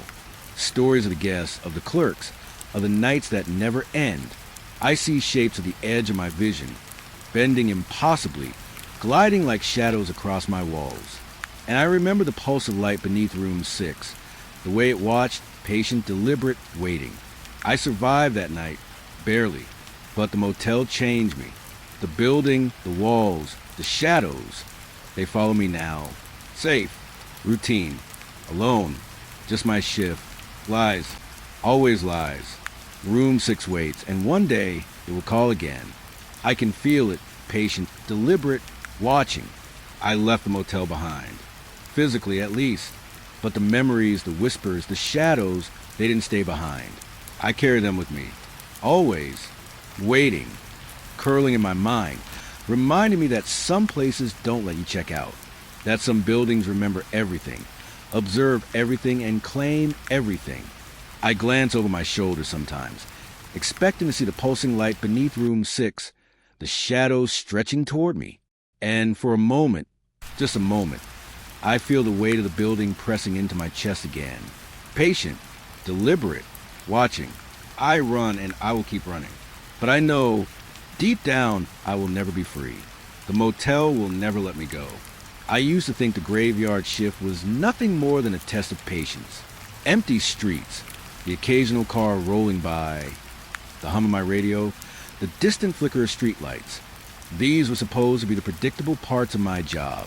Safe, routine, alone. I told myself that every night. It was how I convinced myself I wasn't afraid. But that night, the first night it all started, I realized routine can twist into something else entirely. The streets were quiet when I started my patrol. The town was a skeleton of itself after midnight. Empty sidewalks, shuttered stores, and a few stray lights glinting in the distance. My car's engine hummed beneath me, low and steady, and the tires crunched over gravel as I rolled down Main Street. My radio crackled faintly, just static, but sometimes I thought I heard something else. A faint footstep, a cough, a whisper carried over static. I shrugged, fatigued, just the static. Safe, routine, alone. I turned onto Oak Avenue, where the older houses stood like tired sentinels in the dark. Every porch was empty, every window dark. And yet, I felt it immediately. That sense of being watched. Not a person, not an animal. Something else. Patient, deliberate, observing. I scanned the shadows along the lawns, flashlight cutting swaths through the night, but found nothing. Just empty yards. Just grass trembling in the cold wind. I shook my head and muttered my mantra again. Safe. Routine. Alone. I pulled into a side street and parked near the old gas station. Its pumps had been out of service for years. The glass cracked, the paint peeling. I switched on my flashlight and radio, patrolling slowly. The beam of light cut through the darkness, reflecting off broken glass, overgrown weeds, and rusted signs. It should have been normal. Nothing unusual. Nothing to fear. But the radio crackled again, this time clearer. A whisper, a syllable that didn't make sense. H. Hello. I tried to call out, voice trembling slightly, but only static replied. My pulse quickened. I shook my head, telling myself it was my imagination, a trick of the empty night. Fatigue. Just the night. Safe. Routine. Alone. But I couldn't shake the feeling pressing against me. That same slow, crawling unease I had felt in the shadows. Something was here, watching, waiting. I continued down the street, flashlight sweeping. I passed a corner store, its signs swinging in the wind, flickering weakly like a dying heartbeat. And then I heard it again, footsteps, slow, deliberate, echoing behind me. I froze, heart hammering. I spun around. Empty street, only the wind, rustling leaves, the occasional creak of the sign. My pulse slammed. Safe. Routine. Alone. Lies. The radio crackled again. This time, a voice, not static. Faint. Distant. Nearly lost in the white noise. Don't turn around. My stomach dropped. I laughed nervously, trying to shake it off. Fatigue. Stress. Just the night. Nothing more. I told myself this repeatedly, but my hands shook as I gripped the flashlight tighter. Patient, deliberate, watching. I rounded the corner onto Pine Street. The houses here were older, boarded windows, overgrown yards. My beam caught movement, or what I thought was movement, between two trees. A shadow shifting, almost human, almost wrong. I blinked. Gone. Only the trees swaying. Only the cold wind curling around my jacket. I whispered to myself, safe, routine, alone. But my voice felt hollow, like I was trying to convince someone else. The radio crackled again, louder this time. Clearer. Not words, not syllables. Something else. A low groan. A hiss. Impossible to place. I turned the volume up, hoping for clarity, for a rational explanation. Nothing. Static. Then the whisper again. Stay. Observe. Remember. My stomach twisted. I swallowed hard, flashlight trembling in my hands. Patient. Deliberate. Watching. I tried to keep moving, patrolling, finishing the route as I always did. The streetlights flickered overhead, casting elongated shadows that moved in ways that didn't match reality. Every step I took felt heavier, like gravity itself was pressing against me. Footsteps echoed behind me, my own reflected, delayed, or maybe not my own at all. I spun around repeatedly, flashlight beam cutting the darkness, but the street remained empty, safe, routine, alone, lies. I passed the old library, its windows dark, shelves visible only in the dim light of my flashlight. And then I heard it, scraping faint from inside. Not a door, not a window. Something moving inside the walls. I froze, heart hammering. My breath caught in my throat. The whispers pressed into the radio, threading into my skull. Don't leave. Don't look. I forced myself to move again. Patrolling. Safe. Routine. Alone. But nothing felt safe anymore. Every house, every shadow, every sound seemed alive, watching, waiting. Shapes flickered at the edges of my vision, twisting impossibly. Trees bent in unnatural angles. The static on my radio shifted into voices, layering over each other, recounting things I couldn't place. Past shifts, past patrols, things that hadn't happened yet. Patient, deliberate, observing. I reached the corner where the old fire station stood, dark, empty, its doors sealed shut. The radio hissed, then a voice, my own voice or something like it, coming from the static. You should leave. My hands shook, gripping the flashlight like a lifeline. My pulse thundered. Safe. Routine. Alone. Lies. The building, the shadows, the radio, everything pressed in, curling into my chest, threading into my thoughts. I continued patrolling, moving mechanically, every step slower than the last. My flashlight flickered, beams splitting across the empty streets. Shapes lingered in the corners, bending angles of light that shouldn't exist. The static on the radio swelled, voices overlapping. Stay, observe, remember, don't, turn. I tried to shake it off, rationalize, tell myself I was tired, imagining things. Safe, routine, alone, but my pulse said otherwise. The night stretched endlessly. The streets, the shadows, the whispers, they all pressed against me.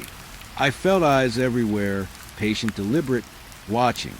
I passed the park, where the swings moved slowly, though no wind blew. I passed the old church, its doors locked, windows dark, yet I felt a presence inside. Every step was heavy, deliberate. Every shadow seemed alive.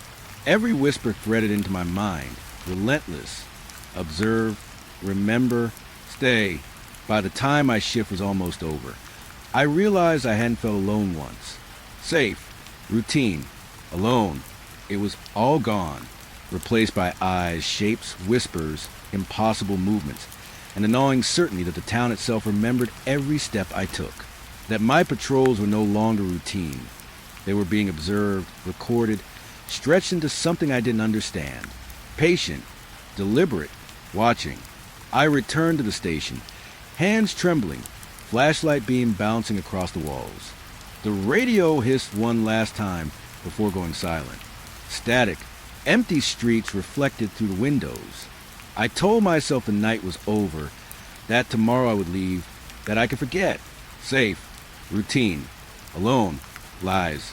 Even now, hours later, I can still hear the faint whispering in the edges of my mind, and every shadow in the room seems to linger just a fraction too long. I know one thing for certain. Routine can become horror in the blink of an eye. The streets aren't empty. They never were. And I am not alone, not really. Patient, deliberate, watching. I thought I knew these streets. Every corner, every turn, every light post memorized from months of night shifts. It was supposed to be comforting, grounding, safe, routine, alone. But that night, as soon as I turned onto Maple Avenue, I realized something was wrong. The streets weren't behaving. They were bending, folding, looping into themselves. I drove past the same closed bakery I always pass. The neon sign flickered weakly, casting a sickly glow across the cracked sidewalk. I blinked and passed it again, as if I had never left corner. I checked the map on my console. My route was simple, familiar, but nothing matched what my eyes were seeing. I was going in circles, over and over. I tried to tell myself it was fatigue, that I'd been staring at the road too long. That repetition was playing tricks on me. Safe, routine, alone. I slowed my car and gripped the wheel tighter. The hum of the engine and the tires on asphalt became louder in my ears, echoing unnaturally. A shadow flickered at the edge of my vision, just a shape, human-like, standing near a lamppost.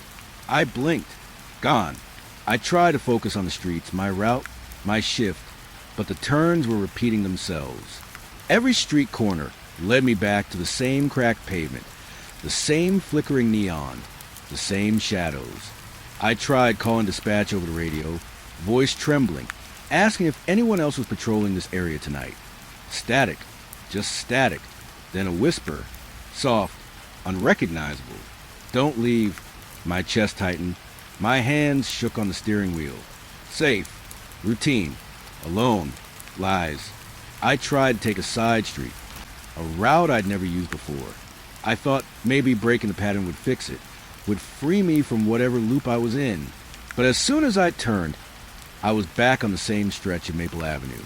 the bakery, the flickering sign, the shadow at the lamppost. I slammed my hands on the wheel, heart hammering. Nothing made sense. The streets were a trap, patient, deliberate, watching. I forced myself to stop the car and get out, thinking maybe walking would reset my perspective. The air was cold, clinging to my skin, pressing into my lungs. I walked, flashlight in hand, scanning the street. The sidewalk stretched endlessly in both directions. The shadow at the lamppost remained, just at the edge of the light, silent, patient. I called out, voice cracking. No reply, just a low, impossible echo that seemed to come from everywhere at once. Observe, remember, stay. The more I walked, the more I realized the streets weren't just looping. They were alive in some way. Houses appeared where there shouldn't be any. Yards shifted slightly. Fences bending at impossible angles. Every step I took brought me back to the same cracked pavement, the same flickering sign, the same shadow. I tried to run, but my legs felt heavy, slow, as if the air itself was thick and pulling me back. I turned the flashlight toward the shadow. It moved, but not like a person. Gliding, bending, stretching in ways that made my stomach twist. Patient, deliberate, watching. I stumbled backward, nearly tripping over the cracked sidewalk. The whispering from the radio grew louder, overlapping with voices I didn't recognize, repeating things I couldn't comprehend. You cannot leave. You will stay. My head spun. Safe. Routine. Alone. Lies. I forced myself to keep moving, walking in what I hoped was a new direction. But every turn, every street, brought me back to the same place. The bakery, the lamppost, the shadow. I tried the radio again, shouting, "This is Officer, Patrol Unit. Do you copy?" Static. Then that faint, chilling whisper, "Don't leave." I collapsed against the hood of my car, flashlight shaking in my hand. My mind raced. Try and make sense of it. How could streets repeat like this? How could the town itself loop endlessly, trapping me in some kind of warped reality? I could feel the walls of the buildings pressing inward, bending the space around me. Every shadow, every flicker of light, every whispered sound reminded me I was being watched. Patient, deliberate, observing. I tried counting blocks, memorizing turns. 1, 2, 3. I would turn left, then right, then left again, hoping to break the pattern. But no matter what I did, every count ended with me back on Maple Avenue. The bakery sign flickering weakly in the distance. My pulse thundered in my ears. My hands shook. I whispered to myself, safe, routine, alone. But the words had no power anymore. The shadow moved closer. I could feel it now, a presence pressing against the night, pushing into my chest. My flashlight flickered, beam jumping wildly across the street. Every time I tried to focus, the shape would shift, bend, glide impossibly close. My stomach churned. My chest felt tight. Safe. Routine. Alone. Lies. I ran, feet pounding on the cracked pavement, flashlight swinging wildly, heart hammering. The streets continued to loop, curving back to the same intersection. The bakery, the lamppost, the shadow. I screamed into the night, voice swallowed by the darkness. My radio hissed, then the whisper again, observe, remember, stay. My lungs burned, my legs ached. The town itself seemed to pulse around me, reshaping streets, bending reality. Patient, deliberate, watching. I tried hiding in an alley, thinking maybe if I stayed still, the loop would break. Shadows danced along the walls, shapes bending unnaturally, moving impossibly. The whispering layered over itself, overlapping, repeating, threading into my skull. I pressed my hands to my ears, trying to block it out, but it was inside me now, curling in my mind. Safe, routine, alone, lies, hours or maybe minutes. Passed. I couldn't tell. Time had no meaning in this loop. The streets, the shadows, the whispers, they all pressed against me, curling tighter, more insistent. I stumbled into a small park. Swings moving slowly, though no wind blew. The shadow waited at the edge of the trees, patient, deliberate, stretching impossibly. I froze, heart hammering, chest tight, safe, routine, alone, lies. I realized and I hadn't left my patrol route at all. It had left me. The town itself was patrolling me, bending streets, shadows, whispers to keep me trapped. I wanted to scream, to run, to escape, but my body refused. Legs heavy, heart hammering, breath ragged. Safe, routine, alone, lies. I finally collapsed on the cracked pavement, flashlight beam trembling in my hand. The shadow approached, gliding, bending, impossible angles twisting reality. I whispered a desperate plea. Please, just let me leave. The radio hissed, whispering again, you will stay. You cannot leave. You will remember. I didn't know how long I stayed there, sitting on the pavement, paralyzed, heart racing, ears straining for any sound of normalcy. The loop didn't end. The streets didn't straighten. Shadows didn't vanish. And every time I thought I might break free, I realized I was just moving in circles again, over and over. The town itself observing, patient, deliberate, safe, routine, alone, lies. By the time dawn threatened, creeping behind the horizon, I forced myself to my feet, legs shaking. I stumbled along the familiar streets, flashlight weak, heart hammering. The shadow lingered, patient, deliberate, gliding behind me. Every intersection brought me back to the same cracked pavement, the same bakery, the same lamppost. I realized the loop wouldn't end. The town wouldn't let me leave. And maybe I wouldn't want to leave. Even now, long after that night, I find myself imagining the streets bending in impossible ways, shadows curling at the edges of my vision, whispers threading through my mind. And I know, deep down, that somewhere out there, the loop waits, patient, deliberate, watching, safe, routine, alone, lie. I thought I was imagining it at first. That night, alone on patrol, tired eyes and mind straining against exhaustion, I told myself it had to be a trick of the light. Reflections can deceive you. Shadows can play games. But what I saw that night couldn't be explained away. Not entirely. It started with the puddles. Rain had fallen earlier, leaving shallow pools across the cracked asphalt. My flashlight beam bounced across the water as I walked, scanning the empty streets. And I saw it. Faces, not just shadows, but faces, my own distorted, staring back at me from the puddles. Twisted mouths, eyes too wide, staring directly at me. I froze, heart hammering. My reflection shouldn't move like that. My reflection shouldn't whisper even silently. I blinked, and the puddle was normal again. Just water.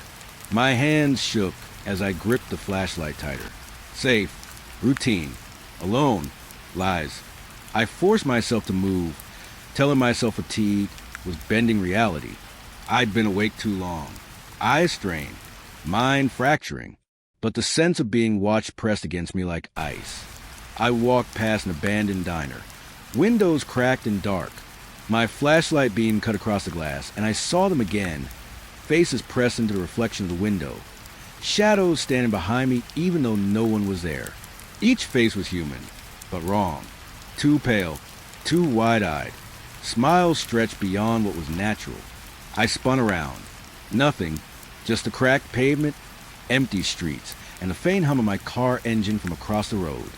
I whispered to myself, safe, routine, alone, lies. But the words sounded hollow. Every reflection now seemed to twitch, ripple, hint at some hidden force behind the glass, the water, the metal.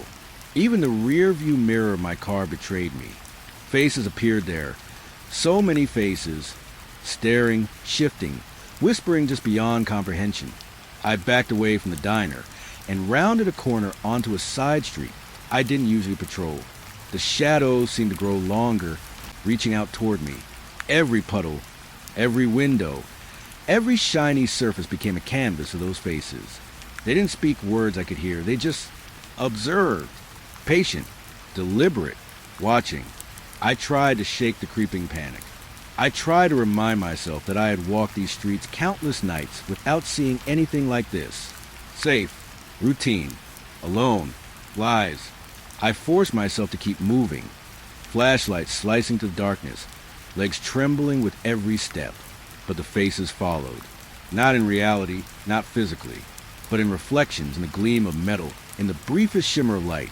They were there, pressing against me, filling the edges of my vision. At one point, I stopped by a closed gas station. The glass doors reflected my image, or at least I thought it was my image. The figure staring back at me was me, but not me. The eyes were blacker, the mouth twisted, lips moving silently, whispering things I could not understand. I stepped closer, heart hammering, and the figure mimicked every move, every shiver, every falter of my flashlight. Patient, deliberate, observing. I spun around. The street was empty, just shadows of trees bending in the wind, the hum of distant neon lights, the occasional rustle of leaves. Safe, routine, alone, lies. I tried to laugh, to break the tension, but my voice came out in a strangled, high-pitched croak. The reflection in the puddle nearby rippled. Another face, grinning too wide. Another whispering silently. I stumbled backward. I tried to rationalize it, thinking maybe someone had placed mannequins, masks, something meant to scare patrols. But that idea evaporated the moment. I noticed the faces were everywhere, on every reflective surface, in every puddle, the occasional shimmer on a car's side panel, even the windows of houses long abandoned. And each face was subtly different. Each face seemed to know me, to remember me, to anticipate me. My breathing grew shallow. The flashlight beam wavered in my trembling hand. I turned quickly to retrace my steps back to a familiar street, hoping to break the cycle. But every turn brought me to another reflection, another face, whispering silently just beyond comprehension. Patient, deliberate, watching. I passed a convenience store, its glass front broken and taped over with faded plastic. The reflection wasn't just there. It moved independently, stepping slightly out of alignment with my own movements. I flinched. The mouth moved first this time, stretching into a grin far too wide, and I swore I could hear faint laughter layered over static on my radio. Safe, routine, alone, lies. I couldn't tell if the sound was real or inside my head. I stumbled further, desperate to leave the street, to break the pattern. But the shadows deepened, faces pressing closer in reflections, rippling in water puddles, catching in chrome surfaces. Every step I took seemed to echo unnaturally. Footsteps behind me, or mirrored exactly in the reflections, mimicking my panic, growing louder. I spun. Empty street. Only the wind. Only the whispers. At one point, I reached the park at the center of town. Moonlight glinted across the small pond, perfectly still. I stepped closer. Faces emerged from the water, human-shaped but distorted, mouths moving in silent recitations of events I hadn't experienced yet.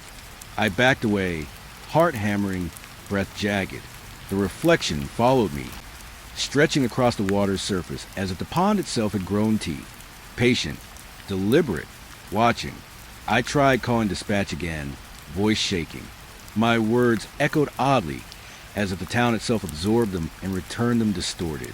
No reply, just static, just whispers and reflections. Don't leave, observe, remember, stay. The radio hissed, matching the pace of my heartbeat. Safe, routine, alone, lies. I kept moving, flashlights slicing through shadows, reflections twisting, faces pressing toward me from all angles. My mind was fraying. I tried to count my steps, to anchor myself in reality, but each step brought me deeper into this mirror nightmare. Even when I closed my eyes for a second, the faces imprinted themselves behind my eyelids, grinning, watching. By the time I reached the corner near the old library, I realized the reflections weren't just inanimate. They followed me. They were patient, deliberate, and somehow knowing. They shifted when I wasn't looking, positions impossible, angles unnatural. My flashlight flickered. My own face appeared behind me in the library window, mouth stretched impossibly wide. I could feel my pulse thundering, the beginnings of nausea. Safe, routine, alone, lies. I wanted to run, but my legs felt heavy, weighted by some unseen force. Every step forward brought me to another reflection. Faces in puddles, faces in windows, faces in mirrors that I hadn't even noticed before. Each one watched, each one remembered, each one whispered silently, threading into my mind. Patient, deliberate, watching. Hours, or what felt like hours, passed. I moved mechanically, flashlight swinging, heart hammering, breath ragged. Every reflective surface became a trap. Every shadow held anticipation. Every whisper threaded through the static, through my thoughts, curling into my skull. Safe, routine, alone, lies. Eventually, I reached a familiar corner. My patrol route brought me back to it again. The puddles reflected my own face, but distorted, grinning wider than humanly possible. I fell to my knees, trembling. I want to close my eyes to hide, but the faces followed, etched into my vision, even behind my eyelids. The whispering grew louder, overlapping, repeating, stretching into a rhythm I couldn't escape. Observe, remember, stay. By the end of my shift, I walked back to my car mechanically. The streets were empty again, the reflections seemingly gone. Or maybe I was too exhausted to see them. My hand was shaking, my pulse still racing. Even now, I can feel their eyes at the edges of my vision. Patient, deliberate, watching. Even long after that night, I avoid puddles, glass, shiny surfaces. Sometimes I swear I catch a flickering reflection, a face staring back, grinning, waiting. And I know that if I ever stop paying attention, even for a moment, they'll be closer. Patient, deliberate, watching, safe, routine, alone, lies.